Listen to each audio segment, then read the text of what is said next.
തിരിച്ചു ഇന്നെന്താ പറയുന്നത്? മനുഷ്യൻ മണ്ണെന്നുണ്ടായി, മണ്ണ് കുഴച്ച് മനുഷ്യനുണ്ടായിരുന്നു. അപ്പൊ മനുഷ്യൻ മണ്ണ് കുഴച്ചുണ്ടായി എന്ന് പറയുന്നതിനേക്കാൾ എന്തായാലും കുറെ കൂടി യുക്തിപരമാണെന്ന് ഞങ്ങൾ പറയുന്ന കുരങ്ങൻ. ചില ആളുകളൊക്കെ മുഖം കാണുമ്പോൾ നമുക്ക് ചില ആളുകളുടെ മുഖം എന്ന് പറഞ്ഞാൽ അതെല്ലാം പറഞ്ഞത് അതിൻ്റെ ഒരു ഓർഡർ നമ്മൾ പഠിക്കുമ്പോൾ ആൾക്കുരങ്ങൊക്കെ നടക്കുന്ന രീതി. നിങ്ങൾ കുരങ്ങനെ ശ്രദ്ധിച്ചാൽ നമ്മൾ തലയിൽ പേൻ നോക്കുക, കുട്ടികളുടെ അടുത്ത് നടക്കുക, ഇതിലൊക്കെ മനുഷ്യനോട് ഭയങ്കര സമാനതകൾ പുലർത്തുന്ന ഒരു ജീവിയാണ് കുരങ്ങൻ. അതാണ് ഞാൻ പറഞ്ഞത്. അപ്പോൾ ഈ വിഷയത്തിൽ അവർ പറയുന്നത് കുറച്ചും കൂടി ലോജിക്കലാണെന്ന് വാദിക്കാൻ പറ്റും. അപ്പോൾ നമ്മൾ ആൾക്കാരെ വെറുതെ കളിയാക്കരുത്, നമുക്ക് സെൻസ് ഇല്ലാതെ നമ്മൾ ആളുകളെ പരിഹസിക്കരുത്. ഇപ്പം നമ്മളെ നീ പറയുന്നത് എത്രാമത്തെ കുരങ്ങെന്നാണ് നമ്മൾ മാറിയത്, എൻ്റെ എത്രാമത്തെ മുത്തച്ഛനാണ് കുരങ്ങെന്നൊക്കെ ചോദിക്കുമ്പോൾ തിരിച്ച് മണ്ണ് കുഴച്ച് മനുഷ്യനെ ഉണ്ടാക്കിയാൽ അവരും പരിഹസിക്കും. ശരിക്കും ഈ ഡാർവിനിസത്തിന് യൂറോപ്പിൽ വേര് കിട്ടാൻ തന്നെ കാരണം ഇങ്ങനത്തെ ഈ അന്നത്തെ വിശ്വാസികൾ എന്ന് പറയുന്ന ക്രൈസ്തവ ചർച്ചിൻ്റെ പരിഹാസമാണ്.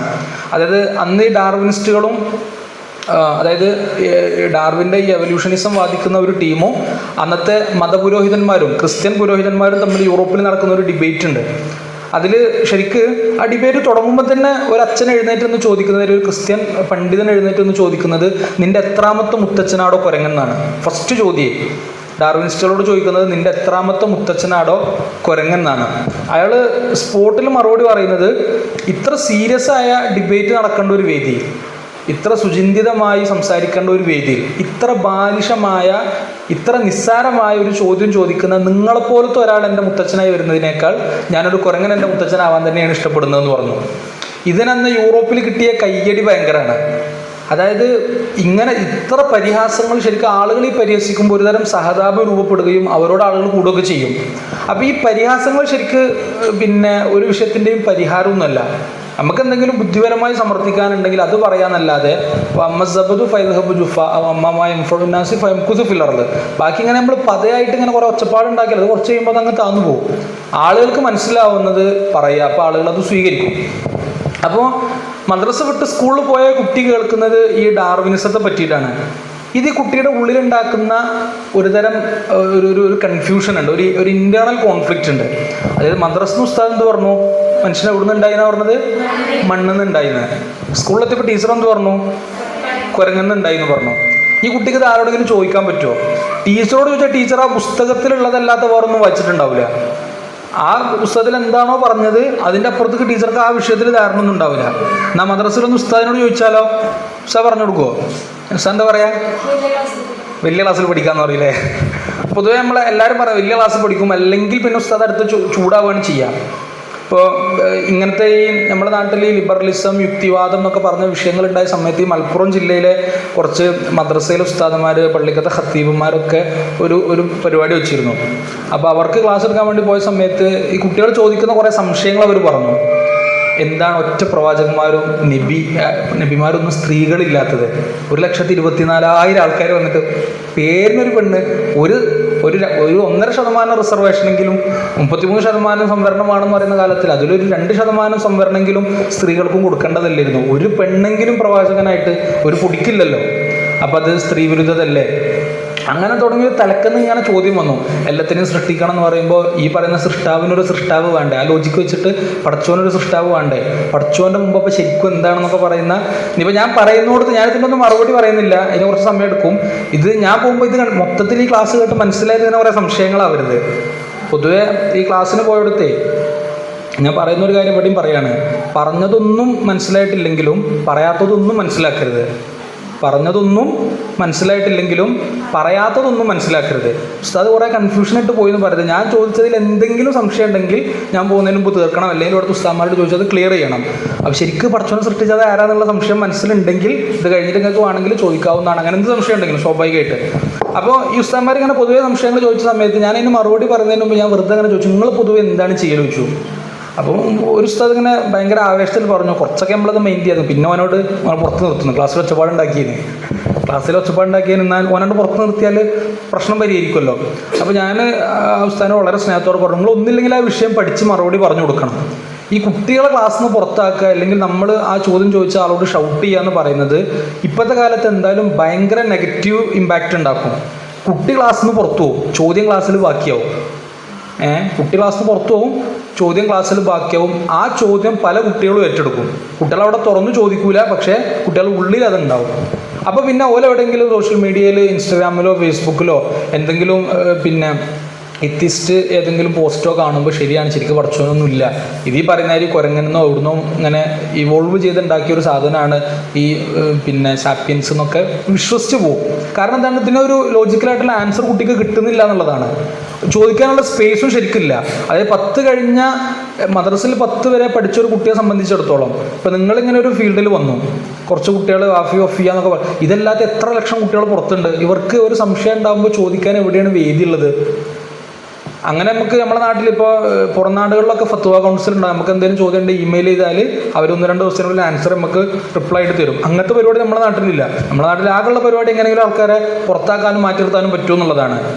മതപരമായ ഒരു പണ്ഡിതൻ നിർവഹിക്കേണ്ട എത്രങ്ങാനും ധർമ്മം നമ്മുടെ നാട്ടിൽ ബാക്കിയാണ്. കാരണം അത് ആളുകൾ ഇങ്ങനെ വിശ്വാസത്തിൽ നിന്ന് പുറത്തു പോകുന്നു, നാസ്തികരാകുന്നു എന്ന് പറഞ്ഞിട്ട് കാര്യമില്ല. അതിന് പരിഹാരം എന്തെങ്കിലും ഉണ്ടോ എന്നുള്ളത് പണ്ഡിതർ ഇരുന്ന് ആലോചിക്കേണ്ട വിഷയമാണ്.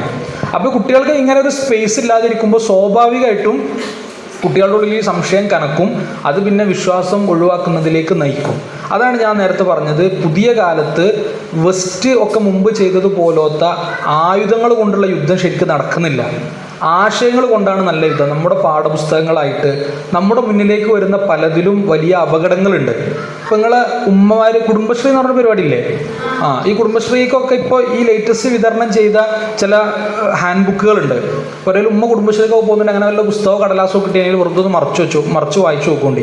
ഇപ്പം നമ്മൾ ഈ പറയുന്ന മോഡേൺ ജെൻഡർ തിയറി മുഴുവൻ അതിലുണ്ടാവും. അതായത് ശരിക്ക് ആണ് പെണ്ണ് എന്നുള്ളത് മാത്രമൊന്നുമല്ല ജെൻഡർ, ഒരുപാട് വിഭാഗം ജെൻഡറുകളുണ്ട്. അപ്പോൾ ഈ ഹോമോസെക്ഷലുകൾ ഉണ്ടാവാം, അതിൽ തന്നെ പല വേരിയൻസ്, പല വകഭേദങ്ങളുണ്ടാവും. കൊറോണക്ക് വകഭേദം എന്നൊക്കെ പറഞ്ഞാൽ ഇപ്പോൾ LGBTQI++++ എന്ന് പറഞ്ഞ ഒരുപാട് പ്ലസ് ഉണ്ട്. അപ്പോൾ ശരിക്ക് ഒരുപാട് വകഭേദങ്ങളുണ്ട് ജെൻഡർ. അതൊരാണ് പെണ്ണ് എന്ന് പറഞ്ഞ് ചുരുക്കാൻ പാടില്ല. ജെൻഡർ എന്ന് പറയുന്നത് ഒരു സോഷ്യൽ കൺസ്ട്രക്റ്റ് ആണ്. നമ്മൾ ഒരു പെണ്ണ് പെണ്ണായി ജനിക്കല്ല, പെണ്ണായി തീരുകയാണെന്നാണ് പറയുന്നത്. ശരിക്ക് സമൂഹം അങ്ങനെ തന്നെ അല്ലേ? അതായത് ഒരു പെണ്ണിനെ നമ്മളിങ്ങനെ കുറേ ഉത്തരവാദിത്തങ്ങൾ, വീടിൻ്റെ ഉത്തരവാദിത്വം, കുടുംബത്തിൻ്റെ ഉത്തരവാദിത്വം, ഇതൊക്കെ നമ്മളിങ്ങനെ കൽപ്പിച്ചു കൊടുത്തിട്ട് ഒരു പെണ്ണിനെ നമ്മളങ്ങനെ കണ്ടീഷൻ ചെയ്തെടുക്കുകയാണെന്നൊക്കെയാണ് പറയുന്നത് അവർ. ഇനി അത് നിങ്ങൾക്ക് അങ്ങനെ ആണോ എന്ന് ചോദ്യം ഉണ്ടെങ്കിൽ നിങ്ങൾ ചോദിക്കാട്ടോ. ഈ ഫെമിനിസ്റ്റ് ആർഗ്യുമെൻറ്റുകളിൽ കുറേ അങ്ങനെ, അതൊക്കെ ശരിക്കും നമ്മൾ ഉമ്മമാരുടെ മുന്നിൽ കൈപുസ്തകങ്ങളായിട്ട് എത്തുന്നുണ്ട്. നമ്മളുമ്മാരെ ഒന്നും വായിക്കുന്നില്ല എന്നുള്ളതാണ് ഭയങ്കര സമാധാനം. അത് കൊണ്ടുവരെ അടുപ്പിലിടുക, വരുന്ന വഴിയിലോട്ടെങ്കിലും ഇട്ട് പോരുക എന്നുള്ളതാണ് ഭയങ്കര സമാധാനകരമായിട്ടുള്ളൊരു കാര്യം. ഇവരൊക്കെ ഇത് വായിച്ചു തുടങ്ങുകയാണെങ്കിൽ പിന്നെ നിങ്ങൾക്ക് പണി കൂടും. ഇതൊക്കെ പഠിക്കേണ്ടി വരും, മറുപടി പറഞ്ഞു കൊടുക്കേണ്ടി വരും. നമ്മൾ ഉമ്മമാരൊന്നും വായിക്കുന്നില്ല എന്നുള്ളത് അൽഹംദുലില്ലാ. വായിച്ചു തുടങ്ങിയാൽ ഇതിനൊക്കെ നമ്മൾ പരിഹാരവും മറുപടിയൊക്കെ കണ്ടെത്തി കൊടുക്കേണ്ടി വരും. അപ്പോൾ ഞാൻ ഒന്നുകൂടി ആവർത്തിക്കുന്നു, ആശയപരമായ യുദ്ധം, ആയുധങ്ങൾ കൊണ്ടുള്ള യുദ്ധത്തേക്കാൾ കൂടുതൽ മുസ്ലിങ്ങൾക്കെതിരെ പ്രയോഗിച്ചുകൊണ്ടിരിക്കുന്ന ഒരു കാലമാണ് ഇത്. അലി ജസീദ് ബഗോവിച്ച് മാത്രം പറഞ്ഞിട്ടുള്ള കാര്യമല്ല. നിങ്ങൾ ചിലപ്പോൾ ഈ സോഷ്യോളജി ഒക്കെ പഠിക്കുന്ന പോലെ സാമുൽ പി ഹണ്ടിങ്ടൻ്റെ ക്ലാഷ് ഓഫ് സിവിലൈസേഷൻ എന്ന് പറയുന്നൊരു കൺസെപ്റ്റ് ഉണ്ട്. അതായത് ഫൈറ്റ് ബിറ്റ്വീൻ കൺട്രീസ് എന്നത് മാറി ഫൈറ്റ് ബിറ്റ്വീൻ കൾച്ചേഴ്സ് എന്നതാവുമെന്ന്. രാജ്യങ്ങൾ തമ്മിലുള്ള യുദ്ധം എന്നതിനേക്കാൾ സംസ്കാരങ്ങൾ തമ്മിലുള്ള യുദ്ധം. സംസ്കാരം എന്ന് പറഞ്ഞാൽ ഒരു ഭാഗത്ത് വെസ്റ്റ്, ഒരു ഭാഗത്തും ഇസ്ലാം ഇതിനോട് ഒത്തുപോലെ എന്നൊക്കെയുള്ള കുറേ ചർച്ച. ഇസ്ലാം ശാസ്ത്ര സമാജത്തിന് വിഷയം ഉണ്ടാവില്ലേ, ഖുർആനും ശാസ്ത്രവും അല്ലേ? അതിൻ്റെ അർത്ഥം നമ്മളിതിന് എന്താ പറയുക, ഖുർആനിലെ ആയത്തുകൾ എത്ര കണ്ട് ശാസ്ത്രീയ സത്യങ്ങളോട് ഒത്തുപോകുന്നുണ്ട്. എന്താണ് അതിൻ്റെ ആവശ്യമുള്ളത്? ഖുർആന് ഒരു സയൻറ്റിഫിക് മാനിഫെസ്റ്റോ ഒന്നും അല്ലല്ലോ. അപ്പോൾ നമ്മളിതിങ്ങനെ അത് ഞങ്ങളെ ഖുർആനിൽ തന്നെ ഉണ്ട്, ഒക്കെ ഞങ്ങളെ ആൾക്കാർ പറഞ്ഞതാണ് പറഞ്ഞിട്ട് ഒക്കെ നമ്മൾ ഖുർആനിൻ്റെ വെളിച്ചത്തിൽ ശരിയാക്കാനാണ് ശ്രമിക്കുക. അതൊക്കെ ഈ പറയുന്ന ഈ മോഡേൺ ആശയങ്ങളുടെ ഒരു ടൂളാണ് ശരിക്ക്. എന്നാൽ നേരെ ഇങ്ങോട്ട് ചർച്ച ചെയ്തൂടെ? ശാസ്ത്രം എത്രത്തോളം ഖുർആനിനോട് ചേർന്ന് പോകുന്നു, അങ്ങനെ ആരും ചർച്ച ചെയ്യൂല, നേരെ തിരിച്ചേ ചർച്ച ചെയ്യുള്ളൂ. അപ്പോൾ സ്വയം ലെജിറ്റിമസി കൽപ്പിക്കുന്ന ഒരു വിഭാഗം ഈ മോഡേണിറ്റിയുടെ ടൂളുകളിൽ കുറേ ഉണ്ട്. അപ്പോൾ നമ്മൾ അതൊക്കെ ഇങ്ങനെ കാണുമ്പോൾ ആശയപരമായി നമ്മുടെ സമൂഹത്തെ അത് ബാധിക്കുന്നുണ്ട് എന്നുള്ളത് നമ്മൾ ഗൗരവത്തിൽ മനസ്സിലാക്കണം. ശരിക്കും ഇങ്ങനെ കുറേ മനസ്സിലാക്കലുകളുടെ തുടർച്ചയാണ് നിങ്ങളുടെ ഫസ്റ്റിൽ ഈ critical thinking, logical reasoning, encounter, debate എന്നൊക്കെ പറയുന്ന വിഷയങ്ങൾക്ക് കൂടുതൽ ഫോക്കസ് വരാനുള്ളൊരു കാരണം. ഡിബേറ്റിന് 2 ടീമും 2 വിഷയങ്ങൾ പഠിക്കുന്നു. ഇതിപ്പോൾ നമ്മൾ ഒരു ടെക്സ്റ്റ് പഠിച്ചാൽ, ഇപ്പോൾ നിങ്ങൾക്ക് ശരിക്കും നിങ്ങൾ പഠിക്കുന്ന സിലബസിൻ്റെ ഗുണം മനസ്സിലാവണമെന്നുണ്ടെങ്കിൽ സമാനമായിട്ട് പഠിക്കുന്ന ഏതെങ്കിലും കുട്ടികളായിട്ട് നിങ്ങൾ പുറത്ത് സംസാരിച്ച് നോക്കേണ്ടി. അവർ ആ ടെക്സ്റ്റിൽ, ആ കിതാബിൽ പഠിച്ചതല്ല അതിൻ്റെ അപ്പുറത്തേക്ക് അവരോട് ചോദിച്ചാൽ അവർക്ക് അതിന് മറുപടി ഉണ്ടാവും. കാരണം അത് അവർ ആലോചിച്ചിട്ടുണ്ടാവില്ല. ക്ലാസ് അവർ കേൾക്കുന്നുണ്ടാവും, മനസ്സിലാക്കുന്നുണ്ടാവും. അതിന് പുറമെ അങ്ങനെയാണെങ്കിൽ എങ്ങനെ ആയിരിക്കൂടെ? ഇപ്പോൾ സ്ത്രീകളുമായി ബന്ധപ്പെട്ട വിഷയത്തിൽ ഇപ്പോൾ ത്വലാഖ് ഇപ്പോൾ ഒരാണ് എന്തു പറഞ്ഞാൽ മതി, ത്വല്ലത്തുക്കി സലാസന, അങ്ങനെ പറയലോടുകൂടെ തൊലാക്ക് സംഭവിച്ചു. എന്നാൽ പെണ്ണ് തിരിച്ച് തൊല്ലത്തുക തലാഖ് എന്ന് പറഞ്ഞാലോ സംഭവിക്കുമോ? എന്നെ ഞാൻ 3 വട്ടം തൊലാക്കില്ലാതെ സംഭവിക്കുമോ? സ്ത്രീ വിരുദ്ധതല്ലേ അല്ലേ? ആ, കുറേ സ്ത്രീ വിരുദ്ധത ഉണ്ടല്ലോ ഇസ്ലാമിൽ. ശരിക്കും ഞാൻ ആ വിഷയം മാത്രം സംസാരിച്ചാലേ ഇസ്ലാമിൽ പുരുഷ വിരുദ്ധത ഉണ്ടെന്നാണ് ഞാൻ സ്ഥാപിക്കുക. കാരണം പുരുഷന്മാർ സാധുക്കളാണ്. എല്ലാ ഉത്തരവാദിത്തങ്ങളും മതം കൽപ്പിച്ചിട്ട് ഇസ്ലാമിൽ അങ്ങനെ പക്ഷമൊന്നുമില്ല. പുരുഷ വിരുദ്ധം അല്ലെങ്കിൽ സ്ത്രീ വിരുദ്ധം, ആർക്കെങ്കിലും അനുകൂല വിരുദ്ധം അങ്ങനെയൊന്നുമില്ല. എല്ലാവർക്കും പറ്റിയതാണ് പറഞ്ഞിട്ടുള്ളത്. ഇനി അങ്ങനെ ഉണ്ടെങ്കിൽ നമ്മളൊരു വാദത്തിന് പറയുകയാണെങ്കിൽ പുരുഷന് വിരുദ്ധമാണ് ശരീരത്തിൽ എന്ന് പറയേണ്ടി വരും. കാരണം അത്ര കണ്ട് പുരുഷന് ഉത്തരവാദിത്തം ഉണ്ട്. നമുക്ക് വേണമെങ്കിൽ അത് മാത്രം ഒരു ഡിബേറ്റ് എടുത്ത് കഴിഞ്ഞിട്ട് ഞാൻ നിങ്ങളെ സംവാദത്തിന് ക്ഷണിക്കുകയാണ്. അത് മാത്രം ശരിക്കും നമ്മളെ ക്യാമ്പസിലൊക്കെ കുട്ടികളോട് പറഞ്ഞാൽ കുട്ടികൾ ശരിയാണ്, പുരുഷ വിരുദ്ധമാണ് ഇസ്ലാം എന്നാണ് പറയാം. കാരണം അവരോടുള്ള ഉത്തരവാദിത്തങ്ങൾ പറഞ്ഞാൽ ഈ ഫാമിലി അങ്ങനത്തെ കൺസെപ്റ്റിൽ ഇപ്പം ഞാനവിടെ ഈ ലാസ്റ്റ് സെമ്മിൽ ഒരു പ്രീ മാരിറ്റൽ ക്ലാസ് ഉണ്ട് മുസ്ലൂക്കിന്. അപ്പോൾ പ്രീ മാരിറ്റൽ ക്ലാസ്സിൽ ശരിക്ക് ഒരു ഭർത്താവ് കുടുംബനാഥ് എന്നുള്ള ഉത്തരവാദിത്തം പറഞ്ഞാൽ കുട്ടികൾ പറയും ഇതിലിപ്പോൾ ഇവിടെ പെണ്ണുങ്ങൾക്ക് ഒരു പണിയില്ല, ഈ പണി ഫുൾ എല്ലാ അർത്ഥത്തിലുള്ള ഉത്തരവാദിത്വവും ഈ സാധുവിൻ്റെ. രാവിലെ മുതൽ ഇങ്ങോട്ട് ഇറങ്ങിയാൽ രാത്രി വരെ ഈ സാധുക്കൾ മഴയും വെയിലും വകവെക്കാതെ അധ്വാനിക്കുന്നത് എന്തുകൊണ്ടാണ്? അവരുടെ ഉത്തരവാദിത്തമാണത്. അപ്പോൾ ശരിക്ക് സ്ത്രീ വിരുദ്ധം എന്നൊക്കെ വെറുതെ പറയണം. നിങ്ങളിങ്ങനെ കുറച്ച് ഫെമിനിസ്റ്റ് ആർഗ്യുമെൻറ്റുകൾ മാത്രം കണ്ടിട്ടാണ്. ശരിക്കും ശരീരത്ത് വെച്ച് അനലൈസ് ചെയ്യുകയാണെങ്കിൽ നിങ്ങൾക്ക് ഭയങ്കരമായിട്ടൊരു പിന്നെ സ്വാതന്ത്ര്യവും സമർപ്പണമൊക്കെ കൽപ്പിച്ച് തന്നിട്ടുള്ള ഭയങ്കര ഫ്രീ ആയിട്ടുള്ളൊരു മതമാണ് ഇസ്ലാം എന്ന് മനസ്സിലാക്കാൻ പറ്റും. ഇനി അത് ഓരോ പോയിന്റിൽ പറയണമെന്നുണ്ടെങ്കിലും ഞാൻ ഈ പറഞ്ഞ തൊലാഖിൻ്റെയോ കല്യാണത്തിൻ്റെയോ ഏത് വിഷയത്തിലാണെങ്കിലും ഡിബേറ്റ് നമുക്ക് നടത്താവുന്നതാണ്. അപ്പോൾ നിങ്ങളിപ്പോൾ ആരോ പറഞ്ഞല്ലോ കുറച്ചൊക്കെ ഉണ്ടെന്ന്, കുറച്ചല്ല, ഒരു തരി പോലും ഇല്ല. വേണമെങ്കിൽ നോട്ട് ചെയ്തോളൂ. നമുക്കിത് കഴിഞ്ഞിട്ട് സമയം ഉണ്ടെങ്കിൽ ഏത് വിഷയത്തിലും നമുക്ക് വെറുതെ ഡിബേറ്റിൻ്റെ ഒരു മോഡൽ ഡിബേറ്റ് ആണെങ്കിലേ നമുക്കിവിടെ നടത്താം. അപ്പം നമുക്ക് മനസ്സിലാവും ഇസ്ലാമിൽ സ്ത്രീ വിരുദ്ധത ഉണ്ടോ ഇല്ല എന്നുള്ളത്. അപ്പോൾ ശരിക്ക് ഈ ഫിഖ് മാത്രം പഠിച്ച ഒരാളോട് ചോദിച്ചാൽ ഈ കുട്ടികൾക്ക് ഇതിൻ്റെ അപ്പുറത്ത് ആലോചിക്കാൻ പറ്റൂല. ഇപ്പം നിങ്ങളിപ്പോൾ ഫത്തുൽ മുഈൻ ഓതുമ്പോൾ നിങ്ങൾ അതിൽ സെമിനാർ പ്രൊജക്റ്റ് എന്നൊക്കെ പറഞ്ഞ് പല കാര്യങ്ങളും ചെയ്യുന്നുണ്ട്. ഇപ്പോൾ ഒരു കുട്ടി ഇതൊന്നും ഇല്ലാതെ പഠിച്ചാൽ ഓന് പിന്നെ ബൈഇൻ്റെ ഭാഗം മുഴുവൻ ഫത്തുൽ മുഈനിൽ ഓതിയിട്ടുണ്ടാവും. ഒരാൾ ചോദിക്കുകയാണ് സ്റ്റോക്ക് മാർക്കറ്റിൽ എന്താണ് ഇസ്ലാമിൻ്റെ ഒരു കൺസെപ്റ്റ്, അല്ലെങ്കിൽ ഇപ്പോൾ എല്ലാവരും മ്യൂച്വൽ ഫണ്ടിൽ ഇൻവെസ്റ്റ് ചെയ്യുന്നുണ്ട്, മ്യൂച്വൽ ഫണ്ട് പറ്റുമോ? അല്ലെങ്കിൽ ഇപ്പോൾ ആളുകൾ വീടും വാഹനവും ലീസിങ്ങിന് കൊടുക്കുന്നുണ്ട്, ലീസിങ് പറ്റുമോ? ഏതായാലും ഇപ്പോൾ പഠിക്കാനൊക്കെ പോകുന്ന ഒരാളല്ലേ എന്ന് ചോദിച്ചാൽ ഫത്തുൽ മുഈനിൽ ഇപ്പോൾ ലീസിങ്ങും സ്റ്റോക്ക് മാർക്കറ്റും മ്യൂച്വൽ ഫണ്ടൊന്നും പറയുന്നില്ലല്ലോ എന്ന് പറയേണ്ടി വരും. കാരണം അതിൻ്റെ അപ്പുറത്ത് അവർ ആലോചിക്കുന്നില്ല.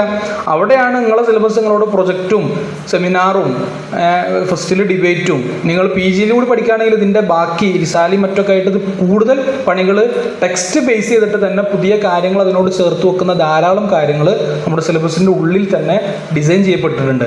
അപ്പോൾ നമ്മുടെ ഊന്നലുകളുടെ പ്രാധാന്യം തീർച്ചയായിട്ടും പുതിയ കാലത്ത് ഉണ്ട് എന്നുള്ളതാണ് നമ്മൾ മനസ്സിലാക്കേണ്ടത്. അപ്പോൾ നമ്മൾ ശരിക്ക് ഒരു സംവാദാത്മക അന്തരീക്ഷം നമ്മുടെ ഉള്ളിൽ തന്നെ ഉണ്ടാക്കണം. ഇപ്പോൾ നിങ്ങൾ പിന്നെ സമാജം നടക്കലില്ലേ? സമാജത്തിനൊക്കെ വിഷയം ഇടുമ്പോൾ ഈ ക്ലീശ വിഷയങ്ങൾ മാത്രം ഇടരുത്. പിന്നെ കാലാവസ്ഥയും മുല്ലപ്പെരിയാർ ഡാമും എന്നിട്ട് അതിൽ കുറേ നിഗമനങ്ങൾ പറയാം. വിഷയത്തിന് വേണ്ടി കുറേ വിഷയങ്ങളാണ് ഇവിടെ ദോഷം ചട്ടിനി എന്നൊക്കെ പറയുന്നതിൽ ഒരു വിഷയം എന്നിട്ട് അതിലെന്തെങ്കിലുമൊക്കെ പറയാം, ഒരു 5 മിനിറ്റ് പറയാം. അങ്ങനെ ആവരുത്. ശരിക്കും നമ്മളിപ്പോൾ എൻകൗണ്ടർ എന്ന് പറയുന്ന പരിപാടി ഉണ്ടല്ലോ അല്ലേ? എൻകൗണ്ടർ എന്ന് പറഞ്ഞാൽ ശരിക്കും നമ്മളാരും കൗണ്ടർ ചെയ്യുന്നൊന്നുമില്ല. നമുക്ക് സ്പീച്ചും എൻകൗണ്ടറും ഡിബേറ്റും ഒക്കെ ഒരു പരിപാടിയാണ്. അതല്ല ശരിക്ക് എൻകൗണ്ടർ ആകുമ്പോൾ ഇയാൾ സ്വയം നിന്ന് അതിൻ്റെ ഫോറും എഗെയിൻസ്റ്റുമായ കാര്യങ്ങൾ പറഞ്ഞിട്ട് പിന്നെ അയാൾ ശരിക്കും അതിൻ്റെ ഒരു കൺക്ലൂഷൻ പറയാണ്. അപ്പോൾ നമ്മളെ അതിൻ്റെ വിയോജിപ്പ് പറഞ്ഞ് അതിലിങ്ങനെ പോയിന്റ് ഉണ്ട്, ഇങ്ങനെ വിമർശനം ഉണ്ട്, എന്നിട്ട് അയാൾ ശരിക്കും കൃത്യമായൊരു സ്റ്റാൻഡ് മതപരമായിട്ട് പറയാണ്. അപ്പോൾ സിലബസിൻ്റെ ഭാഗമായിട്ട് നമ്മൾ മുമ്പൊക്കെ റദ്ദു ശുബ്ഹാത്ത് എന്ന് പറഞ്ഞ വിഷയം PG-യിലൊക്കെ ഉണ്ടായിരുന്നു. റദ്ദു ശുബ്ഹാത്ത് പറഞ്ഞാൽ എന്താ? ഇസ്ലാമിനെതിരെ വരുന്ന സംശയങ്ങളൊക്കെ ലിസ്റ്റ് ചെയ്തിട്ട് അതിൽ ഓരോന്നിനെ സെലക്ട് ചെയ്തിട്ട് അതിന് മറുപടി പഠിക്കുക എന്നുള്ളതാണ്. ഇപ്പോൾ നമ്മൾ പുതിയ സിലബസ് പരിഷ്കരണം വന്നപ്പോൾ നമ്മൾ റദ്ദു ശുബ്ഹാത്ത് പോലെ വെച്ചൊരു വിഷയമാണ് നഖ്ദുൽ അഫ്കാർ. നഖ്ദുൽ അഫ്കാർ എന്ന് പറഞ്ഞാൽ മറ്റേത് നമുക്ക് ഡിഫെൻഡ് ചെയ്യലിരുന്നു പണി. ഇസ്ലാമിൻ്റെ ശുബ്ഹത്തുകൾ ആരെങ്കിലും വല്ല ചോദ്യം ബാക്കിയുണ്ടോ ഞങ്ങൾ മറുപടി പറഞ്ഞുതരാമെന്ന് പറഞ്ഞിട്ട് നമുക്കിത് ഡിഫെൻഡ് ചെയ്യേണ്ട പണിയായിരുന്നു. പക്ഷേ നഖ്ദുൽ അഫ്കാർ എന്ന് പറഞ്ഞപ്പോൾ നമ്മളിതിനെ ഒഫൻഡ് ചെയ്ത് തുടങ്ങി. ഓരോ ആശയത്തെയും ഇസ്ലാമിൻ്റെ പേഴ്സ്പെക്റ്റീവിൽ നിന്നുകൊണ്ട് എങ്ങനെ വിമർശിക്കാം. അപ്പോൾ കമ്മ്യൂണിസത്തിന് എന്താണ് പ്രശ്നം? നിങ്ങൾ ഈ പറയുന്ന ലിബറലിസത്തിൽ എവിടെയാണ് സ്വാതന്ത്ര്യം ഉള്ളത്? നിങ്ങൾ ഈ പറയുന്ന ഡെമോക്രസി എത്ര കണ്ട് ശരിയാണ്, ഓരോ ആശയങ്ങളെയും അങ്ങോട്ട് നെക്കത്ത് ചെയ്യുന്ന പരിപാടി തുടങ്ങി. അപ്പോഴാണ് നമ്മൾ ശരിക്കും നമ്മുടെ കുട്ടികളുടെ ആശയലോകം ഒന്നുകൂടി വിപുലപ്പെടുന്നത്. ഇസ്ലാമിൻ്റെ വലുപ്പം എത്രത്തോളം ഉണ്ട് എന്നുള്ളത് കൂടുതൽ മനസ്സിലാക്കാൻ പറ്റിയ ഒരു തലം അപ്പോൾ ശരിക്കും രൂപപ്പെടുകയാണ്. അപ്പോൾ ഈ ഡിബേറ്റ് എന്നൊക്കെ പറയുന്നത്, അല്ലെങ്കിൽ എൻകൗണ്ടർ എന്നൊക്കെ പറയുന്നത്, മൊത്തത്തിൽ അതിൻ്റെ ഫ്രെയിം ഒരുതരം സംവാദാത്മകത, ഒരു ആശയപരമായ വലുപ്പം നമ്മുടെ ഉള്ളിലുണ്ടാവണം. ഇനി ആരും തർക്കിക്കാനില്ലെങ്കിലും ഒരു വിഷയം വരുമ്പോൾ നിങ്ങൾക്ക് നിങ്ങളുടേതായ ഒരു പോയിന്റ് ഓഫ് വ്യൂ ഉണ്ടാക്കാൻ പറ്റണം. ക്രിട്ടിക്കൽ തിങ്കിങ് എന്ന് പറഞ്ഞാൽ ശരിക്കും അതാണ്. ഇപ്പോൾ നമ്മുടെ നാട്ടിൽ ഇപ്പോൾ മലപ്പുറം ഭാഗത്ത് നിപ്പ വന്നു അല്ലേ, ഒരു കുട്ടി മരിക്കുകയൊക്കെ ചെയ്തു. ശരിക്കും പത്രങ്ങളൊക്കെ എഴുതും നിപ്പ ബാധിച്ച കുട്ടി ഗുരുതരാവസ്ഥയിൽ ഹോസ്പിറ്റലിലാണ്, ഓസ്ട്രേലിയയിൽ നിന്ന് മരുന്നെത്തിക്കുന്നത്. അപ്പോൾ ഈ ക്രിട്ടിക്കൽ തിങ്കിങ് ഒന്നും ഇല്ലാത്തൊരു കുട്ടിയെ സംബന്ധിച്ചിടത്തോളം ഓസ്ട്രേലിയയിൽ നിന്ന് മരുന്നെത്തിക്കുന്നതിന് മുമ്പ് കുട്ടി മരിച്ചു, അത്രേ ആ കുട്ടിക്ക് മനസ്സിലാവുന്നുള്ളൂ. പക്ഷെ ആ ഒരു പത്രവാർത്ത വായിക്കുമ്പോഴേക്ക്, അല്ലെങ്കിൽ അങ്ങനെ ഒരു ന്യൂസ് കേൾക്കുമ്പോഴേക്ക്, ഇതിനു മുമ്പ് നിപ്പ വന്നിട്ട് 2024 എത്തി നിന്നിട്ടും എന്തുകൊണ്ട് ഇങ്ങനെ ഒരു വാക്സിനേഷൻ പരിപാടി നമ്മുടെ നാട്ടിൽ നടക്കുന്നില്ല എന്നാലോചിക്കാൻ പറ്റണം. ഇപ്പോൾ നമ്മളെ ഒരു പ്രധാനപ്പെട്ട ഒരാളിപ്പോൾ നമ്മളെ മുഖ്യമന്ത്രി, അങ്ങനെ പ്രധാനപ്പെട്ട ആളുകളൊക്കെ വിദഗ്ധ ചികിത്സയ്ക്ക് വേണ്ടി അമേരിക്കയിലേക്ക് പോകും. അപ്പോൾ നമ്മൾ മുഖ്യമന്ത്രി ഈ കുറച്ചു കാലം മന്ത്രിസഭാ യോഗം അങ്ങനെ ഉത്തരവാദിത്തങ്ങൾ ചില ആളുകളെ ഏൽപ്പിച്ച് വിദഗ്ധ ചികിത്സയ്ക്ക് വേണ്ടിയിട്ട് അമേരിക്കയിലേക്ക് പോയി. വാർത്ത വായിക്കുന്ന ഒരു ശരാശരി കുട്ടിയെ സംബന്ധിച്ചിടത്തോളം മുഖ്യമന്ത്രി അമേരിക്കയിലേക്ക് പോയി എന്നേ മനസ്സിലാവുള്ളൂ. പക്ഷെ അപ്പോൾ നമുക്ക് ചിന്തിക്കാൻ പറ്റണം, 2024 ഇത്ര ആരോഗ്യരംഗത്ത് നമ്മൾ ഭയങ്കര മൈൽ സ്റ്റോണുകളായിട്ടുള്ള പലതും ഉണ്ടാക്കി എന്ന് പറഞ്ഞിട്ടും നമ്മുടെ നാട്ടിലൊരു പ്രധാനപ്പെട്ട ആൾക്ക് എന്തെങ്കിലും ചികിത്സ ആണെങ്കിൽ അപ്പോൾ അമേരിക്കയ്ക്ക് പോകേണ്ടി വരികയാണ്. അപ്പോൾ നമ്മുടെ ആരോഗ്യരംഗം ഇപ്പോഴും ശരിയായ ദിശയിലല്ല എന്നതിനെ ഒരു വിമർശനാത്മകമായി വിലയിരുത്താൻ ശരിക്കും നമുക്ക് പറ്റണം. ആ ഒരു കഴിവിനെയാണ് ശരിക്കും നമ്മൾ ഈ ക്രിട്ടിക്കൽ തിങ്കിങ് എന്ന് പറയുന്നത്. ഇപ്പോൾ നിങ്ങൾ വാഗൺ ട്രാജഡി എന്ന് കേട്ടിട്ടില്ലേ? എന്താണ് അതിൻ്റെ അർത്ഥം? വാഗൺ ട്രാജഡി എന്ന് പറഞ്ഞാൽ വാഗൺ ദുരന്തല്ലേ? നിങ്ങൾ സ്കൂളിലൊക്കെ അതിൻ്റെ ചരിത്രം വായിച്ചിട്ടില്ലേ? 1921 മലബാർ സമരങ്ങളൊക്കെ ഉണ്ടായി. അതിൻ്റെ തുടർച്ചയിൽ മലപ്പുറത്ത് ഇപ്പോൾ ഈ തിരൂര ഭാഗത്തൊക്കെ ഉള്ള ആളുകളെ ഒന്നായിട്ട് ഒരു ട്രെയിൻ, ഒരു വാഗണിൽ കുത്തി നിറച്ചിട്ട് ട്രെയിൻ ഓടിയതാണ്. അങ്ങനെ ആളുകൾ അതിൻ്റെ തുടർച്ചയിൽ ശ്വാസം കിട്ടാതെ മരിച്ചു, പരസ്പരം കടിച്ചു കീറിയൊക്കെ. മരിച്ചവരെക്കാൾ ഭീകരം മരിക്കാതെ ബാക്കിയായ ആളുകളുടെ അവസ്ഥയാണ്. അപ്പോൾ ഇങ്ങനെ ഒരു സംഭവമാണ് അവിടെ നടന്നത്. അതെങ്ങനെയാണ് ഒരു ദുരന്തമാവുക?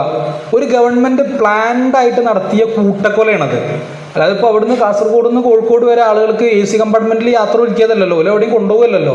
ആളുകൾ അങ്ങനെ തള്ളി നിറച്ചാൽ സ്വാഭാവികമായിട്ട് അവർ ശ്വാസം മുട്ടി മരിക്കും എന്നുള്ളത് ഇവർക്കറിയാം.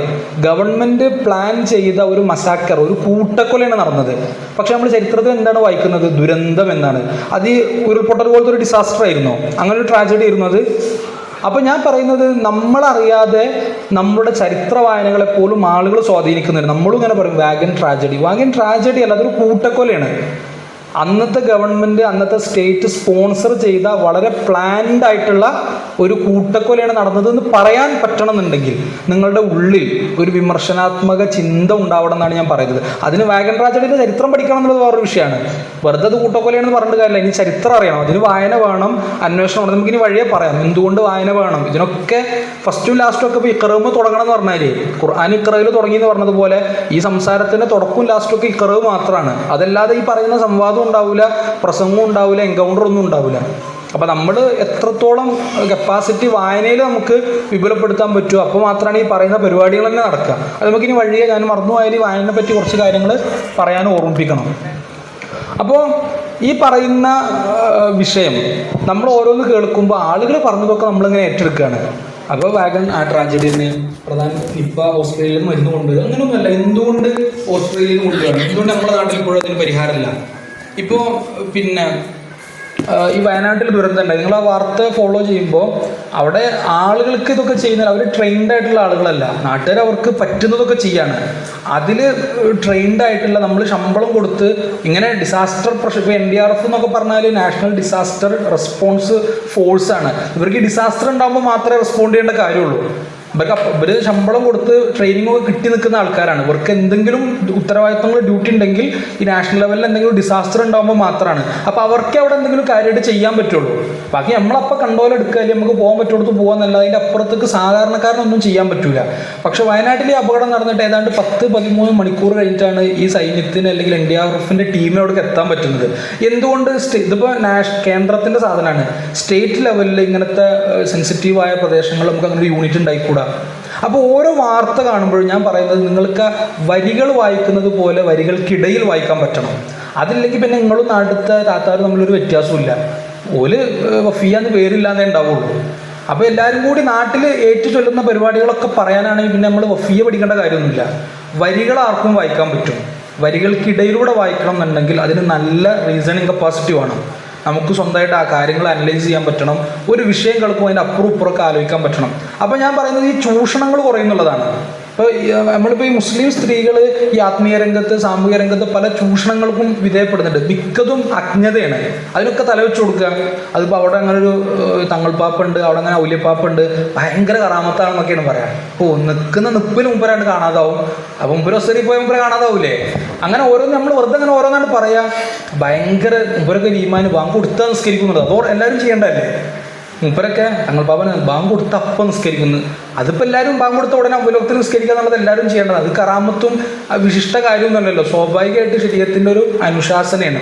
അപ്പോൾ ഇപ്പോൾ നമ്മൾ അത്ഭുത കാര്യങ്ങൾ ഉണ്ടാകുമ്പോഴൊക്കെ നമ്മൾ ഒരാളെ വിശ്വസിക്കണം എന്നുണ്ടോ എന്നുള്ളതാണ്. ശരിക്കും ഈ ഹവാരിക്കുൽ ആദാത്ത്, ഇപ്പം നിങ്ങൾ മുഴുജിതത്തിനെ പറ്റിയൊക്കെ അക്കീദ പഠിക്കുന്ന കുട്ടികൾ, മുഴുജിതത്ത് എന്ന് പറഞ്ഞാൽ ഒരാൾ പ്രവാചകത്വം വാദിക്കുന്ന ഒരാൾ ഒരു തഹദ്ദീൽ, ഒരു വെല്ലുവിളി ഉണ്ടാകുന്ന സമയത്ത് അയാൾ കാണിക്കുന്ന ഹവാരിക്കുൽ ആദാത്ത് അസാധാരണമായ കാര്യങ്ങളാണ്. അത് അസാധാരണമായ കാര്യങ്ങളാണ്, അസംഭവ്യ കാര്യങ്ങളാവാൻ പാടില്ല. അക്കിലുകൊണ്ട് ആലോചിച്ച മുഹാലായ സംഭവം ഒന്നും ആവാൻ പാടില്ല. ഹവാരിക്കുലിൽ ആദാത്താണ് ഇല്ല അക്കിലല്ല എന്നർത്ഥം.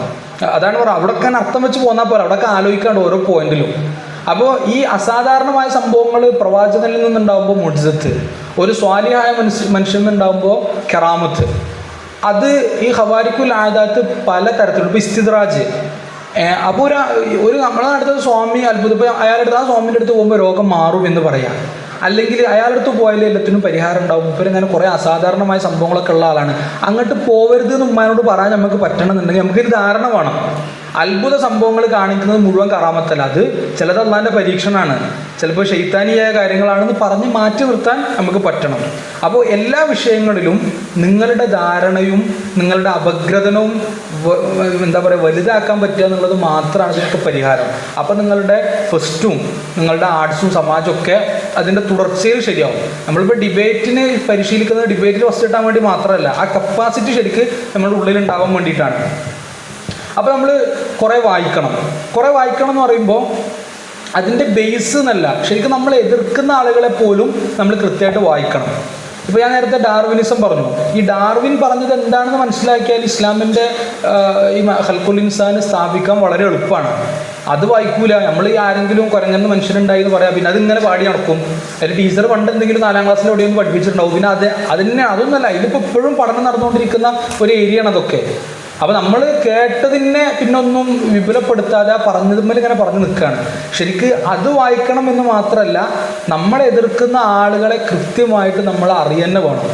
അപ്പോൾ ശരിക്കും നമുക്ക് അവരുടെ ഫ്രെയിമിൽ നിന്നുകൊണ്ട് സംസാരിക്കാൻ പറ്റും. ഒരു ഉദാഹരണം പറഞ്ഞാൽ നിങ്ങൾക്ക് മനസ്സിലാക്കാൻ പറ്റുന്ന ചില ഉദാഹരണങ്ങൾ പറയാണ്.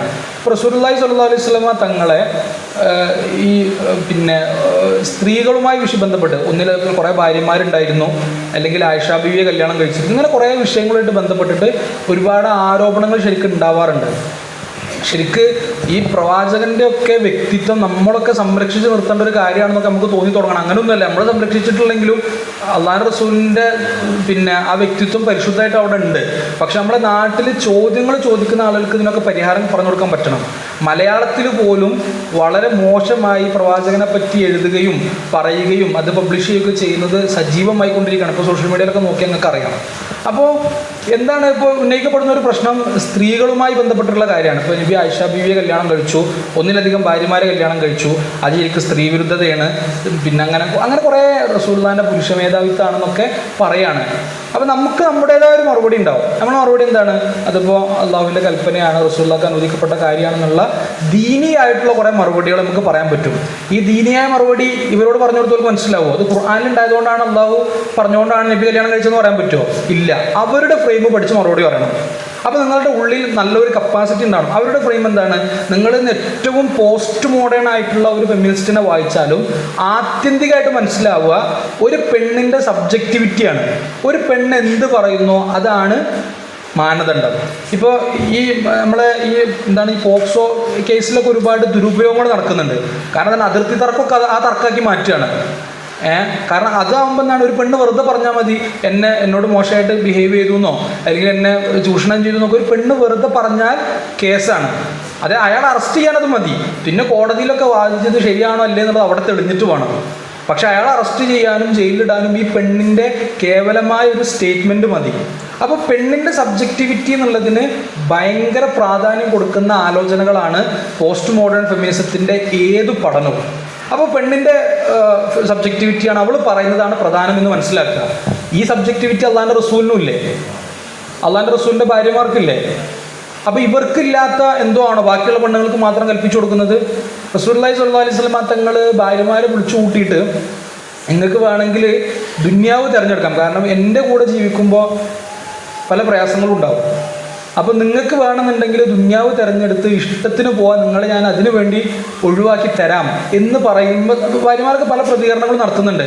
താരതമ്യേന പ്രായം കുറഞ്ഞ ആയിഷ ബീവിയോട് റസൂലുള്ളാഹി സ്വല്ലല്ലാഹു അലൈഹി വസല്ലം തങ്ങൾ പറയുന്നത്, ആയിഷ നീ പ്രായം താരതമ്യേന കുറവാണ്, ആവേശപ്പെട്ട് ചാടിക്കയറി ഉത്തരം പറയണ്ട, എൻ്റെ കൂടെ ജീവിക്കണമെന്ന് ഒന്നുകൂടി ആലോചിച്ചിട്ട് വേണമെന്നുണ്ടെങ്കിൽ നിൻ്റെ മാതാപിതാക്കളെടുത്ത് പോയി ഒന്നുകൂടി അവരോട് കൂടി കൂടിയാലോചന നടത്തിയിട്ട് മാത്രം തുടർന്നാൽ മതിയെന്ന് പറയുമ്പോൾ ആയിഷ ബീവി നിങ്ങളെ ദുന്യാവിലെ മറ്റെന്തിനേക്കാളും ഞാൻ തിരഞ്ഞെടുക്കുന്നു എന്ന് പറഞ്ഞിട്ട് പിന്നെ പറയുന്നത് അഫീക്ക അസ്തഷാറു അബവയ്യ, നിങ്ങളുടെ വിഷയത്തിൽ ഞാൻ ഇനി എൻ്റെ മാതാപിതാക്കളോട് ചോദിച്ചിട്ട് വേണം നബി എന്നാണ്. നിങ്ങളുടെ വിഷയത്തിൽ ഞാനിനി എൻ്റെ മാതാപിതാക്കളോട് ചോദിച്ചിട്ട് വേണോ നബി എന്നാണ്. ഈ ബോണ്ടിന് കൃത്യമായിട്ട് ചരിത്രത്തിലുള്ളതാണല്ലോ. ഇപ്പം നബിക്കെതിരെ പറയുന്ന കാര്യങ്ങൾ ഓൽക്ക് വഴി അറിയുമെന്നല്ലോ, അതൊക്കെ നമ്മുടെ പുസ്തകങ്ങളിൽ നിന്ന് കിട്ടിയതല്ലേ, നമ്മുടെ താരീഖിൽ നിന്ന് കിട്ടിയതല്ലേ. ആ താരീഖിൽ ഇങ്ങനെയുണ്ടല്ലോ. അപ്പോൾ എന്തുകൊണ്ട് ഉമ്മഹാത്തുൽ മുഅ്മിനീൻ്റെ സബ്ജക്റ്റിവിറ്റിക്ക് പ്രാധാന്യം ഉണ്ടായിക്കൂടാ? ഏതെങ്കിലും ഒരു സ്ത്രീ റസൂലുള്ളാഹിന്റെ കൂടെ ജീവിച്ചിട്ട് നബി മിസ്ബിഹേവ് ചെയ്തു എന്ന് പറയുന്ന ഒരു പോയിന്റ് കാണിച്ചു കൊടുക്കാൻ പറ്റൂല.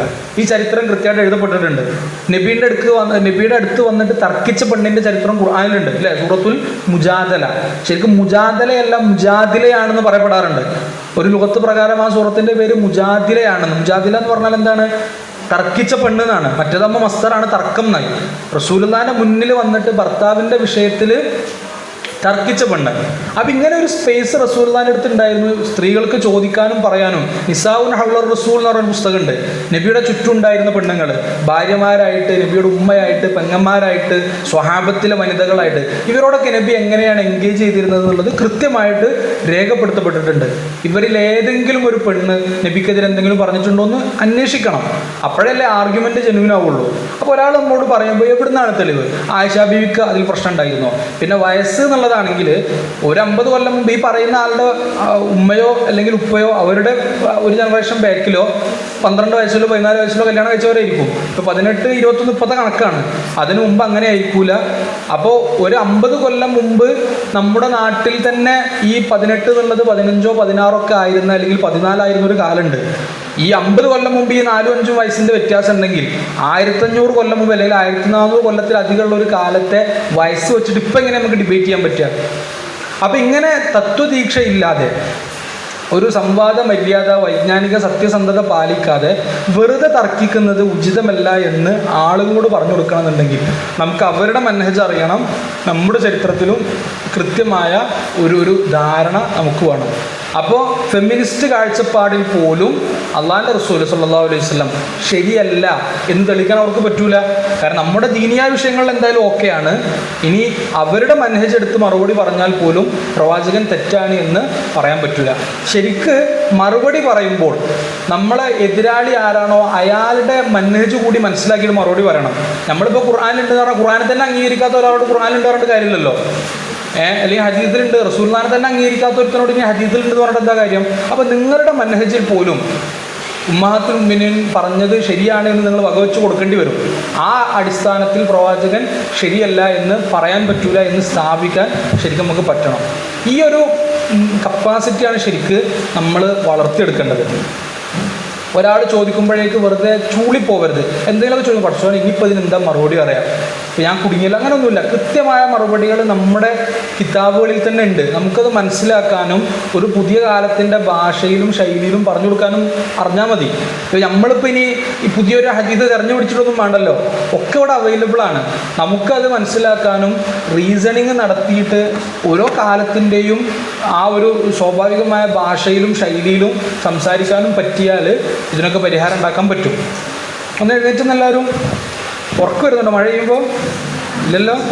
ഞാനിവിടെ നിൽക്കുന്നതുകൊണ്ട് ഞാൻ ഉറങ്ങൂല, നിങ്ങൾ ഇരിക്കുമ്പോൾ ചിലപ്പോൾ ഉറങ്ങി പോകും അറിയാതെ. സ്വാഭാവികമായിട്ട് സുബ്രിക്കേഷ് ഉറങ്ങലുണ്ട് നിങ്ങൾ ഇരിക്കി മൊത്തത്തിൽ സമയം പുറത്തെ കളയരുതിട്ടാ. മൊത്തം 5 കൊല്ലത്തെ വഫിയ പഠനം എത്ര ദിവസം ഉണ്ട് എന്നുള്ളത് പുറത്തൊന്ന് കൂട്ടി നോക്കുക. ഒരു കൊല്ലം എത്ര വർക്കിംഗ് ഡേയ്സ് കിട്ടും നമുക്ക് അക്കാഡമിക് കലണ്ടറിൽ ഉണ്ടാവും? എത്ര? 122 ഒരു സെമ്മില് 122. ഒരു കൊല്ലാകുമ്പോൾ 250 അല്ലേ? 250 ഒന്നും ഉണ്ടാവില്ല. എത്ര? 244. ഞങ്ങളിത് 250 കൂട്ടിക്കൊള്ളി കണക്ക് കിട്ടാൻ. എത്ര കൊല്ലണ്ട് വഫിയ? 5 കൊല്ലം അല്ലേ? 250 × 5 1200. ആകെ 1250 ദിവസമാണ് വഫിയ. 5 കൊല്ലം എന്നല്ല, ആകെ 1250 ദിവസമാണ് വഫിയ. ഈ 1250 ഇടയിൽ എന്തൊക്കെ പരിപാടി ഉണ്ട്? 24 മണിക്കൂറിൽ എത്ര മണിക്കൂർ നിങ്ങൾ ഉറങ്ങും? 6 മണിക്കൂർ കൂട്ടിക്കോളി. 6 മണിക്കൂർ എന്തായാലും ഉറങ്ങാൻ തന്നെ വേണം. പിന്നെ അതിൻ്റെ ഇടയിൽ കുളിക്കാൻ, അലക്കാൻ, ഫുഡ് കഴിക്കാൻ, മനുഷ്യൻ്റെ പ്രാഥമികമായ ആവശ്യങ്ങൾ, ഇങ്ങനെ മൊത്തത്തിൽ നോക്കിയാൽ സമയം കൂട്ടിയാൽ ഈ പറഞ്ഞ 1250 ദിവസത്തിൻ്റെ പകുതി പോലും ഇല്ല. അപ്പോൾ ഒരു 500 ദിവസത്തെ പഠനം ദിവസം കൂട്ടുകയാണെങ്കിൽ ആകെ 500 ദിവസമാണ്. ആകെ വഫിയ 5 കൊല്ലമല്ല 500 ദിവസമാണ്. അതിന് പുറമെ രാത്രി 6 മണിക്കൂറിന് പുറമെ സുബ്ലിക്കേഷൻ 2 മണിക്കൂർ കൂടി ഉറങ്ങിയാൽ പിന്നെ 250 കൂടി ആവും. അപ്പോൾ ലാസ്റ്റ് പോകുമ്പോൾ ഈ ഉറക്ക് മാത്രമേ ബാക്കി ഉണ്ടാവുള്ളൂ. കുറേ ഉറക്കിൻ്റെ സ്മരണകൾ കൂടി ഇങ്ങനെ പോകേണ്ടി വരും. അത് ചെയ്യരുത്. ശരിക്കും അതൊക്കെ ഈ പഠനമൊക്കെ ഒരു പാഷനായിട്ട് കാണണം. വെറുതെ മടി പിടിച്ചിരിക്കരുത്. നല്ല താല്പര്യമുള്ള കുട്ടികൾ ചിലപ്പോൾ ഉണ്ട് ഉഴപ്പും, ചിലപ്പോൾ ഒരു മടി, അങ്ങനെ ചെയ്യരുത്. അങ്ങനെ കത്തിച്ചുകൊണ്ടേ ഇരിക്കണം ആ താല്പര്യം. ചിലപ്പോൾ അത് വാടിപ്പോവും. 1-ാം ക്ലാസ് തമ്മീതിയിൽ വന്നപ്പോൾ ആവേശം എന്തായാലും 5ക്ക് ഉണ്ടാവില്ല. അതിപ്പോൾ ഒരു പൂ എന്തായാലും എല്ലാ കാലവും അങ്ങനെ സുഗന്ധം ഇടരുത്, വാടിപ്പോവും. പക്ഷെ വെള്ളം ഒഴിച്ച് അല്ലെങ്കിൽ അടുത്തത് നട്ട് അവിടെ ഇങ്ങനെ വസന്തം നിലനിർത്തണം. 1-ാം ക്ലാസ്സിൽ വന്ന് 2-ലെത്തുമ്പോൾ ഒന്നുകൂടി കുറഞ്ഞ് 5-ലെത്തുമ്പോൾ വെറും ഉറക്കായിട്ട് ഒന്ന് ഈ സെമസ്റ്റർ കൂടി കഴിഞ്ഞില്ലെങ്കിൽ പോവായിരുന്നു എന്ന് ആവരുത്. നല്ല താല്പര്യത്തിൽ ഇഷ്ടപ്പെട്ട് പഠിക്കണം. കഷ്ടപ്പെട്ട് പഠിച്ചാൽ അതൊരു പണിയായിട്ട് മാറും. ആപ്പിളിൻ്റെ സ്ഥാപകൻ അറിയുങ്ങൾ ആരാണ്? സ്റ്റീവ് ജോബ്സ് അല്ലേ? How to think like Steve Jobs ആണ്. ഇതൊന്നും വിഷയത്തിൻ്റെ പകരം ഞങ്ങൾ ഇത് പറഞ്ഞുകൊണ്ട് പറയാം. How to think like Steve Jobs എന്നൊരു പുസ്തകമുണ്ട് ഡാനിയൽ സ്മിത്തിൻ്റെ. സ്റ്റീവ് ജോബ്സ് ചിന്തിച്ച പോലെ എങ്ങനെ ചിന്തിക്കാമെന്ന്. സ്റ്റീവ് ജോബ്സ് ചിന്തിച്ചപ്പോൾ എന്താ ഉണ്ടായത്? ഇന്നിപ്പോൾ ആപ്പിൾ എന്ന് പറഞ്ഞാൽ ലോകത്തൊരു പ്രധാനപ്പെട്ട ബ്രാൻഡാണ് അല്ലേ? അതിൻ്റെ സെക്യൂരിറ്റി സിസ്റ്റം ഭയങ്കരമാണ്. ആപ്പിൾ വാച്ച്, ആപ്പിളിൻ്റെ ഫോണ്, ലാപ്പ്, ഇങ്ങനെ തുടങ്ങിയ എല്ലാം ഭയങ്കര സെക്യൂരിറ്റി സിസ്റ്റമാണ്. ഈ സെക്യൂരിറ്റി സിസ്റ്റത്തിനേക്കാൾ കൂടുതൽ പല ആളുകളും ഇതൊരു അന്തസ്സിൻ്റെ പ്രതീകമായിട്ട്, ആ കഷ്ണം മുറിഞ്ഞൊരു ആപ്പിൾ ഒരു അന്തസ്സിൻ്റെ പ്രതീകമാണ്. നാട്ടിലൊക്കെ ഉള്ള വല്യപ്പാർ, കാക്കാരൊക്കെ ഉണ്ട്, കാരണവന്മാരൊക്കെ ഉണ്ടാവും. ആപ്പിളിൻ്റെ ഏതെങ്കിലും ഒരു സീരീസ് ഇറങ്ങിയാൽ അപ്പോൾ പോയി മാറ്റും. പിന്നെ സെപ്റ്റംബറിൽ 6 Pro എങ്ങനെ ഇറങ്ങാണ്? 6 ഇറങ്ങിയില്ലല്ലോ. 16 ഇറങ്ങാൻ നിൽക്കുകയാണ്. 16 ഇറങ്ങിയാൽ നമ്മുടെ കൂടെ ഒരു ലേഡി പേഴ്സണൽ സ്റ്റാഫ് ഉള്ളതുപോലെ ആവും എന്നാണ് അവർ പറയുന്നത്. നമ്മളെല്ലാ ദിവസങ്ങളും അതന്നെ അറേഞ്ച് ചെയ്യും. ഇന്നത്തെ മീറ്റിംഗ് കാര്യങ്ങൾ കൃത്യമായിട്ട് അവർ റിമൈൻഡ് ചെയ്യും. അപ്പോൾ ഒരു പേഴ്സണൽ സ്റ്റാഫ് എങ്ങനെയാണോ അതേപോലെ ഒരു 16 സീരീസിലൊരു ഫോൺ ഉണ്ടായാൽ മതി എന്നാണ് അവർ പറയുന്നത്. അവരുടെ ആർഗ്യുമെൻ്റ് ഇനി വന്നാലേ അറിയുള്ളൂ എന്താണെന്നുള്ളത്. ആൾക്കാർ ഇത് ഇപ്പം 15 Pro Maxും 16 തമ്മിൽ എന്താ പറ്റുക? ഒരു വ്യത്യാസം ഉണ്ടാവില്ല. ചിലപ്പോൾ അതിൻ്റെ ക്യാമറയുടെ ഒരു കണ്ണ് കൂടുതലുണ്ടാവും. ഈ പ്രോ വേർഷൻ ആകുമ്പോൾ സീരീസിൽ മാറ്റം ഉണ്ടാവും, അല്ലെങ്കിൽ കുറച്ച് വലിപ്പം കൂടുതലുണ്ടാവും Pro Max ആകുമ്പോൾ. ഇതല്ലാതെ ഇതിലെന്താണ് മാറ്റം എന്നുള്ളത് പലർക്കും അറിയില്ല. എന്നാലും ആൾക്കാർ വാങ്ങുന്നുണ്ട്. എന്തുകൊണ്ടാണ്? ഇതൊരു അന്തസ്സിൻ്റെ പ്രതീകമാണ്. ഇതിൻ്റെ അടുത്തൊരു ഐഫോൺ ഉണ്ട് എന്ന് പറയുന്നത് അത് ചിലപ്പോൾ തുറക്കാനും കൂടി അറിയുന്നുണ്ടാവില്ല. എന്നാലും താത്താരും കൈ പിടിച്ച് നടക്കും അത് അല്ലേ? കുറച്ച് പൈസ ഉണ്ടെങ്കിൽ എങ്ങനെയെങ്കിലും EMI ഇട്ടിട്ടെങ്കിൽ ചെക്കന്മാർ ഐഫോൺ വാങ്ങും. അപ്പോൾ ഈ ബ്രാൻഡിനെ ഇങ്ങനെ പോപ്പുലർ ആക്കുന്നതിൽ സ്റ്റീവ് ജോബ്സിൻ്റെ ചിന്ത ഭയങ്കരമാണ്. മൂപ്പരെ വിഷൻ ഭയങ്കരമാണ്. അപ്പോൾ മൂപ്പരോട് ചോദിക്കുന്നത് നിങ്ങൾ എങ്ങനെയാണ് ഇത് ഇങ്ങനെ ഒരു മാർക്കറ്റ് ബിൽഡ് ചെയ്തതെന്ന്. അതിന് മൂപ്പര് പറഞ്ഞൊരു മറുപടി ഭയങ്കരമാണ്. ഞാൻ ശരിക്കും ഇതെൻ്റെ പണിയാണ്. ഞാനിപ്പോൾ ഇവിടെ വരുന്നു, കമ്പനിയിൽ വരുന്നു, ജോലി ചെയ്യുന്നു, ഇതെൻ്റെ പണിയാണ്.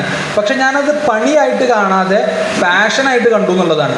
പണിയാണെങ്കിൽ ഈ പണി കഴിഞ്ഞാൽ നമുക്ക് അടുത്തതൊന്ന് പണി കഴിഞ്ഞെങ്കിൽ റെസ്റ്റ് എടുക്കാമല്ലോ എന്ന് തോന്നും. ഇപ്പോൾ പഠിക്കൽ പണിയാണെങ്കിൽ ഈ പീരീഡ് കൂടിയാണ് കഴിഞ്ഞാൽ മൂപ്പരൊന്ന് നിർത്തിയെങ്കിൽ ഒന്ന് പോകരുതെന്ന് വിചാരിച്ച് നിൽക്കും. അപ്പോൾ പണിയായിട്ട് കണ്ടാൽ നമ്മൾ പെട്ടെന്ന് വിശ്രമിക്കാനുള്ളതിനെ പറ്റിയിട്ടാണ് നമ്മൾ ആലോചിക്കുക. അത് കഴിഞ്ഞാൽ അടുത്തതൊന്ന് വിശ്രമിക്കായിരുന്നു എന്ന്. മൂപ്പര് പറയുന്നത് ഞാനത് പാഷനായിട്ട് കണ്ടു എന്നാണ്. കാരണം ഞാൻ എൻ്റെ വീട്ടിലുള്ള സമയത്തേക്കാൾ കൂടുതൽ എൻ്റെ കമ്പനിയിലാണ് വർക്ക് ചെയ്യുന്നത്. അപ്പോൾ എൻ്റെ ജീവിതത്തിൻ്റെ നല്ലൊരു ശതമാനം ഞാൻ ഈ കമ്പനിയിൽ സ്പെൻഡ് ചെയ്യുമ്പോൾ ആ കൺസ്യൂം ചെയ്യുന്ന ടൈമിന് എനിക്ക് പാഷനായിട്ട് കാണാൻ പറ്റിയിട്ടില്ലെങ്കിൽ ജീവിതം ഭയങ്കര ബോറിംഗ് ആവുന്നതാണ്. ഒരു മാസത്തിൽ 30 ദിവസമുള്ളത്. നിങ്ങൾ എത്ര ദിവസം വീട്ടിൽ പോകും? 30-ൽ 3 ദിവസം. ബാക്കി 27 ദിവസം നിങ്ങൾ ഇവിടെയാണ്. 27 ദിവസം ഹോസ്റ്റലിലാണോ, ക്ലാസ് റൂമിലാണോ, ക്യാൻറ്റീനിലാണോ നമ്മൾ കൂടുതൽ? ക്ലാസ് റൂമിലാണ്. അപ്പോൾ മാസത്തിൽ തന്നെ ഏറ്റവും കൂടുതൽ ഇവിടെ തന്നെ ഏറ്റവും കൂടുതൽ ക്ലാസ് റൂമിലും. ആ ക്ലാസ് റൂമിൽ നിങ്ങൾക്ക് ഒരു പാഷനായിട്ട് കാണാൻ പറ്റുന്നില്ലെങ്കിൽ ഭയങ്കര ബോറിംഗ് ആയിരിക്കും ജീവിതം. ഈ 5 കൊല്ലം ടോട്ടലി വേസ്റ്റ് ആയിരിക്കും. ഞാനൊരു കാര്യം കൂടി പറയുവാണെങ്കിൽ നിങ്ങൾ എഴുതി വെച്ചോളൂ. നിങ്ങളെ ഓഫ് ടൈം നിങ്ങൾ എന്താണോ ചെയ്യുന്നത് അതാണ് നിങ്ങളുടെ ഭാവി. അപ്പോൾ ഇങ്ങനെ ചോദിക്കില്ല, കുറച്ച് ഞാനിപ്പോൾ ഇത് കഴിഞ്ഞിട്ട് ഞാൻ എന്താണ് ആവുക, എൻ്റെ കരിയർ എന്തായിരിക്കും, എൻ്റെ ഫീൽഡ് എന്തായിരിക്കും. നിങ്ങളുടെ ഓഫ് ടൈം എന്താണോ അതാണ് നിങ്ങളുടെ ഫ്യൂച്ചർ. ഓഫ് ടൈം ഉറങ്ങണം, സുഖമായിട്ട് ഉറങ്ങാം, കെട്ടിച്ചു വിട്ട പോലെ അങ്ങനെ കടന്നുറങ്ങാം, വേറെ ഒന്നിനും പറ്റൂല. ഓഫ് ടൈം നിങ്ങൾ നന്നായിട്ട് വായിക്കുന്നുണ്ടോ? ഒരുപാട് കാര്യങ്ങൾ എന്ത് ചെയ്യും. ഓഫ് ടൈം നിങ്ങൾ ലാംഗ്വേജ് മെച്ചപ്പെടുത്താൻ ഉപയോഗിക്കുന്നുണ്ടോ? ആ മേഖലയിൽ നിങ്ങൾ ഉണ്ടാവും. അപ്പോൾ നിങ്ങളുടെ അതായത് ക്ലാസ്സിൽ ഇപ്പോൾ എന്തായാലും ഉസ്താദ്മാർ വരുമ്പോൾ, ടീച്ചർമാർ വരുമ്പോൾ അവർ കേൾക്കൽ നിർബന്ധമാണ്. ഇപ്പോൾ വേറെ എവിടെയെങ്കിലും കച്ചവടത്തിലാണെങ്കിലും അവിടെ ഇങ്ങനെ ക്ലാസ്സിൽ നമ്മൾ ഹാജറായിട്ട് അവിടെ ഉണ്ടാവും. അപ്പോൾ ശരിക്ക് ഓഫ് ടൈം നിങ്ങൾ എന്താണോ ചെയ്യുന്നത് അതാണ് നിങ്ങളുടെ ഫ്യൂച്ചർ. അപ്പോൾ ഗൗരവത്തിൽ ചെറിയ ക്ലാസ് മുതൽ 5ാം ക്ലാസ് വരെയുള്ള ആളുകളൊക്കെ, അതായത് നിങ്ങൾക്ക് ഭയങ്കര അവസരങ്ങൾ തുറക്കുന്ന ഒരു സിസ്റ്റമാണത്. അതിപ്പോൾ എന്ത് അവസരം, എൻ്റെ നാട്ടിൽ കുറേ ഒഫികൾ വെറുതെ നടക്കുന്നുണ്ടല്ലോ എന്ന് നിങ്ങൾക്ക് തോന്നും. അതുണ്ടാവും. ഇവിടെ നിങ്ങൾ തിരുവനന്തപുരത്തേക്ക് ട്രെയിനിന് പോകുമ്പോൾ അപ്പുറം ഇഷ്ടംപോലെ നല്ല കാഴ്ചയാണെന്ന് പറയും. നമ്മൾ ട്രെയിനിൽ കയറിയപാട് ഉറങ്ങി, തിരുവനന്തപുരത്ത് ഇറങ്ങി, ഇവിടെ നിന്ന് കയറിയിട്ട് ഉറങ്ങിയിട്ട് അവിടെ പോയിട്ട് ഇറങ്ങിയതാണ്. എന്നിട്ട് എന്ത് കാഴ്ച, ഒരു കാഴ്ചയില്ല, മൊത്തത്തിലൊരു ഇരുട്ട്. എവിടെയെങ്കിലും ചായ കാപ്പി എന്ന് പറയുമ്പോൾ ഒന്നാണ്ട് എണീറ്റിട്ടുണ്ടോ? അപ്പോൾ ആ ചായക്കാരനൊന്നും കണ്ടിട്ടുണ്ടാവും. അങ്ങനെ 1-2 ചായയും കാപ്പിയും കണ്ടു എന്നല്ലാതെ ഒരു കാഴ്ചയില്ല എന്ന് പറയും. ശരിക്കും കാഴ്ച ഇല്ലാത്തതുകൊണ്ടാണോ? നമ്മൾ കണ്ടു ഉറക്കായിട്ടാണ്. അപ്പോൾ വഫിയക്ക് സാധ്യത ഉണ്ട്. വഫികൾ അവിടെ UK-ലുണ്ട്, US-ലുണ്ട്, മറ്റു പലയിടത്തും ഉണ്ട് നമ്മൾ പറയുമ്പോൾ, എന്നിട്ട് എൻ്റെ നാട്ടിൽ കുറേ വഫികൾ വെറുതെ ഇറക്കുന്നുണ്ടല്ലോ. ഇപ്പോൾ ഞാനും പൈലല്ലേ ചോദിച്ചാൽ അങ്ങനെ പലരും ഉണ്ട്. ഓരോരുത്തരുടെ ഫീൽഡ്. ഇങ്ങനെ വഫിയെ പണ്ട് അഹമ്മദ് ഉസ്താദ് പ്രസംഗിച്ചിരുന്നു, വഫിയ നിങ്ങൾക്ക് ആകാശത്തിലേക്ക് വിരൽ ചൂണ്ടി കാണിച്ചു തരുന്നു. നിങ്ങൾ മാക്സിമം നോക്കുക ചൂണ്ടുന്നവൻ്റെ വിരലിൻ്റെ അറ്റത്തേക്കാണ്. അതിൻ്റെ അപ്പുറത്തേക്ക് സ്വപ്നം കാണാൻ പോലും അറിയില്ല. മൊത്തത്തിൽ നമ്മളൊരു ജനറേഷൻ തന്നെ ഇങ്ങനെ തല താത്തി നടക്കുകയാണ്. ഫോണിൽ നോക്കിയിട്ട് തല ഉയർത്തിപ്പിടിച്ച് നടക്കാൻ പോലും നമുക്ക് പറ്റുന്നില്ല. മൊത്തത്തിൽ ഇതിൻ്റെ ഒരു പരിണാമത്തിൻ്റെ അടുത്ത ഘട്ടം, അടുത്ത ടീമൊക്കെ പെരണ്ടി ഒടിഞ്ഞ ആൾക്കാരേക്കും ഉണ്ടാവുക. ഇതിൻ്റെ ഒരു തുടർച്ച ശരിക്കും ഇതൊക്കെ ശരിയാണെങ്കിൽ അപ്പോൾ പറഞ്ഞത് മാത്രം. അപ്പോൾ ശരിക്കും നിങ്ങൾ സമയം നന്നായിട്ട് ഉപയോഗപ്പെടുത്തണം. വായിക്കുക, ആലോചിക്കുക, വെറുതെ ബഡായി പറഞ്ഞ സമയം കളയരുത്. അതൊരു രസത്തിന് വേണം. പക്ഷേ ഈ അത്രാഫുൽ ഔഖാത്ത് 1 മണിക്കൂർ നിങ്ങൾക്ക് ഫുഡ് കഴിക്കാൻ സമയം ഉണ്ടാവും. ആകെ ഒരു പച്ചക്കറിയും ചോറുമാണെങ്കിൽ അതിന് 1 മണിക്കൂറൊന്നും വേണ്ടി വരും, ഒരു 10 മിനിറ്റ് അതന്നെ അധികമായിരിക്കും. ആ ബാക്കി 50 മിനിറ്റ് 55 മിനിറ്റ് നമ്മൾ വെറുതെ കളയേണ്ട കാര്യമില്ലല്ലോ. ഇതിന് ആ സമയം ഉപയോഗപ്പെടുത്തണം, വായിക്കണം, ആലോചിക്കണം, എന്തെങ്കിലുമൊക്കെ എഴുതണം, കാര്യങ്ങളൊക്കെ ഗൗരവത്തിൽ കാണണം. ജീവിതത്തിന് മൊത്തത്തിലൊരു ഒരു സീരിയസ്നെസ് വേണം. അപ്പോഴേ നമുക്ക് ഇതുകൊണ്ടൊക്കെ കാര്യമുള്ളൂ. അല്ലാതെയും പകലുകൾ അങ്ങനെ കടന്നു പോകുമ്പോൾ ഫീ ആവുമ്പോൾ ഒരു പരീക്ഷ ജയിക്കാൻ അത്ര ഇടങ്ങേറൊന്നും ഉണ്ടാവില്ല. ആ സമയത്ത് സ്റ്റഡി ലീവൊന്നും എനിക്ക് മെനക്കെട്ടാൽ മതി. പക്ഷെ അതുകൊണ്ട് നമ്മൾ ഈ പറയുന്ന ഗുണം ശരിക്കും കിട്ടൂല. അപ്പോൾ കാര്യമായിട്ട് ആലോചിക്കുക. എത്ര ദിവസം ഓഫ് ഉള്ളത്? 250. എത്ര ദിവസം ഉണ്ട്? അതല്ല മൊത്തത്തിൽ 5 കൊല്ലം നമ്മൾ എത്ര ദിവസം ഉണ്ടെന്നാണ് കൂട്ടിയത്? 1250 ഒന്നുമില്ല. നിങ്ങൾ സുബിക്കേഷൻ കുറഞ്ഞല്ലേ, നിങ്ങൾക്ക് ഒരു 250-300 ദിവസം കിട്ടിയാൽ കിട്ടി. ദിവസം കുറേ ഉണ്ടാവും. ഞാൻ സമയമാണ് പറയുന്നത്. 24 മണിക്കൂർ ഒരു ദിവസം ഒന്ന് കൂട്ടിയിട്ടേ, ഒരു ദിവസം നിങ്ങൾക്ക് 6 മണിക്കൂറാണ് കിട്ടുന്നുണ്ടെങ്കിൽ അങ്ങനത്തെ ആദ്യം 24 മണിക്കൂറാകുമ്പോൾ ഒരു ദിവസമാവുള്ളൂ. അങ്ങനെ കൂട്ടിയാൽ ഒരു 100-500 ദിവസം. അതിൽ തന്നെ ഇപ്പോൾ 2 കൊല്ലം കഴിഞ്ഞവൻ്റെ എത്ര 2-3 തീർന്നു. 4500 മണിക്കൂറോ? അതെ.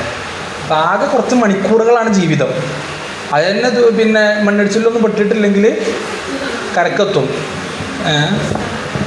അതായത് ഇതിപ്പോൾ വയനാട്ടുകാരെയും മാത്രം ബാധിച്ചൊന്നുമല്ലല്ലോ.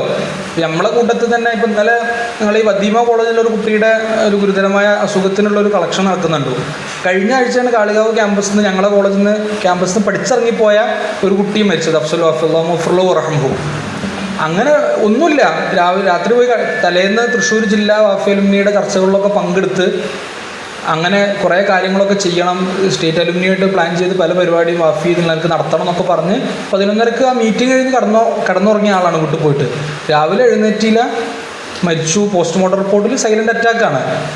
ഒരു 23-24 വയസ്സാണ് ആകെ ആയിട്ടുള്ളത്. സൈലന്റ് അറ്റാക്കാണ് മരണകാരണം. അപ്പോൾ ഇതൊന്നും 90 വയസ്സ് കഴിയാൻ നിൽക്കണ്ട. പത്രത്തിലൊക്കെ മൊത്തത്തിൽ ഈ ചരമകോളം ഫുള്ള് വായിക്കുക എന്നുള്ള ചില ആളുകളുടെ ഒരു സെഞ്ചുറി അടിച്ചോലൊക്കെ ഉണ്ടോ അല്ലേ, ചരമകോളം മുഴുവൻ ഖത്മ് ചെയ്യുക എന്നുള്ള ചില ആളുകളുടെ ഇതാണ്. അത് മൊത്തത്തിൽ വായിക്കും, എവിടെയൊക്കെ ആരൊക്കെ മരിക്കുന്നുണ്ട്, മൊത്തത്തിൽ എത്ര വയസ്സാണ് ശരാശരി ഇപ്പോൾ കിട്ടുന്നത്, അവിടേക്കൊന്നും എത്തുന്നില്ല. അപ്പോൾ മരിക്കാതെ ബാക്കിയുണ്ടെങ്കിൽ വളരെ കുറച്ച് സമയമാണ് നമ്മുടെ മുന്നിലുള്ളത്. അത് മരിക്കോളം നമുക്ക് പറയാൻ പറ്റില്ല. കുറച്ചുകൂടെ എന്താ കണക്കാക്കി അടുത്ത മൊമെന്റിൽ ഇപ്പം നമ്മൾ ഉണ്ടാവും നമുക്ക് അറിയില്ലല്ലോ. ഒരു ഗ്യാരണ്ടി ഇല്ലാത്ത സാധനമാണ്. ഒരു കുക്കർ വാങ്ങിയതിന് ഗ്യാരണ്ടി ഉണ്ടാവും.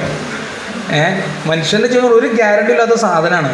ഈ ഗ്യാരണ്ടി ഇല്ലാത്ത ജീവിതം വെച്ച് നമ്മൾ കളിക്കുമ്പോൾ മരിക്കോളം പഠിച്ചോ കണക്കാക്കി ആയുസത്തോളം അത് അള്ളാൻ്റെ മാർഗത്തിൽ ചെലവഴിക്കുന്നുണ്ട് എന്ന് ഉറപ്പ് വരുത്തിയിട്ട് തന്നെ മുന്നോട്ട് പോകണം. അപ്പോൾ നിങ്ങൾ പത്രം വായിക്കുന്നതൊക്കെ വിഭാഗത്താക്കാൻ നിങ്ങൾക്ക് പറ്റും.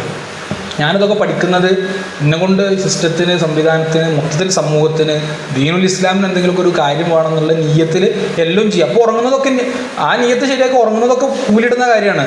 കാരണം ഒരു 6 മണിക്കൂർ ഉറങ്ങിയാലേ പിറ്റുന്ന ക്ലാസ്സിലൊന്നും ഇരിക്കാൻ പറ്റുള്ളൂ. അപ്പോൾ ഉറങ്ങുന്നത് കൂലിയാണ്. കാരണം ക്ലാസ്സിൽ ഇരിക്കണമെങ്കിൽ കുറച്ചുകൂടെ ഞാനൊന്ന് ഉറങ്ങണം.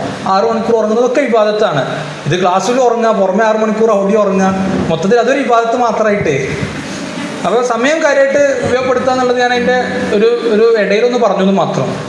അപ്പോൾ നമ്മൾ പറഞ്ഞതുപോലെ ആളുകളെ അവരുടെ മൻഹജ് മനസ്സിലാക്കിയിട്ട് അവരെ ഉൾക്കൊള്ളുക, എന്നിട്ട് മൊത്തത്തിൽ ഇസ്ലാമിൻ്റെ ഒരു റെപ്രസെൻറ്റേഷൻ നമ്മൾ കുറച്ചുകൂടി ഗൗരവത്തിലാക്കുക എന്ന് ഞാൻ പറഞ്ഞു. ഇപ്പോൾ ഉമ്മഹാത്തുൽ മുഅ്മിനീനുമായി ബന്ധപ്പെട്ട് റസൂലുള്ളാഹിക്കെതിരെ വരുന്ന വിമർശനങ്ങളെ പറ്റി നമ്മൾ പറഞ്ഞു. ഇപ്പോൾ ആയിഷ ബീവിയെ ചേർത്താണ് അതിൽ കൂടുതലുള്ളത്. ശരിക്ക് സയ്യിദ് റമദാൻ ബൂത്തി ആയിഷ ഉമ്മുൽ മുഅ്മിനീൻ എന്ന് പറയുന്ന ഒരു ചെറിയ പുസ്തകം എഴുതിയിട്ടുണ്ട് ആയിഷ ബീവിനെ പറ്റിയിട്ട്. അപ്പോൾ ഈ പുസ്തകം ശരിക്ക് ഈ പുസ്തകത്തെ പറ്റിയിട്ട് ബൂത്തി പറയുന്ന ഒരു അദ്ദേഹത്തിൻ്റെ ഒരു മുഹാദറയുടെ ഒരു ദർസിൻ്റെ ഒരു ഭാഗത്ത് ബൂത്തി പറയുന്ന ഒരു ചെറിയ ഭാഗം അത് യൂട്യൂബിൽ കാണാൻ പറ്റും. അതൊന്ന് കണ്ടുനോക്കുകയാണ്. മനസ്സിൽ ഇങ്ങനെ ഉള്ളിലക്കുന്ന ഒരു അനുഭവമായിട്ട് അത് മാറും. ബൂത്തി പറയുന്നത്, ഞാൻ ആ പുസ്തകം എഴുതിയിട്ട് ഒരു ദിവസം എന്നെ എൻ്റെ മകൾ വിളിക്കുകയാണ്. റിയാദിൽ താമസിക്കുന്ന എൻ്റെ മകൾ എന്നെ വിളിച്ചിട്ട്, മകൾക്ക് ഞാൻ ഈ പുസ്തകം എഴുതുമെന്നും അറിയില്ല. അപ്പോൾ മകൾ വിളിച്ചിട്ട് എന്നോട് ചോദിക്കും, ഉപ്പ നിങ്ങൾ ഇങ്ങനെ ഒരു പുസ്തകം എഴുതിയിട്ടുണ്ടോ? ഉപ്പ പറഞ്ഞു, അത് ഞാൻ എഴുതിയിട്ടുണ്ട്, എന്തേ ചോദിക്കാൻ കാരണം. അപ്പോൾ മകൾ പറയാണ്, ഉപ്പ ഞാൻ ഇങ്ങനെ ഒരു സ്വപ്നം കണ്ടു, അതുകൊണ്ട് വിളിച്ചതാണ്. അതായത് സ്വപ്നത്തിൽ എൻ്റെ വാതിൽ ആരോ ഒന്ന് മുട്ടുകയാണ്. ഞാൻ തുറന്നു നോക്കിയപ്പോൾ ഒരു സ്ത്രീയാണ്. അപ്പോൾ ഞാൻ ആരാണ് എന്ന് ചോദിച്ചപ്പോൾ ആ സ്ത്രീ പരിചയപ്പെടുത്തുന്നത് ഞാൻ ആയിഷയാണ്, ആയിഷ ബീവിയാണ്. നിങ്ങളുടെ ഉപ്പാക്ക് ഒരു ശുക്ർ പറയാൻ വേണ്ടി വന്നതാണ്. എന്നെയും പ്രവാചകരെയും പറ്റിയിട്ട് വളരെ മോശമായ പലതും ഈ കാലത്ത് പറയുമ്പോൾ ഞങ്ങളെ പ്രതിരോധിക്കാൻ നിങ്ങളുടെ ഉപ്പ ചെയ്ത സംഭാവനക്ക് നന്ദി പറയാൻ വേണ്ടി വന്നതാണ് എന്ന് ആയിഷ ബീവി പറയുന്നതായിട്ട് ഞാൻ സ്വപ്നം കണ്ടു, അതുകൊണ്ട് ഉറപ്പിക്കാൻ വേണ്ടി വിളിച്ചതാണെന്ന്. ബൂത്തി അത് കണ്ണ് നിറച്ചിട്ടാണ് പറയുന്നത്. അത് കേട്ടപാട് ഞാൻ ശുക്രിൻ്റെ സുജൂദിൽ വീണു എന്ന് സയ്യിദ് റമദാൻ ബൂത്തി പറയുന്നുണ്ട്. അപ്പോൾ ശരിക്ക് നമ്മൾ ദീൻ എന്താണെന്ന് മനസ്സിലാക്കുമ്പോൾ ഒന്നുമില്ലെങ്കിൽ സുജൂദ് ചെയ്യുമ്പോൾ ഒരു ഈമാനൊരു കൂടുതൽ കിട്ടും. ആ അള്ളാൻ്റെ മുമ്പിനല്ല ഞാൻ കിടക്കുന്നത് എന്നുള്ളത് സ്വലാത്ത് ചെല്ലുമ്പോൾ അതിലൊരു ഈമാൻ കൂടുതൽ നിങ്ങൾക്ക് മനസ്സിൽ കൊണ്ടുവരാൻ പറ്റും. അപ്പോൾ യഥാർത്ഥത്തിൽ വലിയ ഉത്തരവാദിത്തമുള്ള ആൾക്കാരാണ് നമ്മൾ. അപ്പോൾ നേരത്തെ ഞാൻ പറഞ്ഞതുപോലെ ലോകം തന്നെ ശ്രദ്ധിക്കുന്ന ഒരു മതത്തിൻ്റെ സ്ത്രീ പക്ഷമാണ് ശരിക്കും നമ്മൾ. അതുകൊണ്ട് തന്നെ ഒരുപാട് സാമൂഹിക ഉത്തരവാദിത്തങ്ങൾ നമ്മുടെ മുന്നിലുണ്ട്, ഒരുപാട് ചോദ്യങ്ങൾ നമ്മുടെ മുന്നിലുണ്ട്. ഈ ചോദ്യങ്ങൾക്കൊക്കെ നല്ല പെൺകുട്ടികളായിട്ട് മറുപടി പറയാൻ നമുക്ക് പറ്റണം. ആൺകുട്ടികളായിട്ട് പറഞ്ഞ കാര്യം പെൺകുട്ടികൾക്കും പറ്റും. അതൊക്കെ നല്ല പെൺകുട്ടിയായിട്ട് നല്ല കാഴ്ചപ്പാടും ബുദ്ധിശേഷിയൊക്കെ ഉള്ള കുട്ടികളായിട്ട് നമുക്ക് മറുപടി പറയാൻ പറ്റണം. അതിന് വലിയ അളവിൽ വായന വേണം, ആലോചന വേണം. വായിച്ചാൽ മാത്രം പോരാ, അതിനെ അനലൈസ് ചെയ്യാനുള്ള കപ്പാസിറ്റി ഉണ്ടാവണം. മുമ്പ് നമ്മുടെ ഈ മലപ്പുറത്ത് MESൻ്റെ മെഡിക്കൽ കോളേജുകളിൽ അവരുടെ ക്യാമ്പസിൽ നിഖാബ് ധരിക്കുന്നതിനെതിരെ ചില വിലക്കുണ്ടായിരുന്നു, കുറച്ച് മുമ്പാണ്. അപ്പോൾ ആൾക്കാരാകെ പ്രശ്നമാക്കി. അതായത് മുസ്ലിം സ്ത്രീകൾക്ക് അങ്ങനെ നിഖാബ് ധരിക്കാൻ പാടില്ല, ഹിജാബ് ധരിക്കാൻ പാടില്ല, അങ്ങനെയൊന്നും പറയാൻ പറ്റില്ല എന്നൊക്കെ പറഞ്ഞിട്ട് ആകെ വിവാദമായ സമയത്ത് ഒരുപാട് പ്രശ്നങ്ങൾ അതിൻ്റെ തുടർച്ചയിലുണ്ടായി. അപ്പോൾ ആളുകൾ, നമ്മളെ മതസംഘടനകൾ വ്യത്യസ്ത രീതിയിലാണ് അതിനോട് പ്രതികരിച്ചത്. ധൈര്യം ഉണ്ടെങ്കിൽ ഞങ്ങൾ കുട്ടികളൊന്ന് ഹിജാബ് ഇടാതെ നിങ്ങളൊന്നാണ്ട് കയറ്റി നോക്കി, ഞാൻ കുട്ടികളെ നിക്കാബ് ഞങ്ങൾ വഴിയിൽ തടയുന്നൊക്കെ പറഞ്ഞിട്ട് നമ്മളിങ്ങോട്ട് ആവേശപ്പെടുകയാണ്. അത് പണ്ട് ഈ EMSൻ്റെ കാലത്ത് ഉസ്താദിനൊക്കെ അറിയിക്കും. പഴയ കാലത്ത് EMSൻ്റെ കാലത്ത് നമ്മളെ ഈ ബഹുഭാര്യത്വം അങ്ങനത്തെ ശരീഅത്ത് നിയമങ്ങളൊക്കെ ഭേദഗതി ചെയ്യണം, മുസ്ലിം പേഴ്സണൽ ലോ ബോർഡിലൊക്കെ ചില മാറ്റങ്ങൾ വേണമെന്നൊക്കെ പറഞ്ഞ സമയത്ത് അതിനെതിരെ റെസ്പോൺസ് ഉണ്ടായ സമയത്ത് മുസ്ലിം ചെറുപ്പക്കാർ സമര മുദ്രാവാക്യം വിളിച്ചത് പറയപ്പെടാറുണ്ട്. 1 കെട്ടും 2 കെട്ടും, വേണമെങ്കിൽ EMSൻ്റെ ഓളിങ് കെട്ടും എന്നൊക്കെ പറഞ്ഞിട്ട് 1 കെട്ടും 2 കെട്ടും, വേണമെങ്കിൽ EMSൻ്റെ ഓളിങ് കെട്ടും. അതൊന്നല്ല ഇപ്പോൾ ഇതിന് മറുപടി. അതൊക്കെ ആൾക്കാർ പുച്ഛിച്ച് തള്ളും.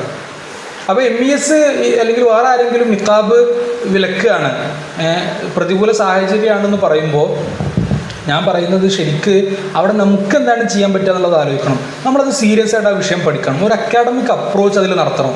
ഞാൻ ശരിക്കും ആ വിഷയം വന്ന സമയത്ത് ഞാൻ വെറുതെ ഇങ്ങനെ ഗൂഗിൾ ചെയ്ത് നോക്കി, മുസ്ലിം ലോകത്ത് ഈ ഹിജാബ് നിക്കാബുമായി ബന്ധപ്പെട്ട് കാര്യമായ പഠനങ്ങൾ വല്ലതും അക്കാഡമിക്സിൽ വന്നിട്ടുണ്ടോ? നമ്മുടെ നാട്ടിൽ ഇങ്ങനെ ആൾക്കാർ വെറുതെ ഇങ്ങനെ MES ആൾക്കാരെ തെറി വിളിക്കുക, ധൈര്യം ഉണ്ട് ഞങ്ങളുടെ കുട്ടികളെ നിങ്ങളെ നിക്കാബ് ഊരി ചോക്കി എന്നൊക്കെ പറയാന്നല്ലാതെ ഇതിൻ്റെ റെസ്പോൺസായിട്ട് മുസ്ലിം ലോകത്ത് അക്കാഡമിക്കലി ഏതെങ്കിലും പുസ്തകങ്ങൾ വന്നിട്ടുണ്ടോ എന്ന് വെറുതെ അങ്ങനെ അന്വേഷിച്ചപ്പോഴാണ് പിന്നെ ഈ കാനഡയിലെ ഒരു ടൊറൻഡോ യൂണിവേഴ്സിറ്റിയിലെ ഒരു പ്രൊഫസർ കാതറിൻ ബുള്ളക്ക് എന്ന് പറയുന്ന ഒരു സ്ത്രീയുടെ ഒരു വർക്ക് ഞാൻ ശരിക്കും കാണുന്നത്. മുസ്ലിം women and the way challenging the stereotype എന്നൊക്കെ പറഞ്ഞിട്ടൊരു വർക്ക്. അപ്പോൾ ഞാനതങ്ങനെ നോക്കിയപ്പോൾ മലയാളത്തിലെ പുസ്തകം വന്നിട്ടുണ്ട്, മുസ്ലിം പെണ്ണും മുഖപടവും പൊതുബോധത്തെ പുനരാലോചിക്കുമ്പോൾ എന്ന് പറഞ്ഞിട്ട് കോഴിക്കോട് അതർ ബുക്സ് അത് മലയാളത്തിലും കൊണ്ടുവന്നിട്ടുണ്ട്. അപ്പോൾ ഞാൻ വെറുതെ ആ പുസ്തകം ഇങ്ങനെ തിരഞ്ഞു, അതിൻ്റെ PDF എന്തോന്ന് കിട്ടി. ഞാൻ ആ പുസ്തകം തന്നെ മൊത്തത്തിൽ ഒന്ന് വായിച്ചു. അത് വായിച്ച് കഴിയുമ്പോൾ നമുക്ക് ഈ വിഷയത്തിലുണ്ടാകുന്ന ഉൾക്കാഴ്ച ഭയങ്കരമാണ്. അതുവരെ നമ്മൾ ഹിജാബ് നിക്കാബ് എന്ന് പറഞ്ഞ് നടന്ന് നമ്മൾ വെറുതെ ഒച്ചപ്പാടുണ്ടാക്കിയതിൻ്റെ അപ്പുറത്ത് വിഷയങ്ങളെ എങ്ങനെ സമീപിക്കണം എന്ന് വളരെ കൃത്യമായിട്ട് കാതറിൻ ബുള്ളക്ക് ആ പുസ്തകത്തിൽ പറയുന്നുണ്ട്. അവരെ സംബന്ധിച്ചിടത്തോളം അവർ ജൂയിഷോ അതോ ക്രിസ്ത്യനോ ആയിരുന്നു. അപ്പോൾ അവർ ഈ പർദ്ദ ധരിച്ച ഒരു മുസ്ലിം പെണ്ണിനെ കാണുമ്പോൾ ഇവർക്ക് ഒരുതരം ശത്രുതയാണ് മനസ്സിലുണ്ടാവുക. എന്താണ് ഇപ്പോൾ ആ പെണ്ണിൻ്റെ കോലം? മതം ശരിക്കും അവളെ ഒരു വസ്ത്രം കൊടുത്ത് അടിച്ചമർത്തല്ലേ ചെയ്യുന്നത്? അങ്ങനത്തെ ഒരു തരം ഒരു ശത്രുതയോ ഒരു പുച്ഛം കലർന്ന പുഞ്ചിരിയോ ഒക്കെയാണ് ഈ കാതറിൻ ബുള്ളക്കിൻ്റെ മനസ്സിലുണ്ടാവുക.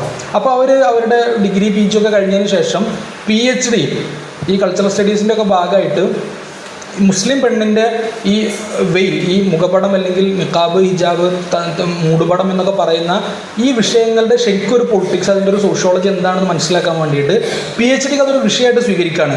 അവരാ വിഷയം സ്വീകരിക്കുന്നത് തന്നെ ഇസ്ലാമിനെ എതിർക്കാനാണ്. ഇത് പഠിച്ച ഒരു PhD തിസീസ് സബ്മിറ്റ് ചെയ്യുമ്പോൾ ഇസ്ലാം ഒരു ലോക്കലാണ്, സ്ത്രീകളെ ഈ വിഷയത്തിൽ അടിച്ചമർത്തുകയാണ് എന്ന് സ്ഥാപിക്കാൻ വേണ്ടി മാത്രമാണ് അവർ പഠിക്കുന്നത്.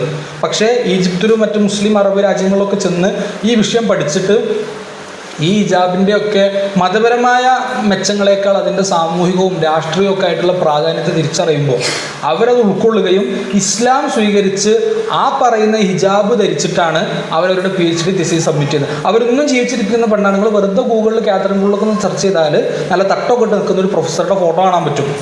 മുസ്ലിമായി അവരതുവരെ എതിർത്തിരുന്ന ഹിജാബ് ധരിച്ചിട്ടാണ് അവരാ PhD തിസീസ് സബ്മിറ്റ് ചെയ്തത്. ഞാൻ പറയുന്നത് ആളുകൾ ഇതൊക്കെ കാണുന്നത് വേറൊരു കണ്ണിലാണ്. ഇപ്പോൾ ഞാൻ പറഞ്ഞല്ലോ, ഇവരിത് പഠിക്കുമ്പോഴാണ് കേവലം മതപരമായ കാര്യം എന്നതിനേക്കാൾ ഇതിന് വലിയ പ്രാധാന്യം ഉണ്ടെന്ന് മനസ്സിലാവുന്നത്. കാരണം ഇപ്പം നമ്മുടെ നാട്ടിൽ ഇതൊക്കെ ഒരു മാർക്കറ്റാണ് ശരിക്ക്. ഇപ്പോൾ ഈ സ്ത്രീകളെങ്ങനെ ഫെമിനിസ്റ്റ് ചിന്തകൾ ഇങ്ങനെ പറഞ്ഞ് പ്രചോദിപ്പിച്ച് പുറത്തിറക്കുക എന്ന് പറയുന്നത് ഇവിടുത്തെ കോർപ്പറേറ്റ് താല്പര്യമാണ്. ഇപ്പോൾ ഹിജാബ് നിക്കാബ് ഇട്ടൊരു പെണ്ണിനെ സംബന്ധിച്ചിടത്തോളം എല്ലാവരും നിക്കാബ് ധരിക്കാൻ തുടങ്ങിയാൽ പിന്നെ ഈ പൗഡറും കുട്ടികളൊന്നും ഉണ്ടാവില്ല. അപ്പോൾ ആ സാധനമൊക്കെ നഷ്ടത്തിലാണ്. അപ്പോൾ ആ കച്ചവടം നടക്കണമെങ്കിൽ ആളുകൾ നിക്കാബ് ധരിക്കാതിരിക്കണം. അപ്പോൾ അവർ ഈജിപ്തിലൊക്കെ പഠനങ്ങൾ വെച്ചിട്ട് പറയുന്നത് ഞങ്ങളുടെ കുട്ടികളെ സംബന്ധിച്ചിടത്തോളം നിക്കാബ് ധരിക്കുന്ന കുട്ടികൾക്ക് ഭയങ്കര കോൺഫിഡൻസ് ആണ്. അതായത് ഒരു പെൺകുട്ടി പുറത്തിറങ്ങും. നിങ്ങളുടെ വീട്ടിലൊക്കെയുള്ള ചെറിയ പെൺകുട്ടികൾ സ്കൂളിലൊക്കെ ചെറിയ ക്ലാസ്സിൽ, പക്ഷേ ഐറ്റങ്ങൾക്കൊന്ന് പുറത്തിറങ്ങണം എന്നുണ്ടെങ്കിൽ ഒരുപാട് സമയം വേണമെന്ന് ഒരുങ്ങാൻ. കൺമശിട്ടത് കൂടിപ്പോയോ കുറഞ്ഞു പോയോ, കുട്ടിയിട്ടത് കുറഞ്ഞോ കൂടിയോ, ചോപ്പിച്ചത് കൂടിയോ, ഇതൊക്കെ അതായത് ഒരുപാട് കൺസേണുകളാണ് മനുഷ്യന്. അതായത് ഇപ്പോൾ ഈ മുടി നന്നാക്കാൻ, മുഖം നന്നാക്കാൻ, ഈ തലൻ്റെ മേലെയുള്ളത് നന്നാക്കാൻ തലൻ്റെ ഉള്ളിലേക്ക് പ്രാധാന്യം കൊടുത്തില്ലെങ്കിൽ ഇമ്മത്തൊക്കെ എന്നോ രക്ഷപ്പെടിയിരുന്നു. പിന്നെ അതായത് ഇപ്പോൾ മാൽക്കം എക്സിൻ്റെ ഒരു ആത്മകഥ ഉണ്ട്, അങ്ങനെ വായിച്ചു കൊണ്ട് ഇങ്ങനെ റോമാഞ്ചിഫിക്കേഷൻ എന്നൊക്കെ പറയില്ലേ. മാൽക്കം എക്സ് ശരിക്കും ഈ ബ്ലാക്ക് മുസ്ലിംസിൻ്റെ ഒക്കെ ഒരു അതിജീവനത്തെ പറ്റി ഇങ്ങനെ നമുക്കങ്ങനെ കോരിത്തെരിപ്പിക്കുന്ന ഒരു ആത്മകഥയാണ്. അലക്സ് ഹാലിയാണ് അത് എഴുതിയിട്ടുള്ളത്. മാൽക്കം എക്സ് ശരിക്കും പറയുന്നുണ്ട്, ഞങ്ങൾ ഈ ബ്ലാക്ക് അമേരിക്കൻസ് അല്ലെങ്കിൽ ഈ കമ്മ്യൂണിറ്റി രക്ഷപ്പെടാത്തതിൻ്റെ കാരണം തന്നെ ഇവർ ഈ ആഫ്രിക്കൻസിൻ്റെ ഒക്കെ മുടികൾ ശ്രദ്ധിച്ചിട്ടുണ്ടാവും, അങ്ങനെ ഒരു പ്രത്യേക തരം ചുരുണ്ടല്ല. അപ്പോൾ അതങ്ങനെ എണ്ണ തേച്ച് മിനുക്കാൻ ആളുകൾക്ക് ഭയങ്കര താല്പര്യമായിരിക്കും. അപ്പോൾ മാൽക്കം എക്സ് പറയുന്നത് ആളുകളുടെ പ്രധാനപ്പെട്ട പണി അതാണ്. നല്ല എണ്ണ തേച്ച് മുടി ഇങ്ങനെ ആ ചുരുള മുടി ഇങ്ങനെ ഒരു കോലത്തിൽ വാരി വെക്കുക. അതിന് തന്നെ അതൊരു ദിവസം ഒരു അരമണിക്കൂർ കൂട്ടി വെക്കുള്ളൂ. നിങ്ങൾ 10 ദിവസം കൊണ്ട് എത്ര മണിക്കൂറായി? 15 മണിക്കൂറായി അല്ലേ? എത്ര മണിക്കൂറായി? 5 മണിക്കൂർ, സോറി. ഇങ്ങനെ ഒരു കൊല്ലം 2 കൊല്ലം കൂട്ടി വെക്കൊണ്ട് കൊല്ലങ്ങൾ ഈ മുടി വാരാൻ തന്നെ കഴിഞ്ഞിട്ടുണ്ടാവും. അപ്പോൾ മാൽക്കം എക്സ് ശരിക്കും പറയാണ്, ഇവർ ഈ മുടി വാരാൻ കൊടുക്കുന്ന പ്രാധാന്യം, തലക്ക് മുകളിലുള്ളത് കൊടുത്തിരുന്ന പ്രാധാന്യം ഇവർ തലക്കുള്ളിൽ കൊടുത്തിരുന്നെങ്കിൽ, അതായത് അത്ര കണ്ട് മാൽക്കം എക്സൊക്കെ ഭയങ്കര അതിജീവിച്ച് സർവൈവ് ചെയ്ത് പോന്നിട്ടുള്ള ആളാണ്. അപ്പോൾ ഈ കമ്മ്യൂണിറ്റി രക്ഷപ്പെടാത്തതിൻ്റെ കാരണം അവർ ഉള്ളുകൊണ്ടൊന്നും ആലോചിക്കുന്നില്ല, ഞങ്ങളുടെ ഐഡൻറ്റിറ്റി ക്രൈസിസ് ആലോചിക്കുന്നില്ല, ഞങ്ങളെങ്ങനെ വിജയിക്കണമെന്ന് ആലോചിക്കുന്നില്ല, ബുദ്ധിപരമായിട്ട് വല്ലതും ചെയ്യേണ്ടതെന്ന് ആലോചിക്കുന്നില്ല. ഇല്ല, നേരം മുടി മിനിക്ക് നിൽക്കുകയാണ്. നമ്മളെ വീട്ടിലെ പെൺകുട്ടികളും, ഞാൻ ആ കുറ്റപ്പെടുത്തല്ല കേട്ടോ, ഒരു ഇല്ല അങ്ങനെ തന്നെ അല്ലേ. പക്ഷേ നിക്കാബ് അല്ല, അങ്ങനല്ല. പക്ഷെ നിക്കാബ് ധരിക്കുന്ന ഒരു കുട്ടിയാണെങ്കിൽ ഈ കുട്ടിക്ക് ഈ കൺസേൺ വല്ലതും ആവും. ഇതിപ്പോൾ എന്തിനാണ് പുറത്തേക്ക് ഇങ്ങനെ ഇറങ്ങുന്നത്? ആൾക്കാർ കാണാനാണ്. അപ്പോൾ എല്ലാം നിങ്ങൾ പറഞ്ഞിട്ട് കാര്യമല്ല. അപ്പോൾ കണ്ണാടിൻ്റെ മുന്നിൽ നിന്ന് കാണുകയാണെങ്കിൽ ആൾക്കാർ ഉറങ്ങുമ്പോൾ ഇതിടണ്ടേ? സ്വന്തം അങ്ങനെ കാണാനാണെങ്കിൽ പുരയിൽ നിൽക്കുമ്പോഴൊക്കെ ഇതിടണ്ട. പുരയിൽ നിൽക്കുമ്പോൾ ആരും ഇത്ര ഒരു കൺസേൺ ആയിട്ട് കാണുന്നില്ലല്ലോ. പുറത്തിറങ്ങുമ്പോഴാണ്. അപ്പോൾ പുരയിൽ പ്രശ്നമല്ല, പുറത്തിറങ്ങുമ്പോൾ പ്രശ്നമാണ്. അപ്പോൾ പുറത്തിറങ്ങുന്ന സമയത്ത് ഇതൊക്കെ ചെയ്യുന്നത് സ്വാഭാവികമായിട്ട് ആളുകൾ കാണാനാണ്. നിക്കാബ് ധരിക്കലോടുകൂടെ ഈ ആളുകൾ കാണാന്ന് പറഞ്ഞ പരിപാടി തന്നെ മാറി. അപ്പോൾ പിന്നെ ഈ പുട്ടിയിടണ്ട, പൗഡർ ഇടണ്ട, ലിപ്സ്റ്റിക് ഇടണ്ട, ഈ പൈസ ഒക്കെ ലാഭമാണ്. ഇതിൻ്റെ കച്ചവടവും പൊട്ടും. ഞാനിത് തമാശ രൂപയാണ് പറയുന്നത്, പക്ഷെ ഇതിൻ്റെ പിന്നിലുള്ള കോർപ്പറേറ്റ് താല്പര്യം ഭയങ്കരമാണ്. ഈ കോർപ്പറേറ്റ് അജണ്ടയാണ് ശരിക്കത്. മുസ്ലിം പെണ്ണുങ്ങൾ മാത്രം എല്ലാവരും കൂടി നിക്കാബ് ഇടൽ തുടങ്ങിയാൽ പിന്നെ ഈ പറയുന്ന സാധനത്തൊന്നും പിന്നെ കച്ചവടമല്ലല്ലോ, പിന്നെ ആൾക്കാർ ഇത് വിൽക്കാൻ നോക്കൂലല്ലോ. അപ്പോൾ ശരിക്കും കാതരമുള്ളൊക്കെ പറയുന്നത് ഈ ആളുകൾക്ക് ഈ നിക്കാബ് കൊടുക്കുന്ന സാമൂഹികമായിട്ടുള്ളൊരു ആത്മവിശ്വാസം, ചിലപ്പോൾ ഇപ്പോൾ നമ്മുടെ നാട്ടിൽ ഈ സൗന്ദര്യബോധം ഉണ്ട്, അതൊക്കെ ഒരു ആപേക്ഷികമായിട്ടുള്ള കാര്യമാണ്. അപ്പോൾ സൗന്ദര്യം കുറഞ്ഞ പെണ്ണിനെ ഇപ്പോൾ ഞാൻ സ്കൂളിൽ പോകുമ്പോൾ ആൾക്കാർ ഇന്നെ കളിയാക്കുമോ, അല്ലെങ്കിൽ ചെക്കന്മാർ ഇന്നെ നോക്കുമോ, ഓളെ മാത്രമല്ലേ നോക്കുള്ളൂ, ഇങ്ങനെയൊക്കെയുള്ള കൺസേണാണ്. എല്ലാവരും നിക്കാബിടുമ്പോൾ പിന്നെ എവിടെ ഇതിനൊക്കെയുള്ള പ്രസക്തി? അപ്പോൾ മാനസികമായി, സാമൂഹികമായി, രാഷ്ട്രീയമായി ഇതിൻ്റെയൊക്കെ ഒരു ഇമ്പോർട്ടൻസ് ഭയങ്കരമാണ്. ഒരു മതപരമായ വസ്ത്രധാരണ രീതി എന്നതിനേക്കാൾ മനുഷ്യന് ആത്മവിശ്വാസം നൽകുന്ന ഒരു വസ്ത്രധാരണ രീതിയാണ് ഇതെന്ന് അവർ തിരിച്ചറിയാണ്. അപ്പോൾ ഞാൻ പറയുന്നത്, നമ്മൾ പ്രാക്ടീസ് ചെയ്യുന്ന കാര്യങ്ങളിൽ ഇങ്ങനെ വ്യത്യസ്ത എലമെൻറ്റുകളുണ്ട്. ആ എലമെൻറ്റുകളൊക്കെ വായിച്ചാൽ ഇതൊക്കെ ഭയങ്കര ഇൻട്രസ്റ്റിംഗ് ആയിട്ടുള്ള ഒരു സംഭവമായിട്ട് നമുക്ക് മനസ്സിലാക്കാൻ പറ്റും. ദീനിനങ്ങൾ അങ്ങനെ ഒരു കണ്ണോടെ വായിച്ചു നോക്കേണ്ടി. ഇപ്പോൾ നമ്മൾ 5 നേരം നിസ്കരിക്കുന്നുണ്ടല്ലോ, അല്ല 5 നേരം നിസ്കരിക്കുന്നു. ഇപ്പോൾ ഇസ്ലാം കാര്യങ്ങൾ 5ആണ്: നിസ്കാരം, നോമ്പ്, ഷഹാദത്ത്, നിസ്കാരം, നോമ്പ്, സക്കാത്ത്, ഹജ്ജ്. അതായത് ഇപ്പോൾ മുസ്ലിങ്ങളോടുള്ള എതിർപ്പ്, ഈ 5 കാര്യങ്ങളിൽ ആരാണ് എതിർപ്പ് പറയുന്നത്? വൃദ്ധങ്ങൾ. അതായത് ഞാൻ ഇതിൻ്റെ ഖുർആനും ഹദീസും അല്ല പറയുന്നത്, ഇതിൻ്റെ ഒരു സോഷ്യൽ കണ്ണോടൊന്ന് വായിച്ചു നോക്കുക. ഷഹാദത്ത് ശരിക്ക് ദൈവവിശ്വാസം എന്ന് പറയുന്നത്, ഇങ്ങനെയൊക്കെ ലോകത്ത് മതനിരാശവും ലിബറലിസം ഒക്കെ വന്നിട്ടുണ്ടെങ്കിലും 90% ആളുകൾ ഇപ്പോഴും ദൈവവിശ്വാസികളാണ്. ശരിക്കും ഈ പറയുന്ന ആളുകളും ഒരുതരം വിശ്വാസികളാണ്.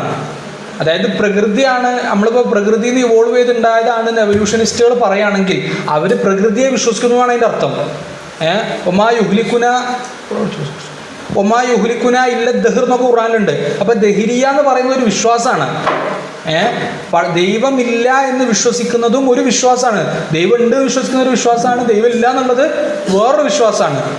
അപ്പോൾ എല്ലാവരും 100% വിശ്വാസികളാണ്. അത് പിന്നെ ആരെയാണ് വിശ്വസിക്കുന്നത് എന്നുള്ളതാണ് തർക്കം. അപ്പോൾ ഷഹാദത്ത് അവിടെ നിൽക്കട്ടെ, അത് ഇങ്ങനൊരു തലതിനുണ്ട്. പിന്നെ നിസ്കാരം, 5 വക്ത് നിസ്കാരങ്ങൾ കൃത്യമായിട്ട് ഒന്ന് അങ്ങനെ ആലോചിച്ച് നോക്കി. ഇത് മനുഷ്യന് നൽകുന്ന ഒരു മെൻ്റൽ ഹെൽത്ത് എത്രയാണെന്നുള്ളത്. ഒരു കൃത്യമായ ഇടവേളകളിലാണ് നമ്മൾ നിസ്കാരം ഉള്ളത്. നിങ്ങൾ രാവിലെ മുതൽ വൈകുന്നേരം വരെ ഒരേ പണി ഇങ്ങനെ പഠിച്ചുകൊണ്ടേ നിൽക്കുക, ഒരാൾ ജോലി ചെയ്തുകൊണ്ടേ നിൽക്കുക എന്ന് പറഞ്ഞാൽ അത് അയാളുടെ ഫിസിക്കലി മെൻ്റലി ഭയങ്കര പ്രശ്നമായിരിക്കും. അതിൻ്റെ അയാൾ ഒന്ന് പോകുന്നു, ഒരു കൃത്യമായ രീതിയിൽ അയാൾ ദേഹം ശുദ്ധിയാക്കുന്നു, നിസ്കരിക്കുന്നു. അതിൽ തന്നെ വ്യത്യസ്ത പ്രാക്ടീസിങ് ആണ് അല്ലേ, വ്യത്യസ്ത രീതികൾ, വ്യത്യസ്ത ഫോമുകൾ. അപ്പോൾ ശരിക്കും ഇത് നമ്മളെ ബ്ലഡ് സർക്കുലേഷൻ, നമ്മളെ മെൻ്റൽ ഹെൽത്ത് ഇതൊക്കെ വർദ്ധിപ്പിക്കുന്ന ഒരുതരം എക്സസൈസ് എന്നുള്ള നിലയ്ക്ക്. പിന്നെ ഇതിനെ കണ്ടാൽ ഈ നിസ്കാരത്തെ ആരാ മോശം പറയാം? മുസ്ലിങ്ങൾ മഹാമോശമാണ്, കാരണം 5 വക്ത് നിസ്കരിക്കുന്ന പോലെയാണെന്ന് ആയിരിക്കും പറയും. കാരണം നിസ്കാരം എന്ന് വെറുതെ ഇങ്ങനെ ഈ ഒരു കണ്ണോടെ കണ്ടോക്കി.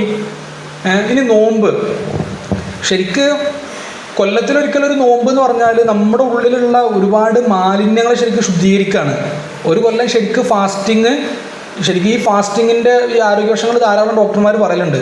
കുറേ അസുഖങ്ങൾ ഇല്ലാതാക്കാൻ, അവിടെ ഇവിടെയൊക്കെ അടിഞ്ഞുകൂടിയ കൊളസ്ട്രോൾ അങ്ങനെ കുറേ പോവാൻ, ശരിക്കും അത് കൂടുക എന്നുള്ളതാണ്. അതായത് അത് പരിഹരിക്കുക എന്നുള്ളതാണ് ഇതിൻ്റെ മക്കാസിതായിട്ട് പറയുന്നത്. പക്ഷേ റമദാൻ കഴിയുമ്പോഴേക്ക് കൊളസ്ട്രോളൊക്കെ കൂടുക ചെയ്യുന്നത്. അതിൻ്റെ കാരണം നമ്മൾ ഈ തീറ്റാണ്, പടച്ചോനെ തിന്ന് തോൽപ്പിക്കുകയാണ് ശരിക്കും. പണ്ട് ഈ കണ്ണൂരാരെ പറ്റിയൊരു തമാശ പറയലുണ്ട്. അതായത് നോമ്പിനെ പറ്റി ഞാൻ കേട്ടപ്പോൾ ഓലിങ്ങനെ പടച്ചോൻ്റെ അടുത്ത് പോയിട്ട്, ഇപ്പോൾ ഈ 6 മണി അല്ലെങ്കിൽ 7 മണി വരെ മഗ്‌രിബ് എന്ന് പറഞ്ഞാൽ ഒരു പ്രയാസമാണ്. ഒരു വൈകുന്നേരം ഒരു ചായ അത് പറ്റുമോ? കുറച്ചും പറയാൻ പറ്റൂല. ഒരു പ്രതീകാത്മക സംഭവമാണ് കേട്ടോ. വൈകുന്നേരം ഒരു ചിലപ്പോൾ അത് പറ്റൂല. ഉച്ചക്ക് ഒരു പിടി ചോറ്, അപ്പോൾ വൈകുന്നേരം വരെ നമ്മൾ നോമ്പ് പറ്റുള്ളൂ. അതിൻ്റെ ഇടയ്ക്ക് ഉച്ചക്ക് കുറച്ച് ചോറെങ്കിലും, ഒരു പിടി ചോറെങ്കിലും തിന്നാനുള്ള അവസരം അത് പറ്റൂല. എന്നാൽ 10 മണിക്ക് ഒരു കാലിച്ചായെങ്കിലും കുടിക്കാൻ നോമ്പ് ഞങ്ങൾ നോറ്റോളാം, ഒരു 10 മണിക്ക് ഒരു വെറുതെ ഒരു ചായെങ്കിലും കുടിക്കാൻ, നമ്മുടെ നാട്ടിൽ കാലിച്ചായ എന്ന് പറയും, നാട്ടിൽ എന്താ പറയുക അതന്നെല്ലാം പറയല്, 10 മണിക്ക് ഒരു കാലിച്ചായെങ്കിലും കുടിക്കാൻ ഉള്ള അവസരം പഠിച്ചോൻ പറയാണ്, അതും പറ്റൂല. എന്നായിക്കോട്ടെ ബാങ്ക് കൊടുത്തിട്ട് കാണിച്ചു തരാണ്. അങ്ങനെ ആയിക്കോട്ടെ ബാങ്ക് കൊടുത്തിട്ട് ശരിക്കും നമ്മൾ പഠിച്ചോനെ തിന്ന് തോൽപ്പിക്കുന്നല്ലേ ഇതിൻ്റെ. ഇപ്പോൾ ഈ സുകുമാർ അഴീക്കോട് അക്ബർ കക്കട്ടിലിൻ്റെ വീട്ടിൽ ഇഫ്താർ, അപ്പോൾ ഇതിപ്പോൾ ഒരു സാമൂഹിക പരിപാടിയായി മാറിയല്ലോ. നോൺ മുസ്ലിംസൊക്കെ ഒരു വ്യത്യസ്ത മതങ്ങളുടെ ഒരു സംഗമവേദി കൂടിയായിട്ട് ഇഫ്താറും മാറും. അപ്പോൾ സുകുമാർ അഴീക്കോട് അക്ബർ കക്കട്ടിലിൻ്റെ വീട്ടിലോ മറ്റോ ഇഫ്താറിന് വന്നൊരു അനുഭവം പറയലുണ്ട്. അപ്പോൾ മൂപ്പര് അവിടെ നോമ്പ് തുറക്കാൻ വന്നപ്പോൾ ഓരോ കുടുംബക്കാരൊക്കെ ഉണ്ട്. അപ്പോൾ ബാങ്ക് കൊടുത്ത സമയത്ത് അഴീക്കോടും നോമ്പ് തുറക്കാറിനാൽ പക്ഷേ അവരുടെ കൂടെ ഭക്ഷണം കഴിച്ചു. അപ്പോൾ മൂപ്പര് നോക്കുമ്പോൾ ടേബിൾ നിറയെ പലഹാരങ്ങളാണ്. അപ്പോൾ മൂപ്പര് ഇതാണ് ഇഫ്താർ എന്ന് വിചാരിച്ചിട്ട് മൂപ്പര് ആവശ്യത്തിന് കഴിച്ചു. അത് കഴിഞ്ഞിട്ട് ആൾക്കാർ നിസ്കരിക്കാൻ പോയി. നിസ്കരിച്ച് വന്നിട്ടാണ് ചായ കുടിക്കുന്നത്. അപ്പോൾ ആദ്യമുള്ളത് ജസ്റ്റ് ഒന്ന് ഈത്തപ്പഴം നിന്ന് നോമ്പ് തുറന്നല്ലേ, ഇനി അടുത്തതാണ് ശരിക്കും നോമ്പ് തുറ. അപ്പോൾ പിന്നെ അടുത്തത് വിഭവസമൃദ്ധമായ ഭക്ഷണം. അപ്പോൾ അഴീക്കോടൊക്കെ പറയാണ്, അത് കണ്ടിട്ട് തന്നെ മൂപ്പര് ഞെട്ടാണ്, കഴിക്കാതെ കണ്ടിട്ട് തന്നെ ഞെട്ടുക. അപ്പോൾ മൂപ്പര് ഇതുമ്മൽ തീർന്നു വിചാരിച്ചിട്ട് അവിടുന്ന് തന്നെ എഴുന്നേറ്റപ്പോൾ പിന്നെ അത് കഴിഞ്ഞിട്ട് ഒരു മധുരം എന്ന് പറഞ്ഞിട്ട് പായസവും സൂപ്പൊക്കെ ആയിട്ട് അടുത്തുനിന്ന് 3ാമത്തെ സ്റ്റെപ്പിൽ അതായത് കയ്യൊക്കെ കഴുകിയിരിക്കുമ്പോൾ പിന്നെ കുറച്ചുകൂടി സ്ഥലം ഉണ്ടെങ്കിൽ അവിടെ കൂടി എന്തെങ്കിലും പാരാനേ. പണ്ട് തിന്നൊരാൾ ഇവിടെ എത്തിയപ്പോൾ ആരോ പറഞ്ഞു ഒന്ന് കൈയിട്ട് നോക്കിന്ന്, കൈയിടാനുള്ള പോയിന്റ് ഒരു ചെറുപഴം കൂടി തിന്നിരുന്നു. അങ്ങനെ തിന്ന് ശരിക്കും ഈ ആരോഗ്യ രംഗത്ത് നമ്മൾ ഒരു കാര്യമായ ആലോചന നടത്തേണ്ടതുണ്ട്. ഇപ്പം നമ്മൾ ഈ പുരയിലൊക്കെ പോയാൽ ഇന്നലെ രാത്രി ഇവിടെ ഒരു നെയ്സ്പത്തിരി പറഞ്ഞ സാധനം ഉണ്ടല്ലോ, നാട്ടിൽ എന്താ പത്തലെന്നൊക്കെ പറയില്ലേ. ശരിക്കും ഇത് എത്ര നമ്മൾ തിന്നും? 3 എണ്ണുള്ളൂ, 5 എണ്ണം. ശരിക്ക് നോമ്പൊക്കെ അവന് കൃത്യമായ ഒരു കണക്ക് കിട്ടൂല. നോമ്പൊക്കെ ആകുമ്പോഴേ വീട്ടിലൊക്കെ ആണെങ്കിൽ, ഇവിടെയൊക്കെ നമ്മൾ കോളേജിലാകുമ്പോഴാണ് ഈ എണ്ണത്തിൻ്റെ വിഷയമൊക്കെ ഉണ്ടാവുക. പുരയിൽ അവർ കൃത്യമായ കണക്കൊന്നും ഇതിന് കിട്ടൂല. അപ്പോൾ ഉമ്മ നല്ലോണം ഇഷ്ടത്തിന് ഉണ്ടാക്കി തന്ന് നല്ല രസമുള്ള കറിയാണെങ്കിൽ നോമ്പുറക്കും നമ്മളങ്ങനെ ഒരു എണ്ണം ശരിക്കും നമ്മളെ മനസ്സിലാവും. എണ്ണം പിടിക്കൊന്നുമില്ലല്ലോ, നമ്മളത് നിസ്കരിക്കുന്നില്ലല്ലോ. അപ്പോൾ ശരിക്കും നമ്മൾ ഈ ഭക്ഷണ സംസ്കാരം നമ്മൾ മുസ്ലിങ്ങൾ ഭയങ്കരമായിട്ട്, ഇപ്പം മലപ്പുറം ജില്ലയിൽ ഈ പെരിന്തൽമണ്ണൊക്കെ ഭയങ്കര ഒരു ഫുഡങ്ങാടി എന്നാണ് അതിന് പറയുക. ഇഷ്ടംപോലെ റെസ്റ്റോറൻറ്റുള്ളൊരു സ്ഥലമുണ്ട് പെരിന്തൽമണ്ണൊക്കെ. ഏറ്റവും കൂടുതൽ ഹോസ്പിറ്റലുള്ളതും മലപ്പുറത്ത് പെരിന്തൽമണ്ണയിലാണെന്ന് പറയും. അപ്പോൾ അതിൻ്റെ അടുത്ത് ഇഷ്ടംപോലെ ഹോസ്പിറ്റലുകളുണ്ട്. മുമ്പ് കാളികാവ് ക്യാമ്പസ് ഒരു ഡോക്ടർ ക്ലാസ് എടുക്കാൻ വന്ന സമയത്ത് കുട്ടികളോട് ഇങ്ങനെ പറഞ്ഞു, നിങ്ങൾ ഇരിക്കുന്നതിൽ 90% ആളുകളും ഹൃദ്രോഗികളാണെന്ന്.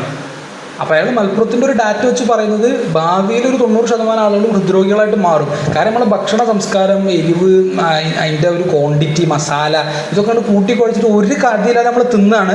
അതാണ് സംഭവിക്കുന്നത്. പക്ഷെ അതിൻ്റെ യാഥാർത്ഥ്യം, നോമ്പിൻ്റെ ഉദ്ദേശം അതല്ല. മില്യൺ കണക്കിന് ആളുകൾ നോമ്പ് നോക്കുന്നതിലൂടെ ഒരുപാട് ഭക്ഷണം സമാഹരിക്കാൻ പറ്റും, അത് അർഹരിലേക്ക് എത്തിക്കാൻ പറ്റും, ഇവരുടെ തന്നെ ആരോഗ്യം സംരക്ഷിക്കാനും പറ്റും.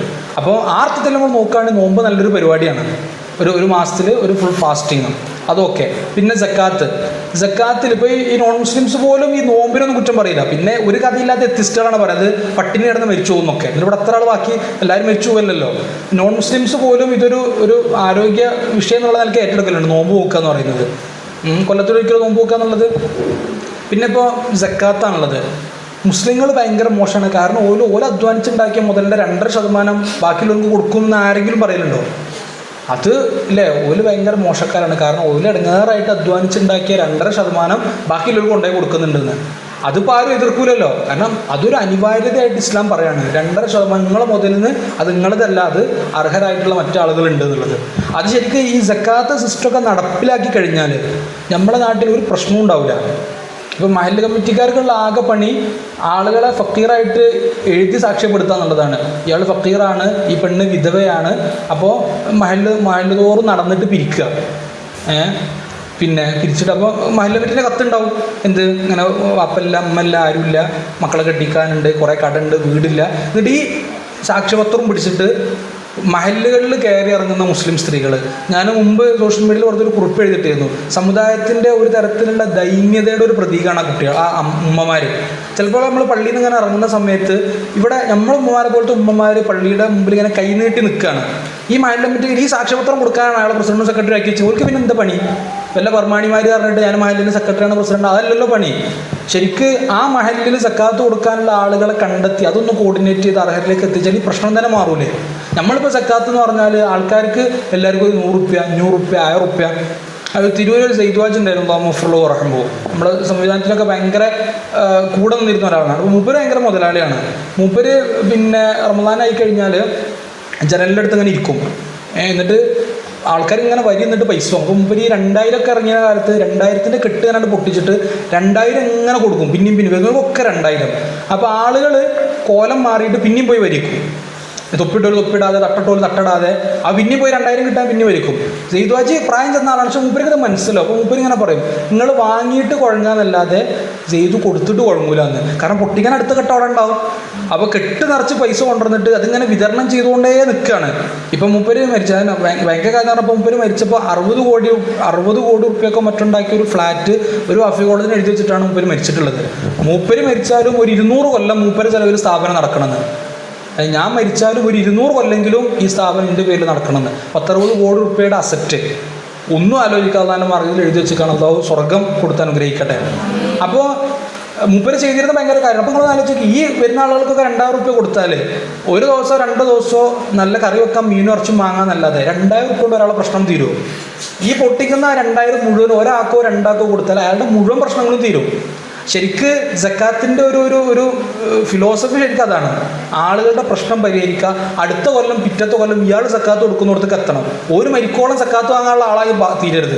അടുത്ത കൊല്ലം പിറ്റത്തെ കൊല്ലം ഇയാൾ സക്കാത്ത് കൊടുക്കാൻ പറ്റിയ അളവിലേക്ക് ഇയാളുടെ സാമ്പത്തിക സ്ഥിതി മാറണം. അപ്പോൾ സാമ്പത്തിക രംഗത്ത് ഒരു പ്ലാനിങ് ആവശ്യമാണ്. എന്തായാലും സക്കാത്ത് ഇസ്ലാം ആ അർത്ഥത്തിൽ പറഞ്ഞിട്ടുള്ളതാണ്. നമ്മളെ പ്രാക്ടീസിൽ പരാജയം വരുന്നുള്ളത് നമ്മൾ ആലോചിക്കേണ്ട വിഷയമാണ്. അപ്പോൾ അതിനാരും കുറ്റം പറയില്ല. പിന്നെ ഇപ്പോൾ ഹജ്ജാണുള്ളത്, അത് സ്വാഭാവികമായിട്ടും കഴിവുള്ളവർക്ക് പോകാനുള്ളതാണ്. പൈസക്കാർക്കൊക്കെ ഒരു ടൂറ് വേറെ ഇപ്പോൾ അതിൽ അല്ലേ, ഹജ്ജിനുണ്ടെന്നാൽ പൈസക്കാർക്ക് ഒന്നാടെ പോയി സിയാറത്ത് ചെയ്ത് പിന്നെ ഹജ്ജ് ഉംറയൊക്കെ ചെയ്ത് നിർവഹിക്കുക. വേറെ കണ്ണിൽ പറഞ്ഞാൽ അതൊരു യാത്രയാണ്. പൈസ ഉള്ളവരെ സംബന്ധിച്ചിടത്തോളം ഒരു യാത്ര, മനസ്സിന് ആശ്വാസമാണ്. അതിൻ്റെ ദീനല്ല ഞാൻ പറയുന്നത്, മനസ്സിനും ആശ്വാസമാണ്. അപ്പോൾ ഇസ്ലാമിൻ്റെ ഫണ്ടമെൻ്റലായിട്ടുള്ള 5 പില്ലറുകളിലും മനുഷ്യൻ്റെ ബുദ്ധിക്ക് നടക്കാത്ത ഒരു കാര്യം ഉണ്ടെന്ന് പറയാൻ പറ്റില്ല. വേറൊരു കണ്ണോടെ കണ്ടാൽ ബുദ്ധിക്ക് നിരക്കുന്നത് എന്ന് മാത്രമല്ല, ഭയങ്കരമായി സാമൂഹികവും മാനസികവുമായിട്ട് സമ്പന്നമാക്കുന്ന കുറേ കാര്യങ്ങളാണ് അതിലുള്ളത്. അപ്പം ഇങ്ങനെ മതത്തെ എല്ലാ അർത്ഥത്തിലും മനസ്സിലാക്കി വായിക്കുമ്പോൾ ആ ഒരു തെളിച്ചം ശരിക്കും നമ്മളുടെ എല്ലാ കാര്യങ്ങളിലും ഉണ്ടാവും. അപ്പം ഇങ്ങനെ ഒരു ഫ്രെയിമിൽ നിന്നുകൊണ്ട് ഇനി നമ്മളെ എഴുത്ത്, നമ്മളെ സംസാരം, നമ്മളെ ഡിബേറ്റ് ഇതിനൊക്കെ പിന്നെ നോക്കിക്കാണുമ്പോൾ എന്താണ് ചെയ്യേണ്ടതെന്നുള്ളതാണ്. ആദ്യം ഞാൻ പറഞ്ഞതുപോലെ നിങ്ങൾ നന്നായിട്ട് വായിക്കണം. നന്നായിട്ടെന്ന് പറഞ്ഞാൽ നന്നായിട്ട് വായിക്കണം, സെലക്റ്റീവായിട്ട് വായിക്കണം. തംഹീദിൽ വരുന്നൊരു കുട്ടിയെ സംബന്ധിച്ചിടത്തോളം അവൾക്ക് ചറവറ വായിക്കാൻ പറ്റും. കാണുന്ന നോവലുകളും ഒക്കെ വായിക്കാം. ഈ 5-ലെത്തിയ ആളും അതന്നെ ആവരുത്. 1-ാം ക്ലാസ്സിലെത്തിയപ്പോൾ ആരോ വന്നിട്ട് ഇങ്ങനെ വായനയെ പറ്റി പറഞ്ഞപ്പോൾ ഓള് വേഗം പോയിട്ട് ബഷീറിൻ്റെ ബാല്യകാലസഖിയും പാത്തുമ്മാൻ്റെ ആടൊക്കെ ആയിട്ട് വന്നു. 5-ാം ക്ലാസ്സിലെത്തിയപ്പോൾ ഇനിയിപ്പോൾ ഞാൻ പറഞ്ഞത് കേട്ടിട്ട് ആരെങ്കിലും വായിക്കണം എന്നൊക്കെ തോന്നിയിട്ട് പോകും. ആ കുട്ടി 5-ാം ക്ലാസ്സിലത്തെ ഓള് കൊടുക്കുക ബഷീറിൻ്റെ പാത്തുമ്മാൻ്റെ ആടും ബാല്യകാലസഖിയുമാണ്. അത് പറ്റൂല. നമ്മളിങ്ങനെ 5 കൊല്ലവും പാത്തുമ്മാൻ്റെ ആടും ആയിഷാൻ്റെ കൂട്ടുമായിട്ട് നടക്കാൻ പറ്റൂല. നമുക്കൊരു വായനയിൽ ഒരു സെലക്റ്റീവ് റീഡിങ് വളരെ ആവശ്യമാണ്. 1-ലെത്തിയവൻ എന്ത് വായിക്കണം, അത് നിങ്ങളിപ്പോൾ ഇവിടുത്തെ യൂണിയനുകൾ, ഇവിടുത്തെ അധ്യാപകർ ആലോചിച്ച് ചെയ്യേണ്ടതാണ്. കൃത്യമായി വായനക്കൊരു ഓറിയൻറ്റേഷൻ വേണം. തംഹീദ് കഴിയുമ്പോഴേക്ക് കുട്ടികൾ ഇന്നത് വായിക്കണം, ആലി കഴിയുമ്പോഴേക്ക് കുട്ടികൾ ഇന്നത് വായിക്കണം എന്നുള്ളത് വേണം. അപ്പോൾ തംഹീദ് കഴിയുമ്പോഴത്തേക്കും കുട്ടികൾ ഇങ്ങനത്തെ വളരെ പ്രധാനപ്പെട്ട കുറേ നോവലുകൾ വായിച്ചു തീർന്നിട്ടുണ്ടാവും. ആലി എത്തുമ്പോൾ കുറേ കൂടി സീരിയസ് ആയിട്ടുള്ള പഠനങ്ങൾ വായിക്കണം. അങ്ങനെ വായിക്കുമ്പോൾ വായനയിലും ശരിക്കും നമുക്കൊരു ഓറിയൻറ്റേഷൻ കിട്ടും. അങ്ങനെ വളരെ സെലക്റ്റീവായിട്ട് വായിക്കണം. സെലക്റ്റീവായിട്ട് വായിക്കുമ്പോൾ ഗുണം എന്താണെന്ന് വെച്ചാൽ നിങ്ങൾക്ക് വിഷയങ്ങളോട് പ്രതികരിക്കാനുള്ള കപ്പാസിറ്റി കൂടും. ഞാൻ കുറേ സംഭവങ്ങൾ നേരത്തെ പറഞ്ഞല്ലോ, ഇതൊക്കെ വായിച്ചാൽ മാത്രം, ഇങ്ങനെ സംഭവം ഉണ്ടെന്നാണ് ഇതൊക്കെ വായിക്കണ്ടേ, വായിച്ചാൽ മാത്രം കിട്ടുന്ന കാര്യമാണ്. ശരിക്ക് ഈ ലൈബ്രറികൾ എന്ന് പറയുന്നതിന് ഭയങ്കര പ്രസക്തിയുണ്ട്. അത് ഇങ്ങനെയുള്ള ലൈബ്രറിയോ അല്ലെങ്കിൽ അതിൻ്റെ ഈ അവൈലബിലിറ്റി എന്തായാലും വേണ്ടിയില്ല. പുസ്തകങ്ങൾക്ക് വലിയ പ്രാധാന്യമുണ്ട്. നമ്മൾ യുദ്ധങ്ങളുടെ ചരിത്രം വായിക്കുമ്പോൾ പിന്നെ ലൈബ്രറികൾ തകർക്കപ്പെട്ടത് നമ്മൾ വായിക്കും. ലൈബ്രറികൾ തകർത്തു. ശരിക്കും ലൈബ്രറികൾ എന്തിനാണ് തകർക്കുന്നതെന്ന് വെച്ചാൽ ഒരു സമൂഹത്തിൻ്റെ സാംസ്കാരികമായിട്ടുള്ള അസറ്റുകൾ നശിപ്പിക്കുക എന്നുള്ളതാണ്. അത് നശിപ്പിച്ചാൽ പിന്നെ അവിടെ നിന്ന് ആരൊന്നും വായിക്കൂലല്ലോ. അപ്പോൾ അത് നശിപ്പിക്കുക എന്ന് പറയുന്നത് യുദ്ധങ്ങളുടെ ഒരു പ്രധാനപ്പെട്ട പുസ്തകം കൊള്ളടിച്ച് കൊണ്ടുപോവുക, ലൈബ്രറി തീയിട്ട് നശിപ്പിക്കുക എന്നൊക്കെ പറയുന്നത്. ഇപ്പോൾ 2-ാം ലോക മഹായുദ്ധകാലത്ത് നടന്ന ഏറ്റവും വലിയ കൊള്ള ഹിറ്റ്ലറുടെയും സ്റ്റാലിൻ്റെയും സൈന്യങ്ങൾ പരസ്പരം നടത്തിയ പുസ്തക കൊള്ളകളാണെന്നുള്ളത് the library a fragile history എന്ന് പറഞ്ഞ പുസ്തകത്തിൽ വായിക്കാൻ പറ്റും. പുസ്തകങ്ങൾ എന്തിനാ പുസ്തകങ്ങൾ കൊണ്ടേ കത്തിക്കാനല്ല, ഇവിടുത്തെ സാംസ്കാരികമായിട്ടുള്ള എല്ലാ അസറ്റുകളും കൊണ്ടുപോകാം. ഇപ്പം ഇന്ത്യ കുറേ കാലം ബ്രിട്ടീഷുകാരുടെ കോളനി ആയിട്ട് നിലനിന്നിരുന്ന ഒരു രാജ്യമാണ് അല്ലേ. 10-200 വർഷം നമ്മൾ അവരുടെ കീഴിലൂടെ നിന്നു. ഈ 200 വർഷം നമ്മളിപ്പോൾ ഇവിടുത്തെ സുഗന്ധവ്യഞ്ജനങ്ങൾ, ഇവിടുത്തെ മരങ്ങളൊക്കെ കൊണ്ടുപോയ ചരിത്രം നമ്മൾ വായിക്കുന്നുണ്ട്. അവരവിടുന്ന് ഇങ്ങോട്ട് സ്ഥലത്ത് കൊണ്ടുവന്നിട്ടുണ്ട്. അത് കാര്യമായിട്ട് പുസ്തകങ്ങളാണ്. 1791 മുതൽ 1860 വരെ ഇംഗ്ലണ്ടിൽ നിന്ന് ഇന്ത്യയിലേക്ക് ഇറക്കുമതി ചെയ്ത പുസ്തകങ്ങളുടെ കണക്കുകൾ വെച്ചിട്ടുള്ള പഠനങ്ങളുണ്ട്. 791 ഒരു 7000 പുസ്തകങ്ങൾ കൊണ്ടുവരുന്നു. ഇത് കുറച്ച് കാലം കഴിയുമ്പോഴേക്ക് 66,000 ആവുന്നു. 1860 ആകുമ്പോഴേക്ക് ഇംഗ്ലണ്ടിൽ നിന്ന് ഇന്ത്യ ഒരു കോളനി മാത്രമാണ്, അങ്ങനെ ഒരുപാട് കോളനികളൊന്നും അവർക്കുണ്ട്. 1980 ആകുമ്പോഴേക്ക് ഏതാണ്ട് 3,14,000 പരം പുസ്തകങ്ങൾ ഇംഗ്ലണ്ടിൽ നിന്ന് ഇന്ത്യയിലേക്ക് മാത്രം കൊണ്ടുവന്നിട്ടുണ്ട് എന്നുള്ളതാണ്. എന്തിനാണ് ഈ പുസ്തകങ്ങൾ കൊണ്ടുവരുന്നത്? ഞാൻ നേരത്തെ പറഞ്ഞതുപോലത്തെ ഇപ്പോൾ നമ്മൾ വാഗൻ ട്രാജഡി എന്നൊക്കെ പറയുന്ന പോലത്തെ കുറേ കാര്യങ്ങൾ ആൾക്കാർ വായിച്ച് അവരുടെ മനസ്സിലുറക്കും. അപ്പോൾ ആൾക്കാർക്ക് ഇന്ന പുസ്തകങ്ങൾ ആളുകൾ വായിക്കട്ടെ എന്ന് പറഞ്ഞ് ആളുകൾക്ക് ആ പുസ്തകങ്ങൾ കൊടുക്കുക, അത്തരം ലൈബ്രറികൾ സ്ഥാപിക്കുക. ഒരു ലൈബ്രറി ശരിക്ക് ആ നാടിൻ്റെ സാംസ്കാരികമായിട്ടുള്ള ഏറ്റവും വലിയ സ്വത്താണ്. അവരുടെ കാഴ്ചപ്പാടിൻ്റെ ചിന്തകളുടെ ഒരു ഓറിയൻറ്റേഷൻ അവരുടെ ലൈബ്രറിയിൽ നിന്ന് മനസ്സിലാക്കാൻ പറ്റും. അപ്പോൾ ഇങ്ങനത്തെ ലൈബ്രറികൾ തകർക്കുക അല്ലെങ്കിൽ അവിടെ വേറൊരു ഓറിയൻറ്റേഷനിലുള്ള ലൈബ്രറികൾ സ്ഥാപിക്കുക എന്ന് പറയുന്നത് ഒരു പ്രധാനപ്പെട്ട യുദ്ധതന്ത്രമാണ്. അപ്പോൾ ഈ വായനയ്ക്ക് ഭയങ്കര പ്രാധാന്യമുണ്ട് നമ്മൾ മനസ്സിലാക്കണം. ഖുർആന് പലതുകൊണ്ട് തുടങ്ങാൻ പറ്റിയിരുന്നു. അവിടെ നമ്മൾ തുടങ്ങിയത് ഇഖ്റ കൊണ്ടാണ്. നിസ്കരിക്കണം എന്നോ നോമ്പ് നോക്കണം എന്നൊക്കെ പറഞ്ഞ് തുടങ്ങാമായിരുന്നു. ഇഖ്റ കൊണ്ട് തുടങ്ങിയത് എന്താണെന്ന് വെച്ചാൽ വായന ഉണ്ടെങ്കിൽ ഇഖ്റ ബിസ്മി റബ്ബിക്കല്ലദീ ഖലഖ്, അള്ളാഹിൻ്റെ നാമത്തിൽ വായിക്കുക എന്ന് പറയുമ്പോൾ നല്ലത് വായിക്കുക. ഞാൻ നേരത്തെ പറഞ്ഞത് സെലക്റ്റീവ് ആവുക വായിക്കുമ്പോൾ. വായന ഉണ്ടെങ്കിൽ ബാക്കിയൊക്കെ അതിൻ്റെ തുടർച്ചയിൽ ഉണ്ടാവും. ഇഖ്റ മനസ്സിലാക്കുമ്പോൾ അതിൻ്റെ തുടർച്ചയിൽ വന്ന കാര്യങ്ങളൊക്കെ മനസ്സിലാക്കാൻ പറ്റും.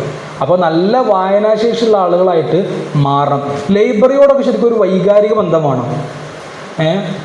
ലൈബ്രറിയോടൊക്കെ, അതായത് ഇപ്പോൾ ഈ ഫ്രാൻസിലെ നമ്മൾ മൊണാലിസ കണ്ടിട്ടില്ല? മൊണാലിസ ഒരു ലോകത്തൊരു അറിയപ്പെട്ട ഒരു പെയിൻറ്റിംഗ് ആണ് അല്ലേ? ഈ മൊണാലിസ ഫ്രാൻസിലെ ഒരു ലൂവർ മ്യൂസിയത്തിൽ നിന്ന് കളവ് പോകുന്നുണ്ട്. അത് പലയിടത്തുനിന്നും മോഷ്ടിക്കപ്പെട്ടിട്ടുണ്ട്. അപ്പോൾ ആ മ്യൂസിയത്തിൽ കാണാൻ വരുന്നിടത്തു നിന്ന് മുമ്പത്തെ സുരക്ഷാ സംവിധാനങ്ങളുടെ ഒരു പ്രശ്നം കൊണ്ടാണ് ആരോ അത് അടിച്ചു മാറ്റിക്കൊണ്ടുപോയി. അപ്പോൾ മൊണാലിസ ഒരു ചുമരിൽ ഇങ്ങനെ തൂക്കി വെച്ചിട്ടാണ് അവിടുന്ന് ആരോ അത് മോഷ്ടിച്ചു കൊണ്ടുപോയി. പക്ഷേ പിന്നീടുള്ള ദിവസങ്ങളിൽ വിസിറ്റേഴ്സ് മ്യൂസിയം കാണാൻ വരുമ്പോൾ ഈ മൊണാലിസ വെച്ച ഈ ആണികൾ അടിച്ചു വെച്ചിട്ടിരുന്ന ആ ഒരു സ്പേസിലേക്ക്, ആ ശൂന്യതയിലേക്ക് ആളുകൾ ഇങ്ങനെ നോക്കി നിൽക്കും. അവിടെ ശരിക്കും പെയിൻറ്റിങ് ഇല്ല, പക്ഷെ ആ ശൂന്യതയിലേക്ക്, ആ ചുമരിലേക്ക്, ആ ഭാഗത്തേക്ക് ആളുകൾ ഇങ്ങനെ ധാരാളമായി നോക്കി നിൽക്കാറുണ്ട് എന്നുള്ളത് നമുക്ക് ചരിത്രം വായിക്കുമ്പോൾ മനസ്സിലാവുന്നുണ്ട്. ആളുകൾ എന്തിനാണ് നോക്കുന്നത്? ആ വെച്ച സ്പേസിനോട് മൊണാലിസ അവിടെ ഇല്ലെങ്കിലും ആളുകൾക്ക് അതിനോടൊരു വൈകാരിക ബന്ധം ഉണ്ടാവുകയാണ്. അവർ ഭയങ്കര സംഭവം എന്ന് കേട്ട ഒരു പെയിൻറ്റിങ് വെച്ച സ്ഥലത്തിനോടുള്ള ഒരു വൈകാരിക ബന്ധമാണ്. ആൽബർട്ടോ മാംഗ്വൽ എന്ന് പറയുന്നൊരു എഴുത്തുകാരനുണ്ട്. അയാൾ പാരീസിൽ നിന്ന് ന്യൂയോർക്കിലേക്ക് താമസം മാറുന്ന സമയത്ത് ഇപ്പം നമ്മൾ വീട്ടിൽ നിന്ന് സാധനങ്ങളൊക്കെ കൊണ്ടുപോകുമല്ലോ, അങ്ങനെ മൂപ്പര് വീട്ടിലെ ഹോം ലൈബ്രറിയിൽ വെച്ചിരുന്ന ഷെൽഫിലെ പുസ്തകങ്ങളൊക്കെ മൂപ്പര് വാരിക്കൂട്ടി പെട്ടിയിലാക്കുകയാണ്. അപ്പോൾ പാരീസിൽ നിന്ന് മൂപ്പര് ന്യൂയോർക്കിലേക്ക് താമസം മാറ്റുകയാണ്. അപ്പോൾ പുസ്തകങ്ങളൊക്കെ മുഴുവൻ ഒരു പെട്ടിയിലാക്കുന്ന സമയത്ത് മൂപ്പര് ഈ ഷെൽഫിൽ നിന്ന് പുസ്തകങ്ങൾ ഇറക്കിയപ്പോൾ പിന്നെ മൂപ്പര് ആ ശൂന്യതയിലേക്ക് ഇങ്ങനെ നോക്കുകയാണ്. അതായത് ആ ഷെൽഫിലേക്ക് ഇങ്ങനെ ഒഴിഞ്ഞ സ്ഥലങ്ങൾ കുറേ ഉണ്ടാവുമല്ലോ, അവിടേക്ക് നോക്കുന്ന സമയത്ത് ആ പുസ്തകങ്ങൾ വെച്ചിരുന്ന ആ സ്പേസ് കണ്ടിട്ട് മൂപ്പർക്ക് ഭയങ്കരമായ ഒരുതരം എന്തൊക്കെയോ ഒരു ഉള്ളിൽ ഇങ്ങനെ ഒരു ഇളകി മറിയൽ. ആ ഒരൊറ്റ ശൂന്യത കണ്ടിട്ട് മൂപ്പരൊരു പുസ്തകം എഴുതിയിട്ടുണ്ട്. പാക്കിംഗ് മൈ ലൈബ്രറി എന്ന് പറഞ്ഞൊരു പുസ്തകമുണ്ട്. അത് ഈ പുസ്തകം വെച്ച ഷെൽഫ് കണ്ടപ്പോൾ എഴുതിയതാണ്. നിങ്ങൾ ലൈബ്രറിത്തെ ഷെൽഫ് കാണുമ്പോൾ എന്താ തോന്നല്? ഒന്ന് ആലോചിച്ച് നോക്കി. ലൈബ്രറിത്തോ അല്ലെങ്കിൽ ക്ലാസ്സോ പുസ്തകം വെച്ച സ്ഥലം കാണുമ്പോൾ നിങ്ങൾക്ക് എന്തെങ്കിലും തോന്നലുണ്ടോ? പുസ്തകം വെച്ച സ്ഥലം നന്നായിട്ട് തല വെച്ച് കിടക്കുന്ന വേറെ സ്ഥലം എന്നല്ലാതെ അതിൽ കവിഞ്ഞ് നമുക്ക് അതുകൊണ്ട് വൈകാരിക ബന്ധമൊന്നുമില്ലല്ലോ. അപ്പോൾ പുസ്തകങ്ങളോട്, വായനയോട് വലിയ അളവിൽ അടുപ്പവും ഇഷ്ടവും വേണം. ഒരു ദിവസം ഇത്ര വായിക്കും, ഉറങ്ങുന്നതിന് മുമ്പ് ഞാൻ എന്തായാലും ഇത്ര പേജ് വായിക്കും എന്നുള്ള ഒരു നിശ്ചയം വേണം. സിലബസിൻ്റെ പുറത്ത്, സിലബസിലുള്ളതല്ല, അതെന്തായാലും വായിക്കണം. അത് നിങ്ങൾ എന്തായാലും വായിക്കണം പരീക്ഷ ജയിക്കണമെങ്കിൽ. സിലബസിൻ്റെ പുറത്ത് ഞാൻ എന്തായാലും ഇത്ര സാധനങ്ങൾ വായിക്കും എന്ന് നിശ്ചയം ഉണ്ടാവണം. ചിലത് ഞാൻ എന്തായാലും വായിക്കും. ഇപ്പോൾ പത്രങ്ങളുടെ എഡിറ്റോറിയൽ, ഇപ്പോൾ ഞാൻ നേരത്തെ ഇപ്പോൾ നിങ്ങൾ ചരമോളം അങ്ങനെ വായിച്ച സമയം കളയുമെന്ന് പറഞ്ഞു. അതേപോലെ ഉസ്താദ് രാവിലെ ഞങ്ങൾ പത്രം കണ്ടില്ല സാർ, ഞാൻ എൻ്റെ മത്തിന് മാത്രം വായിക്കലുള്ളൂ, ഷർഹ് വായിക്കലില്ലാതെ. മത്തിനതിൻ്റെ ടൈറ്റിലുകൾ ഇങ്ങനെ വായിച്ചു പോലെ. ഓരോരുത്തർ പത്രവായനയുടെ രീതി വ്യത്യസ്തമായിരിക്കും. ഞാൻ നിങ്ങളോട് പറയുന്നത്, നിങ്ങൾ ഈ പ്രായത്തിൽ ഒരു പത്രത്തിൽ നിങ്ങൾ എന്താ വായിക്കുക? അതിൻ്റെ ഫസ്റ്റ് പേജ് നമ്മൾ എന്തായാലും കാണും, അതിൻ്റെ ടൈറ്റിൽ നമ്മൾ നോക്കും. പിന്നെ ചരമകോളം നമ്മൾ ഇങ്ങനെ ഫുള്ള് വായിച്ചിട്ട് നമുക്ക് ആയുസ്സിൽ വറക്കത്തിട്ടാനൊന്നുമില്ല. അതിങ്ങനെ ഫുള്ള് തലക്ക് മുതലിവിടം വരെ ആരൊക്കെ വെച്ചിട്ടുണ്ടെന്ന്. ലോകത്ത് മരിച്ചോളം മൊത്തം കണക്കൊന്നും അല്ലല്ലോ ഇപ്പോൾ ഇത്. കുറച്ച് അവിടെ ആ പേജ് കൊള്ളുന്ന കുറച്ച് ആൾക്കാരെ പേരവിടെ കൊടുത്തതാണ്. അപ്പോൾ പത്രത്തിൽ എന്ത് വായിക്കണം എന്ന് ചോദിച്ചാൽ, ഞാൻ പറയുന്നത് നിങ്ങൾ ഇന്നു മുതൽ പത്രങ്ങളിലെ ഏതെങ്കിലും ഒരു സ്റ്റാൻഡേർഡ് പത്രത്തിൻ്റെ എഡിറ്റോറിയൽ നിർബന്ധമായിട്ട് വായിക്കണം. എഡിറ്റോറിയൽ എന്ന് പറഞ്ഞാൽ ആ മറ്റേ ലേഖന പേജിൽ ഇങ്ങനെ ഒരു ലെങ്തി സ്പേസിൽ ഒരു നീണ്ടൊരു ആർട്ടിക്കിൾ ഉണ്ടാവും. അത് നിർബന്ധമായിട്ടും വായിക്കുന്നുണ്ട്. നിർത്താനായോ?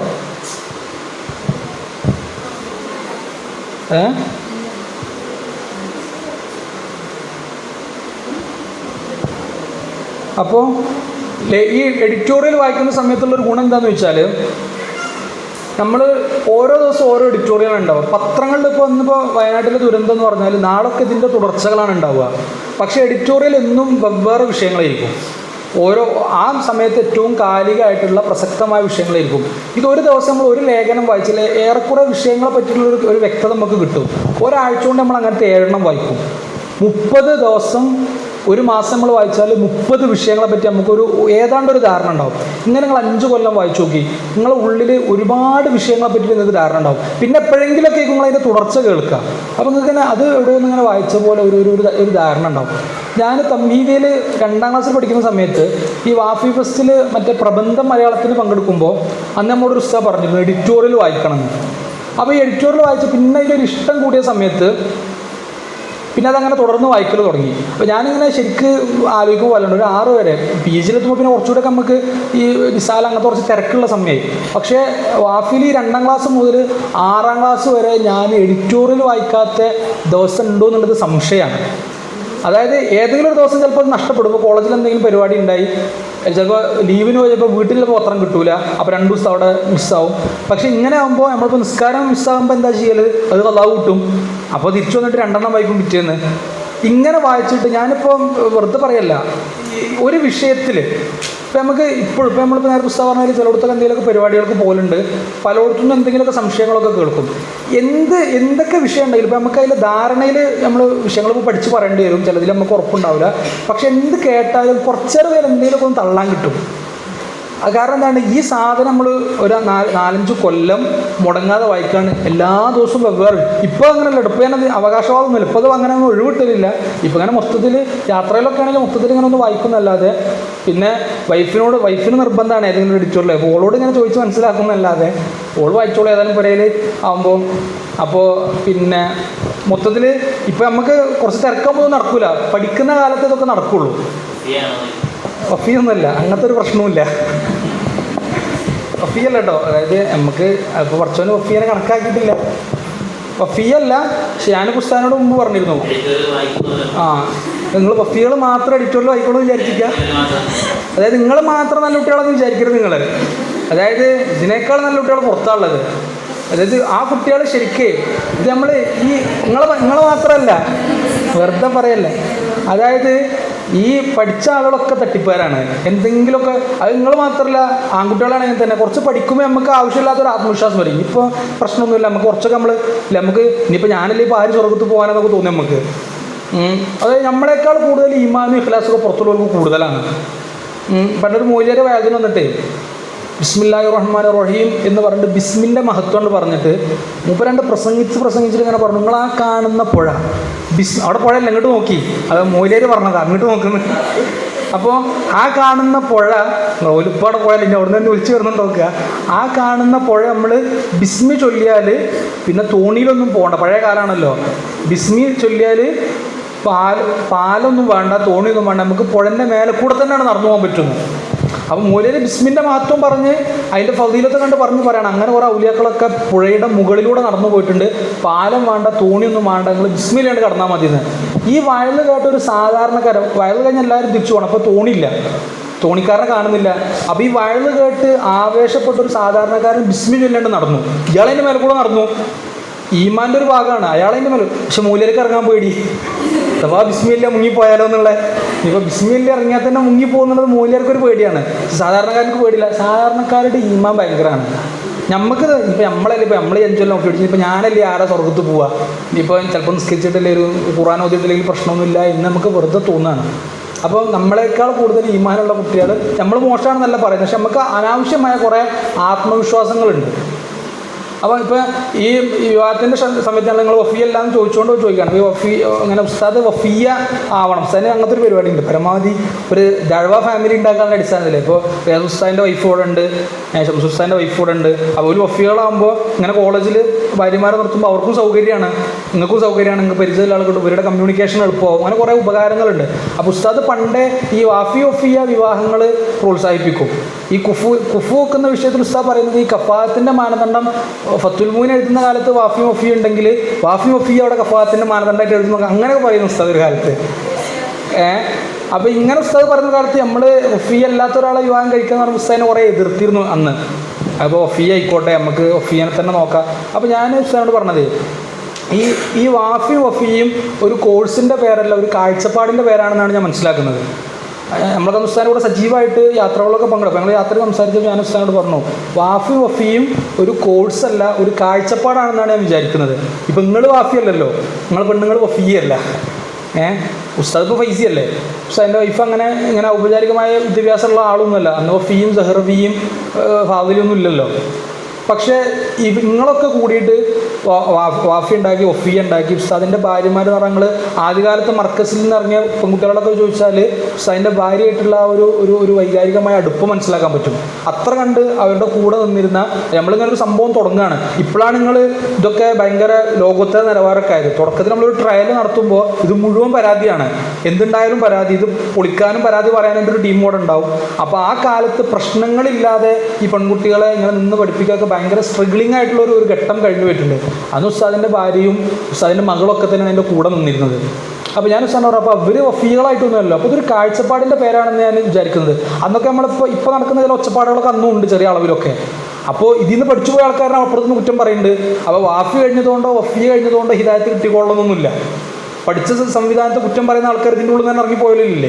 അപ്പോൾ വഫിയായിട്ട് വാഫിയായിട്ട് അതുകൊണ്ട് മാത്രം കാര്യമില്ല, അതൊരു കാഴ്ചപ്പാട് എന്നുള്ള നിലക്ക് സ്വീകരിക്കണം. അതൊരു കാഴ്ചപ്പാട് തന്നെയാണ്.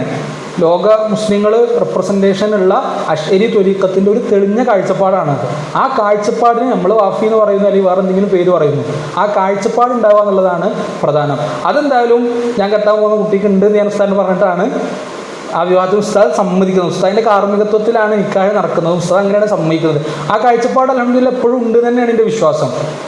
കാരണം കുറേ വിഷയങ്ങളിൽ ഇപ്പോൾ നമ്മൾ ഈ വിഷയങ്ങളൊക്കെ വരുന്ന സമയത്ത് അത് ഷെയർ ചെയ്യുന്ന സമയത്തോ അല്ലെങ്കിൽ അതിൻ്റെ എന്തെങ്കിലും തുടർ പ്രവർത്തനം നടത്തുന്ന സമയത്തോ ഭയങ്കര ഹെൽപ്പായിട്ട് വൈഫ് നിൽക്കലുണ്ട്. അപ്പോൾ അത് ഓള് ഒരു 2 വട്ടമൊക്കെ വഫിയ സ്ഥാനത്ത് കൊടുക്കാൻ പറ്റിയ ആളാണെന്ന് ഞാൻ വെറുതെ പറയലുണ്ട്. എന്നാ വേണ്ട 1.5 വട്ടം ഇപ്പോൾ ഓളെ ഫളീലത്ത് പറഞ്ഞാൽ കൂടെ, അതുകൊണ്ട് അവിടെ നിൽക്കട്ടെ. അതായത് ഇപ്പോൾ ഈ കല്യാണം ഇപ്പം നിങ്ങൾ 5 കൊല്ലം കഴിഞ്ഞ് പോയാലൊക്കെ ഇപ്പോൾ ഈ നിക്കാഹ് തിളങ്ങി ഇറങ്ങിയില്ലെങ്കിൽ ആ നിക്കാഹ് എങ്ങാനും അക്കത് സ്വഹിയാവാതെ എങ്ങാനും നിൽക്കുമോ എന്ന വേദോറൊക്കെ നിങ്ങൾക്ക് ഉണ്ടാവും. അപ്പോൾ ആ വിഷയത്തിലൊക്കെ വൈഫ് എടുത്ത ഒരു പൊസിഷൻ ഭയങ്കരമായിട്ട് എനിക്ക് സംഭവമായിട്ട് തോന്നിയില്ല. കാരണം ഓള് പുറത്തൊരു കോളേജിൽ ഡിഗ്രി ഒക്കെ കഴിഞ്ഞ ആളാണ്. പിന്നെ ആ സമയത്ത് വിവാഹത്തിന് ഇങ്ങനെ ഒരു അനാചാരവും വേണ്ട എന്ന് വാശി പിടിച്ച് പറഞ്ഞ ആളാണ്. ഈ മുട്ടായി കൊടുക്കലോ എൻഗേജ്മെൻറ്റോ ഇങ്ങനത്തെ ഒരു പരിപാടിയില്ല. പക്ഷെ വേണ്ടത് മുഴുവൻ ഞാനിപ്പോൾ ഞാനിപ്പോൾ പറഞ്ഞു പ്രീ മാരിറ്റൽ ക്ലാസ് എടുക്കുന്ന സമയത്ത് ഞാൻ കുട്ടികളോട് പറയലുണ്ട്, നിങ്ങൾ കെട്ടാൻ പോകുന്ന നിങ്ങൾ വിവാഹം കഴിക്കുന്ന കുട്ടിയോട് നിങ്ങൾ ഉള്ളു തുറന്ന് സംസാരിക്കണം. ഹിത്തുബത്ത് ഇസ്ലാം സുന്നത്താക്കിയിട്ടുണ്ട്. അതവിടെ പോയിട്ട് ചിപ്സും മിച്ചറും തിന്ന് വരാനുള്ള സമയമല്ല. ഓളെ വരെ പോയി ചായ മിച്ചറും കുടിച്ച് പോരാ. ഇനി എന്തെങ്കിലും സംസാരിക്കാണ്ട് ഒരു സംസാരിച്ചോട്ടെ അറിയാം. എന്നിട്ട് അപ്പുറത്ത് കാരണന്മാർ നിൽക്കുന്നിടത്തൊന്ന് കാണുന്നിട്ട് ഓല് ഇനി അവിടെ പോയിട്ട് എന്താ പേര് ചോദിക്കാൻ പറ്റൂലല്ലോ, എന്താ പേര്, വീട് എവിടെയാണ്, ഒന്നും ചോദിക്കാൻ പറ്റൂലല്ലോ. അതൊക്കെ അറിഞ്ഞിട്ടല്ല ഇപ്പം ഇങ്ങോട്ട് വരുന്നത്. അപ്പോൾ അതല്ലാത്ത എന്തെങ്കിലും ചോദിക്കണം. അപ്പോൾ പിന്നെ എന്തെങ്കിലും ചോദിച്ചു തുടങ്ങുമ്പോഴേക്ക് അമ്മായി ഇവിടുന്ന് പറയും ഇനി അതൊക്കെ കല്യാണം കഴിഞ്ഞിട്ടെന്ന് അല്ലേ, ഇനി വർത്താനൊക്കെ നിക്കാഹ് കഴിഞ്ഞിട്ടെന്ന്. നിക്കാഹ് കഴിഞ്ഞിട്ടല്ല, അതിന് മുമ്പല്ലേ സംസാരിക്കേണ്ടത്. ഈ കാഴ്ചപ്പാടുകൊണ്ട് ഒക്കുവോ, പൊരുത്തപ്പെട്ട് പോവോ? ചിലപ്പോൾ ഓൻ്റെ പുരയിൽ പഞ്ചായത്തിൻ്റെ അപ്പുറം തന്നെ പെണ്ണിനെ വിടൂല. ഓക്ക് ലണ്ടനിൽ പോയി പഠിക്കാൻ താല്പര്യം ഉണ്ടാവും. ഓല പറയുന്ന പഞ്ചായത്തിൻ്റെ അപ്പുറത്ത് തന്നെ വിടൂ. ഓക്കുന്ന നാളെ തന്നെ പാരീസ് പോകണമെന്ന് താല്പര്യം ഉണ്ടാവും. പിന്നെ എന്തിനാണ് ആ കുട്ടിനെ കല്യാണം കഴിക്കേണ്ട ആവശ്യം? അപ്പോൾ നമ്മുടെ കുടുംബത്തോട് നമ്മളെ കാഴ്ചപ്പാടോട് പൊരുത്തപ്പെടുന്ന ആളാണോ? അങ്ങനെയാണെങ്കിൽ മാത്രം കല്യാണം കഴിച്ചാൽ മതിയല്ലോ. ഈ കല്യാണം കൊണ്ട് ആളുകളുടെ സ്വപ്നങ്ങൾ അങ്ങോട്ടുകൊണ്ടൊന്നും തടസ്സം നിൽക്കരുത്. കാഴ്ചപ്പാട് കൊണ്ട് പൊരുത്തപ്പെടുക, അത് ആ ഹിതുബത്തിൻ്റെ സമയത്ത് തന്നെ ഉറപ്പിക്കേണ്ട കാര്യമാണ്. അല്ലെങ്കിൽ പിന്നെ കല്യാണം കഴിഞ്ഞത് ഒരു ഒപ്പിച്ചു പോക്കായിരിക്കും. അതിൽ പിന്നെ ഒരു മീസാക്കന വലിയുള്ള എന്ന് പറഞ്ഞ ആ ബന്ധത്തിൽ അത്ര ദൃഢത ഉണ്ടാവില്ല. അതിങ്ങനെ ഒരു ഒപ്പിച്ചു പോക്കായിട്ട് മാറും. അപ്പോൾ ആ വിഷയത്തിലൊക്കെയാണ് ഞാനും എൻ്റെ വൈഫും ഏതാണ്ട് ഒരു 4 മണിക്കൂർ സംസാരിച്ചിട്ടാണ് നിക്കാഹിന് സമ്മതിക്കുന്നത്. എന്ത് 4 മണിക്കൂർ പോരാന്നാണ് ഞാനിത് കുട്ടികളോട് ക്ലാസ്സിൽ പറഞ്ഞപ്പോഴേ ഞാൻ എൻ്റെ വൈഫിനോട് പറഞ്ഞ് ഞാൻ ക്ലാസ് പോളിനോട് 4 മണിക്കൂറിൽ 5 മണിക്കൂറുണ്ടെന്ന്. അതായത് നിക്കാഹിൻ്റെ സമയത്ത് ഈ കല്യാണാലോചന നടക്കുന്ന സമയത്ത് ഞങ്ങൾ രണ്ടാളും ഇരുന്ന് മുഴുവൻ, അതായത് ഓള് നന്നായിട്ട് പഠിച്ചിരുന്നൊരു കുട്ടിയാണ്, തുടർന്ന് പഠിക്കാൻ താല്പര്യമുള്ള ആളാണ്. അപ്പോൾ എനിക്കും തന്നെ അന്ന് കുറേ പരിപാടികളുടെ പ്ലാനിങ്ങുകളുണ്ട്. അപ്പോൾ അതൊക്കെ ഒത്തുപോവോ, കാഴ്ചപ്പാടുണ്ട്. അപ്പോൾ ഞാനിപ്പോൾ ഈ വിവാഹത്തിലുള്ള ഏറെക്കുറെ ഈ മാമൂലുകൾക്കൊക്കെ ഞാനെതിരാണ്. പള്ള കാണാൻ പോലെ നിങ്ങളൊന്ന് ആലോചിച്ച് നോക്ക്. പ്രസവിച്ചൊരു പെണ്ണിന് കുറേ പലഹാരമൊക്കെ ആയിട്ട് ഓളെ കൂട്ടാൻ 7 മാസം പോകും. ഈ കൊണ്ടുപോയ സാധനങ്ങളൊക്കെ അവിടെ വെച്ചിട്ട് ഓളയും കൂട്ടി ഇങ്ങോട്ട് വരും. പിന്നെ ഈ സാധനം എന്തിനും കൊണ്ടുപോയതാ? നമ്മളെന്നാൽ ഈ മനുഷ്യന്മാർ ഓരോ സെൻസില്ലാത്ത ഓരോ കാര്യം ചെയ്യാണല്ലോ. എന്നിട്ട് അത് അയൽവക്കക്കാർക്ക് വിതരണം ചെയ്യും. ഓർക്കൊക്കെ പള്ളയിലുണ്ടോ? എന്നിട്ട് അത് 40 പുരയിൽ ഇത് കൊടുക്കും. അതിനിപ്പോൾ ഇവിടുന്ന് കെട്ടി വെച്ച് കൊണ്ടുപോകേണ്ട കാര്യമില്ലല്ലോ. ഈ ഒരു സെൻസും ഇല്ലാത്ത കാര്യങ്ങൾ വെറുതെ ചെയ്യാം. അപ്പം ഇങ്ങനത്തെ മാമൂലർക്കൊക്കെ ഞാൻ പണ്ടേ എതിരാണ്. അപ്പം ഞാൻ ഓട് പറഞ്ഞ ഓൾ അതിനേക്കാൾ കൂടുതൽ എതിരാണ്. അപ്പോൾ ഓക്കെയാണ്. ഇപ്പോൾ ഈ പ്രസവം ഞാൻ നിങ്ങളോട് പറയാണ്, നിങ്ങൾ പറഞ്ഞല്ലോ ഇപ്പോൾ ഒരു 1.5 വഫിയ എന്നൊക്കെ പറയാൻ പറ്റൂല എന്നുള്ളത്. ഇപ്പം നിങ്ങൾ ആലോചിച്ചോളൂ, നിങ്ങളാണെങ്കിൽ ഇതിലൊക്കെ എന്താണ് നിലപാടെടുക്കുക? ഇപ്പോൾ ഈ പ്രസവത്തിന് ഞാനിതൊക്കെ നിങ്ങൾ പറഞ്ഞുകൊണ്ട് മാത്രം പറയാണ്, സമയം കുറച്ച് കൂടുതലുണ്ടായതുകൊണ്ട്. ഇതിൽ നിങ്ങൾക്കൊക്കെ ഒരു ഇൻസൈറ്റ്സ് കിട്ടണം. ഈ വിവാഹത്തിൻ്റെ വിഷയത്തിൽ, നാട്ടിൽ നടക്കുന്ന മാമൂലുകളുടെ വിഷയത്തിൽ വെറുതെ ഉസ്താദൊക്കെ കാര്യമായിട്ട് പറയുന്നതാണ്, ഈ ആവശ്യമില്ലാത്ത ആദാത്തുകൾ ഒക്കെ നിർത്തണം. അതിൻ്റെ പേരിൽ ആളുകൾക്ക് സാമ്പത്തിക നഷ്ടം, ഭയങ്കര മാനസികമായ പ്രയാസം, മറ്റൊരു ചെയ്യുമ്പോൾ ഞാനും ചെയ്യേണ്ടതെന്നുള്ള ആ ഒരു തോന്നൽ, അതിൻ്റെ പേരിൽ കുറേ കടബാധ്യത, ഇങ്ങനെ കുറേ സംഭവങ്ങൾ വരുന്നുണ്ട്. അപ്പോൾ ഇത് ശരിക്കും പറഞ്ഞ് പ്രത്യേകിച്ച് ലാസ്റ്റ് കൊല്ലക്കാരോട് ഞാനത് ഊന്നി പറയാണ്, നിങ്ങൾക്ക് പറ്റുന്ന അളവിലൊക്കെ ഈ ആവശ്യമില്ലാത്ത മാമൂലുകൾ നിർത്തണമെന്ന് നിങ്ങൾ വീട്ടിൽ വളരെ ഇഷ്ടത്തോടെ പറഞ്ഞ്. ഓള് ഒച്ചപ്പാടുണ്ടാക്കി പോരെന്ന് ഞാൻ പോകാൻ പറഞ്ഞ് പോരതോടുന്ന് അത് ഉമ്മാനും വാപ്പാനും പറഞ്ഞ് മനസ്സിലാക്കി കൊടുക്കുക. വിവാഹം കഴിക്കാൻ വരുന്ന ഫാമിലിനോടും പറയാം. ഒരു പഠിച്ചോനെ മറന്ന് ഈ പിന്നെ ഫോട്ടോഷൂട്ട് എന്നൊക്കെ പറഞ്ഞിട്ട് ഫോട്ടോ പറ്റില്ല എന്നല്ല ഞാൻ പറയുന്നത്. ഈ അനാവശ്യമായ ഇഖ്തിലാത്ത്, ഡ്രസ്സിങ്ങിലൊക്കെ ഉള്ള പ്രശ്നങ്ങൾ, കല്യാണം കഴിഞ്ഞത് വാഫിയും വഫിയൊക്കെ തന്നെ ആയിരിക്കും. വഫികളുടെ വിഷയത്തിൽ തന്നെ ഞാൻ ധാരാളം അങ്ങനെ പരാതി വന്നാൽ കണ്ടിട്ടുണ്ട്. ഓളഞ്ചൊല്ല വഫിയ കല്യാണത്തിൻ്റെ അന്ന് ഓളൊക്കെ ചെയ്യലും കോലും പിറ്റേന്നത്തെ ഇൻസ്റ്റയിലെ സ്റ്റോറിയും നിങ്ങൾ പറയുന്നത് നിങ്ങൾക്ക് ഭയങ്കര ഈമാനാണെന്ന്. നമ്മളിപ്പോൾ ഓഫീസിൽ നിന്ന് കൊണ്ട് അങ്ങനെ പല പരാതി നമ്മൾ കേൾക്കലുണ്ട്. അപ്പോൾ ഈ പറഞ്ഞ വിഷയത്തിൽ ഇപ്പോൾ ഈ വിവാഹം കഴിഞ്ഞ് പ്രസവത്തിൻ്റെ സമയത്ത് നമ്മൾ പ്രസവത്തിന് കൂട്ടിക്കൊണ്ടുപോകും അല്ലേ? പ്രസവത്തിന് കൂട്ടിക്കൊണ്ടുപോകുന്ന സമയത്ത് നിങ്ങളത് വെറുതെ ഒന്ന് മനസ്സിലൊക്കെ ഒന്ന് ആലോചിച്ചേക്കുക. പ്രസവത്തിന് കൂട്ടിക്കൊണ്ടുപോകുമ്പോൾ എന്താണ് ഇതിൻ്റെ മാനദണ്ഡം? ആദ്യത്തെ പ്രസവം ഓള പുരയിലാവണം എന്ന ലോജിക്കാണ്. അങ്ങനെ വല്ല കണക്കുണ്ടോ? ആദ്യത്തെ പ്രസവം ഓള നാട്ടിൽ നിന്ന് തന്നെ ആവണം എന്നുള്ളത്? നല്ല ഹോസ്പിറ്റൽ എവിടെയാണോ ഉള്ളത് അവിടെ കൊണ്ടുപോകുക എന്നുള്ളതാണ്. അതിപ്പോൾ ആദ്യത്തെ പ്രസവം ഓള പോലെ തന്നെ കൊണ്ടുപോകണം എന്നുള്ള കണക്കൊന്നുമില്ല. നമുക്ക് അവൈലബിലിറ്റി, നല്ല ഹോസ്പിറ്റൽ, നല്ല സൗകര്യങ്ങൾ എവിടെയാണോ അവിടെ നിൽക്കുക, അവിടുന്ന് പോവുക. പിന്നെ ഈ ലാസ്റ്റ് സമയം എന്നൊക്കെ പറഞ്ഞാൽ ഇനിയിപ്പോൾ ഞാനിങ്ങനെ എത്ര പറഞ്ഞാലും നിങ്ങൾക്ക് മനസ്സിലാവില്ല. അത് തസവറാണെങ്കിൽ ആ ഒരു പൊസിഷനിലെത്തണം. ഇപ്പോൾ ഒരു പെണ്ണിൻ്റെ പ്രഗ്നൻസി പീരീഡ് എന്നൊക്കെ പറഞ്ഞാൽ ഓൾക്ക് ഭയങ്കരമായ മനസ്സിന് ആശ്വാസം. ഇപ്പോൾ കുറേ മൂഡ് സ്വിങ്സ് ഭയങ്കരമായിരിക്കും. ദേഷ്യം, പിന്നെ കുറേ സങ്കടം, ടെൻഷൻ.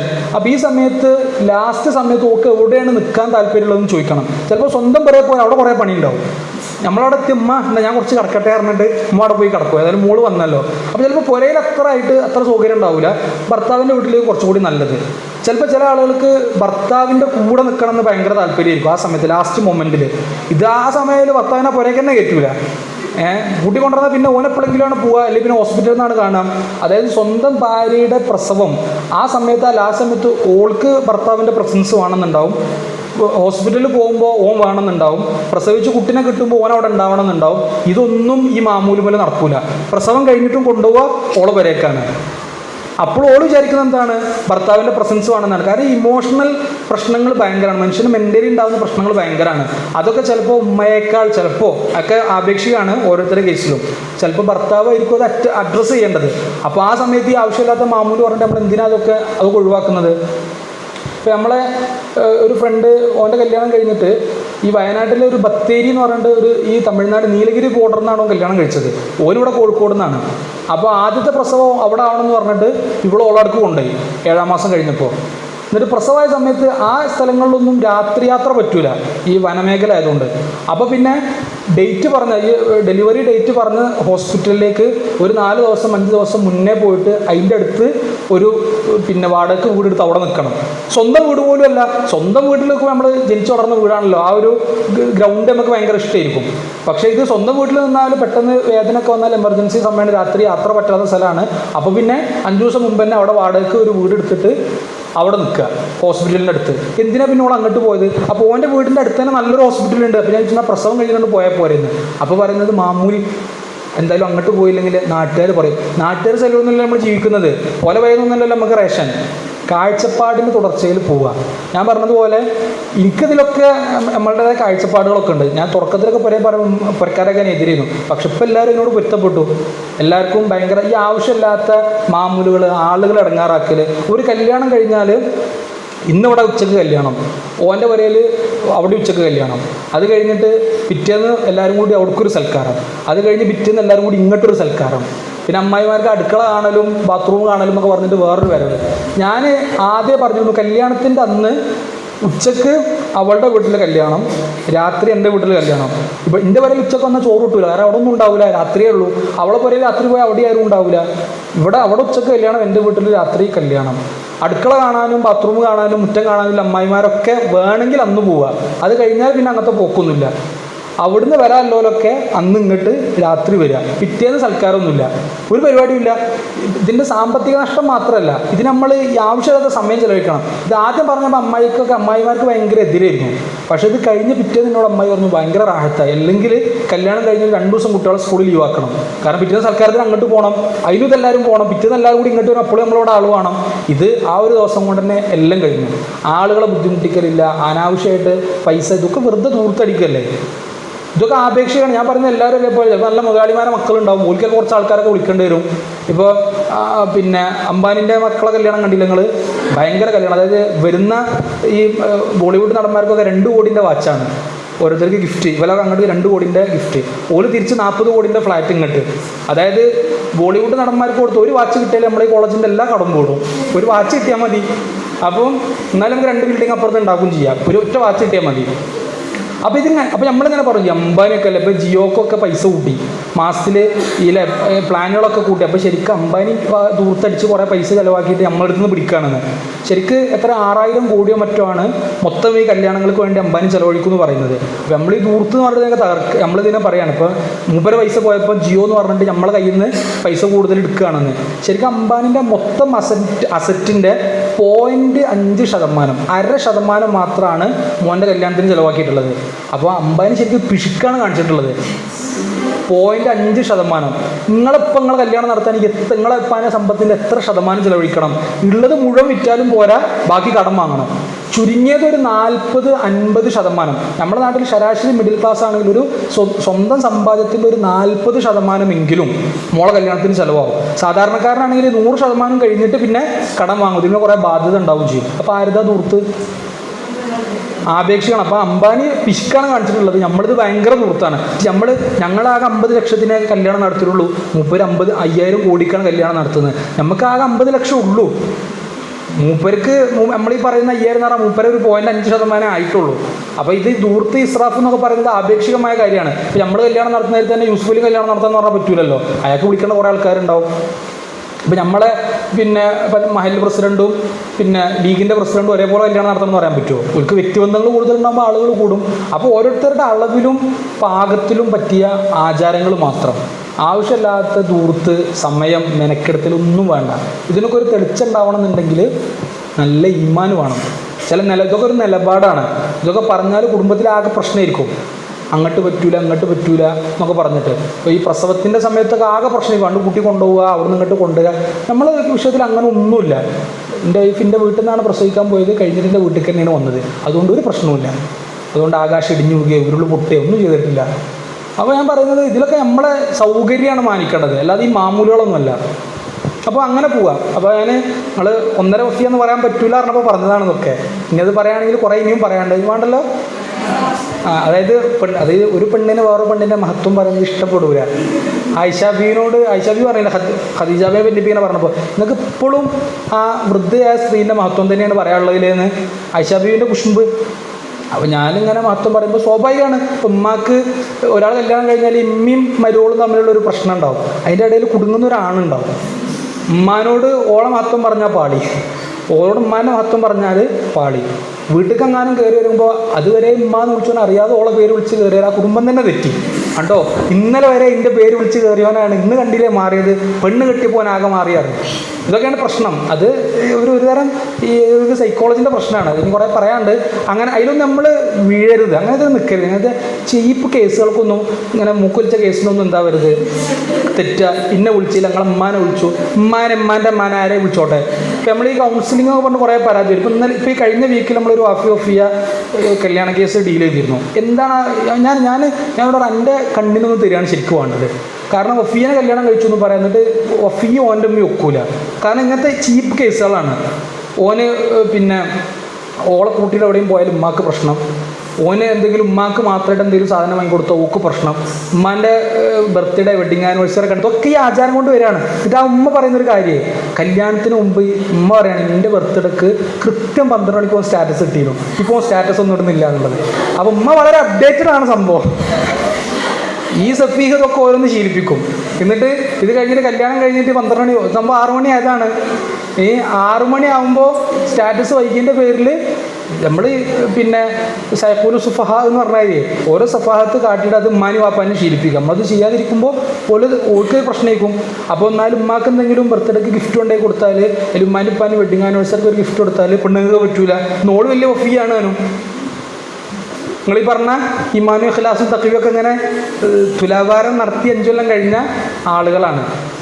അപ്പോൾ വാഫി വഫിയ നോൺ വഫിയ എന്നുള്ളതൊന്നുമല്ല പ്രശ്നം. ആ കാഴ്ചപ്പാടും ചിന്താഗതിയും മൈൻഡ് സെറ്റും എന്താണെന്ന് നോക്കണം. എന്നിട്ടൊരു അള്ളി റസൂലും പറഞ്ഞൊരു വഴിയിലൊക്കെ നടക്കുക. അതിന്മേൽ തുടർന്നിട്ടുള്ള ആചാരങ്ങളും മാമൂലുകളൊക്കെ മതി. ആ മാമൂല് പറ്റുന്നൊക്കെ നിങ്ങൾ എടുത്തോളി. പറ്റുന്ന അളവിലുള്ള മാമൂലുകളും ആചാരം കുറേ നല്ല വ്യക്തിബന്ധം, സാമൂഹ്യ ബന്ധവും കുടുംബബന്ധമൊക്കെ നിലനിർത്താൻ പറ്റിയ കാര്യങ്ങളായിരിക്കും. അയൽവക്കത്ത് അത് ചെയ്തു എന്നുള്ളതുകൊണ്ടൊന്നും നമ്മളായിട്ട് അയൽവക്കത്ത് ചെയ്തു ഓരോരുത്തർ പൈസ ഉണ്ട് ഒരു ചെയ്തോട്ടെ, നമ്മളെ വാപ്പാൻ്റെ അടുത്തുള്ള പോലെ വാപ്പ നടത്തിക്കോളും. ആവശ്യമില്ലാതെ എൻ്റെ കൂട്ടുകാരത്തിൻ്റെ മഞ്ഞക്കല്യാണം കഴിഞ്ഞു, ചുവപ്പ് കല്യാണം, അപ്പം എനിക്കും മഞ്ഞക്കല്യാണം. എന്ത് മഞ്ഞക്കല്യാണം? മിഠായി കൊടുക്കലെന്ന് പറഞ്ഞിട്ട് ഈ മിഠായി കൊടുത്തിട്ട് കറങ്ങാൻ പോലെ എങ്ങനെയാണ് ഓക്ക് ഇവനെ ഹലാലാവുന്നത്? നിക്കാഹ് കഴിഞ്ഞിട്ടൊന്നുമില്ലല്ലോ ഇപ്പോൾ ഇത്. മിഠായി കൊടുക്കൽ കഴിഞ്ഞാൽ പിന്നെ കാണാൻ പോക്കും കൈമല് ചെയ്യും കെട്ടലും ഇതൊക്കെ എങ്ങനെ ഹലാലാവുന്നത്? ശരിക്ക് ഈ ഹറാമുകൾ, ഇത്തരം ബന്ധങ്ങളിൽ ഹറാമ് കലരുന്നത് നന്നായിട്ട് ശ്രദ്ധിക്കണം. ഇങ്ങനത്തെ ബന്ധങ്ങളിൽ ഹറാമ് കലരുന്നത് നന്നായിട്ട് ശ്രദ്ധിക്കണം. കുല്ലു അലാക്ക ബിദായത്തുഹ ലാ തുർമില്ല നിഹായത്തുഹ ലൻ തുർലിക്. കുല്ലു അലാക്ക ബിദായത്തുഹ ലാ തുർദില്ല നിഹായത്തുഹ ലൻ തുർദിക്. ഏത് ബന്ധവും അതിൻ്റെ ആദ്യഘട്ടം നീ അള്ളാഹുവിനെ തൃപ്തിപ്പെടുത്തിയിട്ടില്ലെങ്കിൽ അതിൻ്റെ അവസാന ഘട്ടം ഒരിക്കലും എനിക്ക് തൃപ്തിപ്പെടുന്നതാവില്ല. വിവാഹത്തിൻ്റെ തുടക്കം പടച്ചൂന് നിരക്കാത്ത പലതുമാണ് അതിൻ്റെ തുടക്കം എന്നുണ്ടെങ്കിൽ അതിൻ്റെ അവസാനം എനിക്ക് ഇഷ്ടപ്പെടാത്ത കാര്യങ്ങളായിട്ട് അത് പരിണമിക്കും. അപ്പോൾ കുല്ലു അലാക്ക ബിദായത്തുഹ ലാ തുർദില്ല നിഹായത്തുഹ ലൻ തുർദിക്. ഒരിക്കലും അതിൻ്റെ അവസാനം എനിക്ക് ഇഷ്ടപ്പെടുന്നൊരു ഒരു തരം ഗുണകരമായൊരു പര്യവസാനം ആവൂല. അപ്പോൾ ബന്ധങ്ങളിൽ ഹറാമ് കലരാതെ എപ്പോഴും ശ്രദ്ധിക്കണം. ആവശ്യമില്ലാത്ത മാമൂല് എന്ന് പറയുന്നത് നാട്ടിലങ്ങനെ പലതും ഉണ്ടാവും. അതിനൊന്നും നിന്നു കൊടുക്കരുത്. വാപ്പാനും ഉമ്മാനെയും പറഞ്ഞ് എഡ്യൂക്കേറ്റ് ചെയ്യണം. നിങ്ങൾ വഫിയ പഠിക്കലോടുകൂടെ നിങ്ങൾ ഉമ്മയും വഫിയ ആവണം. ഇതൊക്കെ ഉമ്മാനെയും പറഞ്ഞ് പഠിപ്പിച്ചു കൊടുക്കണം. പെണ്ണുങ്ങൾക്കാണ് ഈ ആചാരങ്ങളിൽ കൂടുതൽ പ്രശ്നം ഉണ്ടാവുക. വാപ്പ ചിലപ്പോൾ സമ്മതിക്കും, ഉമ്മ എന്നാലും പറയും. ഇനിയിപ്പോൾ കുടുംബശ്രീക്ക് പോകുമ്പോൾ മറ്റോട് ചോദിക്കും എത്രയാണ് കൊടുത്തത്, എത്രയാണ് കിട്ടിയത്, വന്നപ്പോൾ എത്ര കിലോ അലുവ കൊണ്ടുവന്നീനോ എന്നൊക്കെ ചോദിക്കും. ഒരു ചോദിച്ചോട്ടെ, സൗകര്യമില്ലല്ലോ പറയാനെന്ന് പറഞ്ഞ് പോന്നാൽ പോരെ. അപ്പം നമ്മൾ ശരിക്കും ഇതിലൊക്കെ ഒരു വ്യക്തതയിൽ പോകണമെന്നാണ് എനിക്ക് പറയാനുള്ളത്. അപ്പോൾ ഞാൻ വെറുതെ ആവശ്യമില്ലാത്ത സമയത്ത് എൻ്റെ പെണ്ണുങ്ങളെ പതിൽ പറഞ്ഞതല്ല, നിങ്ങൾ അങ്ങനത്തെ ചില മൗഖിഫുകൾ പാലിക്കണം എന്ന് ഞാൻ പറയുന്നത്. ജീവിതത്തിൽ എപ്പോഴും ഒരു ഖിയമു അഖ്ലാഖൊക്കെ ഫോളോ ചെയ്യണം. ഇപ്പോൾ ഞങ്ങൾ നിക്കാഹ് കഴിഞ്ഞിട്ട് ഞാനൊരു 6-7 മാസം കഴിഞ്ഞിട്ടാണ് ഞങ്ങളെ കല്യാണം നടക്കുന്നത്. ഓളെ കോഴ്സിൻ്റെ കംപ്ലീഷൻ ഞാനൊന്ന് കുറച്ച് തിരക്കിലൊക്കെ ഉള്ള സമയമായിരുന്നു. അപ്പോൾ ഞാൻ ചിലപ്പോഴൊക്കെ ഉസ്താദിൻ്റെ കൂടെയൊക്കെ ഈ കോളേജ് ഓറിയൻറ്റേഷനൊക്കെ പോകുമ്പോൾ ചിലപ്പോൾ വളരെ നേരത്തെ എഴുന്നേറ്റ് ഉസ്താദിൻ്റെ വീട്ടിൽ പോയിട്ട് അവിടുന്ന് പോകേണ്ടി വരും. അപ്പോൾ നമ്മളെ വഫി ക്യാമ്പസിന് അല്ല പാങ് ക്യാമ്പസിന് അങ്ങോട്ട് പോയി ഉസ്താദിൻ്റെ വീട്ടിൽ നിന്ന് ഉസ്താദിൻ്റെ കൂടെ ജോയിൻ ചെയ്യേണ്ടി വരും. അപ്പോൾ രാവിലെ കുറച്ച് നേരത്തെ എഴുന്നേൽക്കണം. ഓള് അലാറം വെച്ചാൽ ചിലപ്പോൾ നമ്മൾ ഉറങ്ങി പോകും. കാരണം തലേന്ന് കുറേ വൈകിട്ടേയും കിടന്നിട്ടുണ്ടാവുക. ചിലപ്പോൾ സമയത്ത് നമുക്ക് എഴുന്നേൽക്കാൻ പറ്റില്ല. ഓളെ വിളിച്ച് പറഞ്ഞാൽ കൃത്യസമയത്ത് ഓള് വിളിക്കും. അത് ഇന്നെ വിളിക്കാൻ വേണ്ടി അലാറം വെച്ച് എണീക്കല്ല, ഓളാ സമയത്താണ് എഴുന്നേറ്റ് പഠിക്കാൻ ഇരിക്കുന്നത്. അതങ്ങനെ ഒരു ഹാബിറ്റ്. അതിപ്പോൾ വഫിയ കോളേജ് ഓള് സാധാ ഒരു ആ പ്രദേശത്തുള്ള വളരെ റെപ്യൂട്ടഡ് ആയിട്ടുള്ള ഒരു ആർട്സ് ആൻഡ് സയൻസ് കോളേജിൽ പഠിക്കുന്ന സമയത്ത് തന്നെ ജീവിതത്തിൽ നല്ല ടീമും അഖ്ലാഖും ഫോളോ ചെയ്ത് ആ ബോധ്യത്തിൽ നിന്നാണ് കിട്ടിയത്. അല്ലാതെ കിട്ടിയിട്ട് നന്നായതാണെന്നെല്ലാം പറയുന്നത്. അതൊക്കെ ഓരോരുത്തർ വീട്ടിൽ നിന്ന് കിട്ടുന്ന തർബിയത്തും ഒരു തൻ്റെ ഇടമൊക്കെയാണ്. അത് നിലനിർത്തട്ടെ. അല്ലാഹു നമുക്കൊക്കെ നല്ല ഈമാനും ഇഹ്സാനും ഇസ്തിഖാമത്തും പ്രദാനം ചെയ്യട്ടെ. അപ്പോൾ അങ്ങനെ ഇതൊക്കെ നമ്മൾ എന്ത് ചെയ്യുന്നു പറഞ്ഞിരുന്നത്, മൊത്തത്തിൽ 2 മണിക്കൂറാകുമ്പോഴേ 2 മണി വരെ എന്തെങ്കിലും ഒന്ന് പറയണ്ടേ. അപ്പോൾ നമ്മൾ വായനൻ്റെ എഡിറ്റോറിയൽ വായന എന്നാണ് അങ്ങനെ പോയത് അല്ലേ. ഓരോ വിഷയങ്ങൾ പറയാനുള്ള ഓരോ സബബുകളെ. അപ്പോൾ എഡിറ്റോറിയൽ എന്തായാലും വായിക്കണം. ഇത് ഞാനൊരു വസിയത്തായിട്ട് പറയാണ്. വഫിയ കഴിഞ്ഞ് പോകുമ്പോൾ ഒരു ദിവസം നിങ്ങൾ ഈ സിലബസിൻ്റെ പുറത്ത് എന്തെങ്കിലും 10 അധികം 10 പേജൊക്കെ ഒരു ദിവസം വായിക്കുമെന്ന് പറയുന്നതിൻ്റെ പുറമേ തന്നെ ഒരു പത്രത്തിൻ്റെ എഡിറ്റോറിയൽ. അപ്പോൾ നമുക്ക് ഈ കാലികമായ വിഷയങ്ങളിലൊക്കെയുള്ള അപ്ഡേറ്റ്സ് മനസ്സിലാവും. നമ്മൾ ഇവിടെ ഇപ്പോൾ പലരും മരിക്കുന്നത്, പലരും ജീവിക്കുന്നത്, നമ്മളിതൊന്നും അറിയില്ല. അവിടെ പ്രധാനമന്ത്രി മാറുന്നത്, മറ്റൊരു ഇന്നാൾ കൊല്ലപ്പെടുന്നത്, ഇതൊന്നും നമ്മളിപ്പോൾ ഇസ്മായിൽ ഹനിയെ കൊല്ലപ്പെട്ടു അല്ലേ. ചിലപ്പോൾ ഇസ്മായിൽ ഹനിയെ കൊല്ലപ്പെടും. അങ്ങനെ ഒരാളൊക്കെ ഉണ്ട് കുറച്ചോനെ. നമ്മളറിയാത്ത എത്രങ്ങാനും ആൾക്കാർ ലോകത്തൊക്കെ ഉണ്ട് അല്ലേ. ഇസ്മായിൽ ഹനിയ ആരാന്ന് ചോദിച്ചാൽ ആന്നൊക്കെ പറഞ്ഞ ആൾക്കാരനെ ചിലപ്പോൾ ബാക്കി ചോദിച്ചാൽ ഉണ്ടാവില്ല. അപ്പോൾ പത്രത്തിൽ പറഞ്ഞ ഹമാസ് നേതാവ് എന്നൊക്കെ വായിച്ചിട്ടുണ്ടാവും. ശരിക്കും മൂപ്പരുടെ ഒരു മനഹജ്, മൂപ്പരുടെ ഒരു ശ്രമം, അല്ലാഹു സ്വർഗം കൊടുക്കട്ടെ.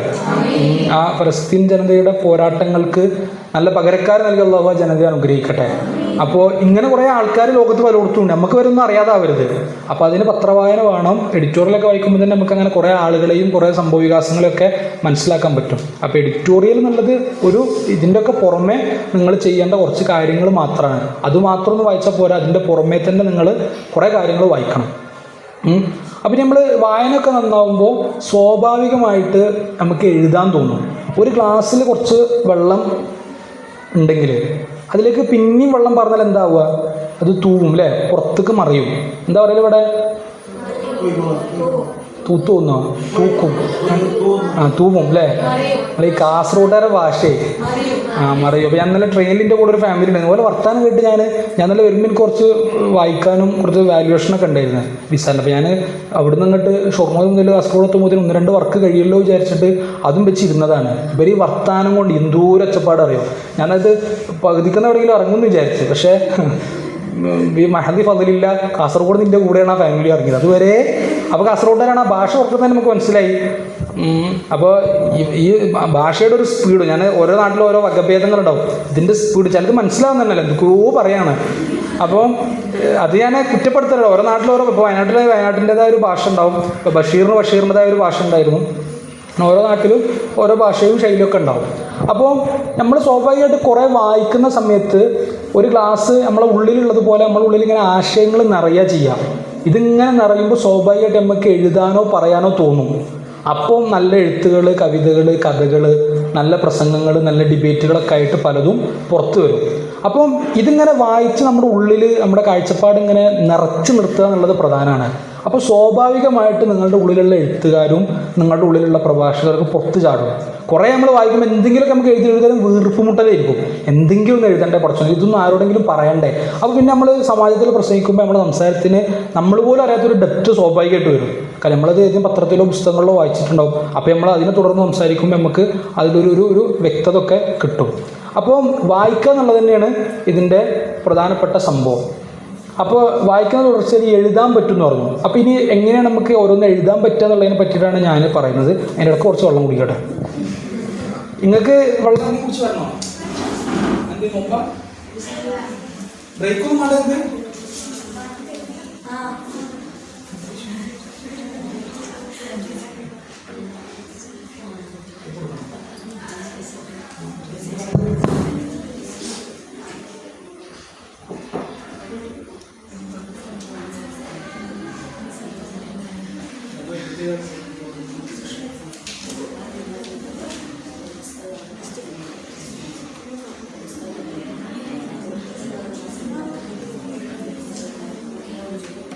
എന്നിട്ട് നിങ്ങളെ ഫസ്റ്റ് ബാച്ചിലെ കുട്ടികൾക്ക് പുറത്തുനിന്ന് വരുന്ന ടീച്ചേഴ്സൊക്കെ ഉണ്ടായതുകൊണ്ട് ക്ലാസ് ഉണ്ട് എന്നാണ് പറഞ്ഞത്. ബാക്കി മുതിർന്ന കുട്ടികൾ ക്ലാസ് ഇങ്ങനെ പോകുന്നു വിചാരിച്ചില്ലേ.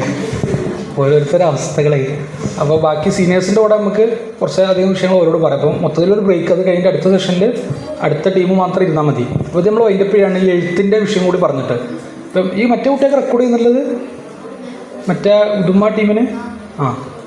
അപ്പോൾ ഈ എഴുത്തിനെ പറ്റി പറയുമ്പോൾ നമ്മൾ ഈ പ്രസംഗം, എൻകൗണ്ടർ, ഇതിൻ്റെ ഒക്കെ മൊത്തത്തിലൊരു ഫ്രെയിമും അതിന് സഹായകമാവുന്ന കുറേ കാര്യങ്ങളും പറഞ്ഞു.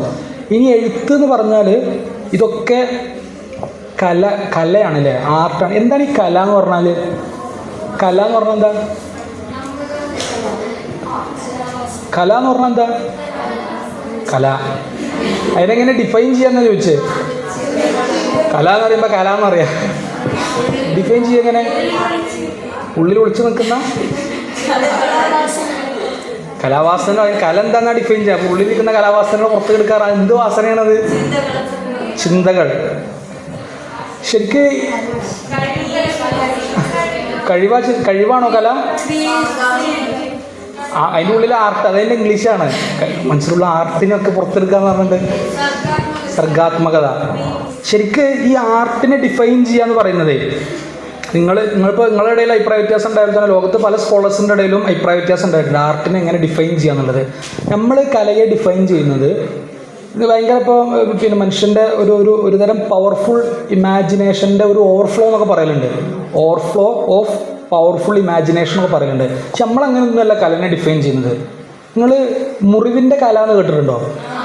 അങ്ങനെ പറഞ്ഞാൽ അടയാളം, മറുക് അല്ലേ? നമ്മളിപ്പോൾ കൈ മുറിഞ്ഞാൽ ഇവിടെ ഒരു അടയാളം വരും, അല്ലെങ്കിൽ മറുക് ഒക്കെ വരും. അതിന് നമ്മൾ കല എന്ന് പറയില്ല മലയാളത്തിൽ. ശരിക്ക് ആ കല എന്ന് മനസ്സിലാക്കി വെക്കുക. അതായത് ഒരു വിഷയത്തിൻ്റെ അസർ അവിടെ ബാക്കി ഉണ്ടാവുമെന്നാണ്. നിങ്ങൾ നല്ല കലാകാരാണ് എന്ന് പറയണമെന്നുണ്ടെങ്കിൽ നിങ്ങൾ പ്രസംഗിച്ചാലോ നിങ്ങൾ എഴുതിയാലോ അത് വായിക്കുന്നവൻ്റെ, കേൾക്കുന്നവൻ്റെ മനസ്സിൽ ആ പറഞ്ഞ കാര്യങ്ങൾ മായാതെ മറയാതെ കിടക്കണം. അതാണ് കല. കല എന്ന് പറഞ്ഞാൽ ഓർക്ക് വേദന ഉണ്ടാക്കണം എന്നല്ല അർത്ഥം കേട്ടോ. മുറിവിൻ്റെ കല എന്ന് പറയുമ്പോൾ നിങ്ങൾ പറയുന്നത് കേട്ടിട്ട് പോലെ മനസ്സ് മുറിവ് പോലെ മുറിവിൻ്റെ കല, അതിൻ്റെ ആ കലയെല്ലാം പറയുന്നത് അതിൻ്റെ അടയാളം എന്ന നിലക്ക് അത് കേൾക്കുന്നവൻ്റെ, വായിക്കുന്നവൻ്റെ മനസ്സിൽ അതിങ്ങനെ കൂടി നിൽക്കണം, മായാതെ നിൽക്കണം. അതാണ് കല. അപ്പോൾ സ്വാഭാവികമായിട്ടും നമുക്ക് ആളുകളെ സ്വാധീനിക്കാൻ പറ്റണമെന്നുണ്ടെങ്കിൽ നമ്മൾ പറയുന്നിടത്ത് പുതുമകൾ വേണം, അവതരിപ്പിക്കുന്നിടത്ത് പുതുമകൾ വേണം. ചിലപ്പോൾ നമ്മൾ ഒരു കാര്യം എഴുതി തുടങ്ങുന്ന സമയത്ത് നമ്മളങ്ങനെ പ്ലെയിനായിട്ടൊരു ലേഖനം എഴുതുന്നതിന് പകരം നമ്മൾ എന്തെങ്കിലും ഒരു സംഭവത്തിലേക്ക് സൂചന കൊടുത്തിട്ടോ അങ്ങനെയൊക്കെ തുടങ്ങാം. ഇപ്പം മുമ്പ് ഒരു ലേഖനത്തിൽ ഇപ്പോൾ ഒരാളിങ്ങനെ ലേഖനം എഴുതുക, ഞാൻ സ്നേഹിക്കുന്നത് എൻ്റെ രാജകുമാരിയെയാണ്. അപ്പോൾ അത് വായിക്കുന്നവർക്ക് തന്നെ ഒരു ഇൻട്രസ്റ്റ് സ്വാഭാവികമായിട്ടുണ്ടാവും. അയാൾ പറയുന്നത് എൻ്റെ ഹഷീഷ് രാജകുമാരിയെ. അപ്പോൾ ഈ ഇന്ത്യയിൽ, ഈ നോർത്തിൽ ജീവിച്ച ഒരാൾ ഈ ഭയങ്കര മാരകമായ മയക്കുമരുന്നുകൾക്ക് അടിമപ്പെട്ടിട്ട് അതിൽ നിന്ന് രക്ഷപ്പെട്ട ഒരു അനുഭവം അയാൾ ആത്മകഥയായിട്ട് എഴുതുകയാണ്. അപ്പോൾ അയാളുടെ ജീവിതത്തിൻ്റെ തുടക്കത്തിൽ ഹഷീഷിനെ ഞാൻ എൻ്റെ രാജകുമാരിയെ പോലെ കണ്ടിരുന്നു എന്നൊരു ആത്മകഥയുടെ ഒരു ഭാഗമാണത്. അപ്പോൾ ആ പുസ്തകത്തിൽ നിന്ന് ഈ ഉദ്ധരണി വെച്ചിടുമ്പോൾ ആ ടൈറ്റിലും ആ തുടക്കവും ആ ടൈറ്റിലിൻ്റെ തുടക്കം, പിന്നെ ആ ലേഖനത്തിൻ്റെ തലക്കെട്ട് നമ്മുടെ യുവത ഇരുട്ടു മുമ്പേ മയങ്ങുന്നു എന്നായിരുന്നു. നമ്മുടെ യുവത, ഇപ്പോൾ ആ ലേഖനത്തിന് പലതുണ്ടായില്ല. ലഹരി ഉപയോഗം, നാടിനാപത്ത്, ലഹരിയും ഇസ്ലാമും നിങ്ങൾ സമാജത്തിന് വിഷയിടുന്ന കാര്യം. പക്ഷേ മറ്റൊരു ക്രിയേറ്റീവാണ്, നമ്മുടെ യുവത ഇരുട്ടും മുമ്പേ മയങ്ങുന്നു. വൈകുന്നേരം തന്നെ പുറകെ പോയി കടന്നുറങ്ങുന്നു എന്നല്ലല്ലോ അതിൻ്റെ അർത്ഥം. ചില ആൾക്കാർ അപ്പോൾ നേരത്തെ കടന്നുറങ്ങുന്ന ആൾക്കാരാണില്ല. അങ്ങനെയല്ല. നമ്മൾ ബലാഗ ഒക്കെ പഠിക്കുന്നില്ലേ? അപ്പോൾ സംസാരത്തിൻ്റെ ആ ഒരു ടോൺ എന്താണെന്ന് മനസ്സിലാക്കണം. അപ്പോൾ ഇങ്ങനെ കുറേ ക്രിയേറ്റീവായിട്ടുള്ള എഴുത്ത് രീതികൾ ശീലിക്കണം. അതിന് വായനക്ക് പുറമെ നല്ല ആലോചനയും കൂടി വേണം. ഈ പദവിന്യാസം എന്നൊക്കെ പറയുന്നത്. ഇപ്പോൾ ഇന്നലെ കുറേ ഇപ്പം മനോരമൻ്റെ ഒക്കെ ഒരു ടൈറ്റിൽ ഉണ്ടായിരുന്നു, വയനാട്ടിൽ പിന്നെ വലിയ അപകടം, ഉരുൾപൊട്ടൽ. അതിൻ്റെ മെയിൻ ടൈറ്റിൽ ഉള്ളു പൊട്ടി 100 മരണം. നമ്മൾ ഉള്ളു പൊട്ടി 100 മരണം, ശരിക്കും ഉരുള് പൊട്ടി 100 മരണം എന്നാണ് എഴുതേണ്ടത്. ഉള്ളു പൊട്ടി 100 മരണം. അപ്പോൾ ആ ടൈറ്റിൽ ഒരുതരം അത് എഴുതുന്ന ആളുടെ ഉള്ളിൽ നല്ല പദസമ്പത്തുണ്ട്. അതായത് മുമ്പ് ഇപ്പോൾ ഈ പിണറായി വിജയൻ പാർട്ടി സെക്രട്ടറി ആയിട്ട്, CPM-ൻ്റെ പാർട്ടി സെക്രട്ടറി ആയിട്ട് വന്ന സമയത്ത് മനോരമൻ്റെ ഒരു ടൈറ്റിൽ ഉണ്ടായിരുന്നു. അതായത് പിണറായി അല്ല വേറൊരാളാണ് പാർട്ടി സെക്രട്ടറി ആയിട്ട് വരിക എന്നുള്ള തോന്നൽ ഉണ്ടായിരിക്കെ പിണറായി സെക്രട്ടറി ആയി. അന്ന് അതിൻ്റെ ടൈറ്റിൽ മിന്നൽ പിണറായി എന്നായിരുന്നു. മിന്നൽ പിണറായി. അതിന് രണ്ടർത്ഥമുണ്ട്. ഒന്ന് മിന്നൽ പോലെ പിണറായി വന്നു എന്നർത്ഥമുണ്ട്. പിന്നൊന്ന് മിന്നൽ പിണർ എന്ന് പറഞ്ഞ സാധനം ഉണ്ടല്ലോ അല്ലേ, ഇടിമിന്നലിൻ്റെ അങ്ങനെ ഒരു പദമല്ലേ. അപ്പം മിന്നൽ പിണറായി, മിന്നൽ പിണറായി വിജയൻ വന്നു എന്നാണ്. അപ്പോൾ ഇത് ശരിക്ക് ഇതൊരു പദസമ്പത്തിൻ്റെ ഒരു വലുപ്പമാണത്. ക്രിയേറ്റീവ് ആണ്. ശരിക്കും നിങ്ങളിത് നല്ല വായിച്ചാൽ ഇത് ഭയങ്കര ജോലി സാധ്യതയുള്ളൊരു ഏരിയയാണ്. ഇപ്പോൾ ഈ കണ്ടന്റ് റൈറ്റിംഗ്, ക്രിയേറ്റീവായിട്ടുള്ള തലക്കെട്ടുകൾ ഒക്കെ ഭയങ്കര മാർക്കറ്റുള്ള സാധനമാണ്. അപ്പോൾ ചെറിയ വലിയ ആശയങ്ങൾ ചെറിയ വാക്കിൽ ഒതുക്കി എഴുതണമെങ്കിൽ നമുക്ക് നല്ല പദസമ്പത്ത് വേണം, പിന്നെ നല്ല ക്രിയേറ്റീവായിട്ട് എഴുതാനുള്ള കപ്പാസിറ്റി ഉണ്ടാവണം.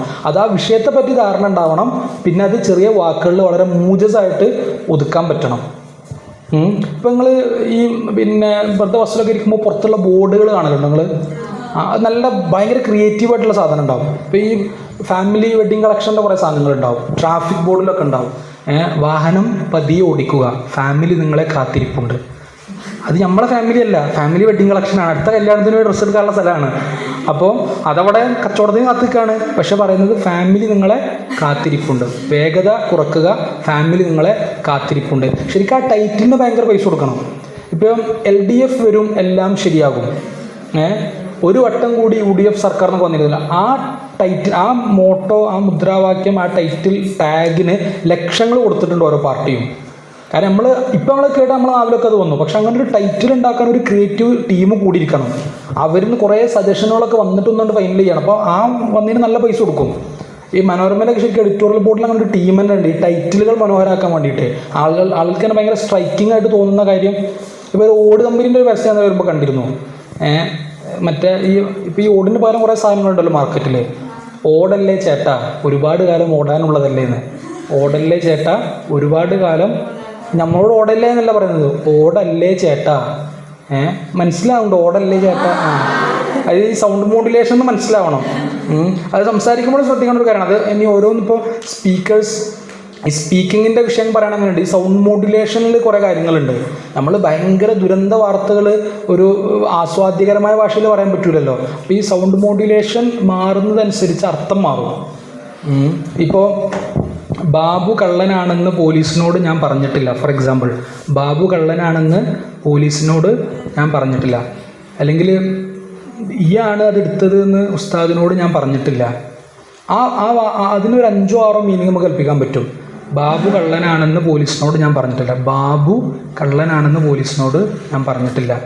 ബാബു കള്ളനാണെന്ന് ഞാൻ പോലീസിനോട് പറഞ്ഞിട്ടില്ല. ബാബു കള്ളനാണെന്ന് ഞാൻ പോലീസിനോട് പറഞ്ഞിട്ടില്ല. ബാബു കള്ളനാണെന്ന് ഞാൻ പോലീസിനോട് പറഞ്ഞിട്ടില്ല. ബാബു കള്ളനാണെന്ന് ഞാൻ പോലീസിനോട് പറഞ്ഞിട്ടില്ല എഴുതി കൊടുത്തിട്ടുള്ളൂ. ഇന്ന് മനസ്സിലായോ? മൊത്തത്തിൽ ബാബു അതിങ്ങനെ ഉറപ്പാക്കിയതല്ല, ആ സംഭവം മനസ്സിലായോ? 5 മീനിങ്. ഈ സൗണ്ട് മോഡുലേഷനൊക്കെ പ്രധാനമാണ് സംസാരിക്കുമ്പോൾ, എഴുതുമ്പോൾ. ഞാൻ ഈ പദസമ്പത്ത് എന്ന് പറഞ്ഞ പോലെ അതിന് ദീർഘമായിട്ട് പറയാനുള്ളൊരു വിഷയമാണ് ഈ സ്പീക്കിംഗ്.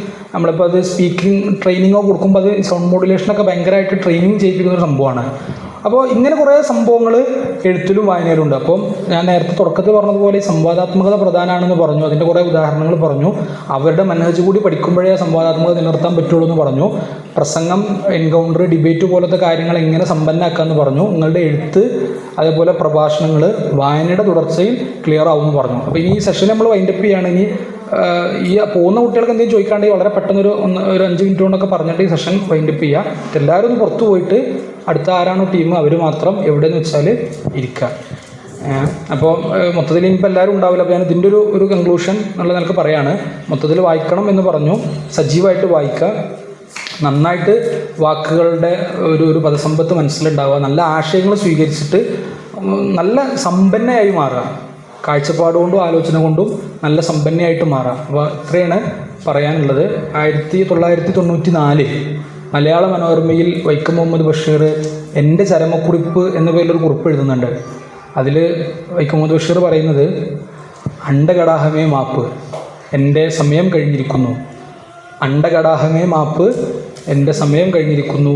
അള്ളാഹുവിൻ്റെ ഖജനാവിൽ മാത്രമേ അനന്തമായ സമയമുള്ളൂ. അണ്ടകടാഹമേ മാപ്പ്, എൻ്റെ സമയം കഴിഞ്ഞിരിക്കുന്നു. അള്ളാഹുവിൻ്റെ ഖജനാവിൽ മാത്രമേ അനന്തമായ സമയമുള്ളൂ. ഇത്ര നേരം എന്നെ ശ്രവിച്ച, ക്ഷമിച്ച, സഹിച്ച എല്ലാവർക്കും നന്ദി. അസ്സലാമു അലൈക്കും.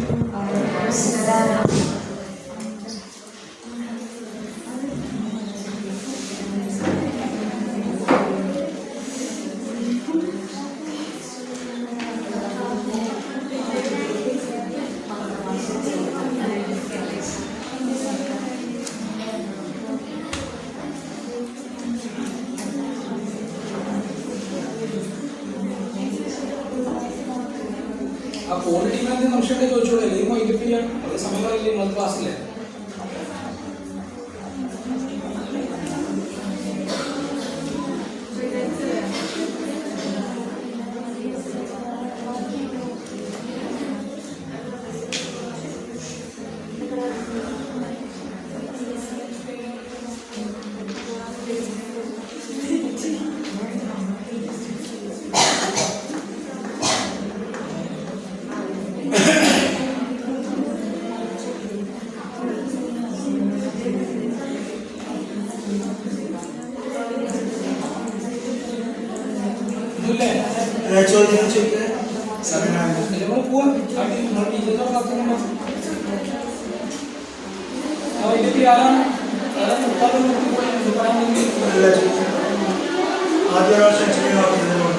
തുടക്കത്തിൽ നിൽക്കുന്നതാണ് ചോദിച്ചാൽ ചോദിച്ചോളൂ. ഞാനത് തുടങ്ങിയാൽ ബാക്കി നമ്മുടെ തീരുന്നില്ല ചോദിച്ചാൽ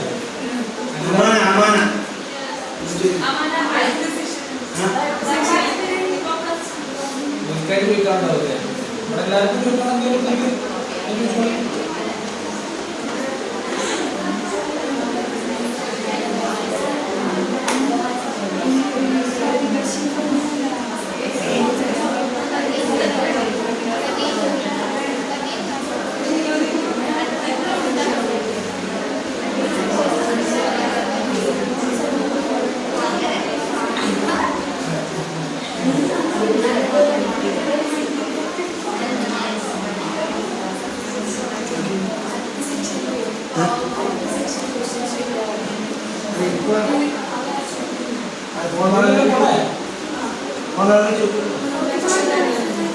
സംശയം ഉണ്ടാക്കി ചോദിക്കണം. എന്തെങ്കിലും ചോദിച്ചാൽ മതി. എന്തെങ്കിലും ചോദിക്കണ്ടേ വിചാരിച്ചിട്ട് എണ്ണാറായി ഉണ്ടാക്കട്ടെ.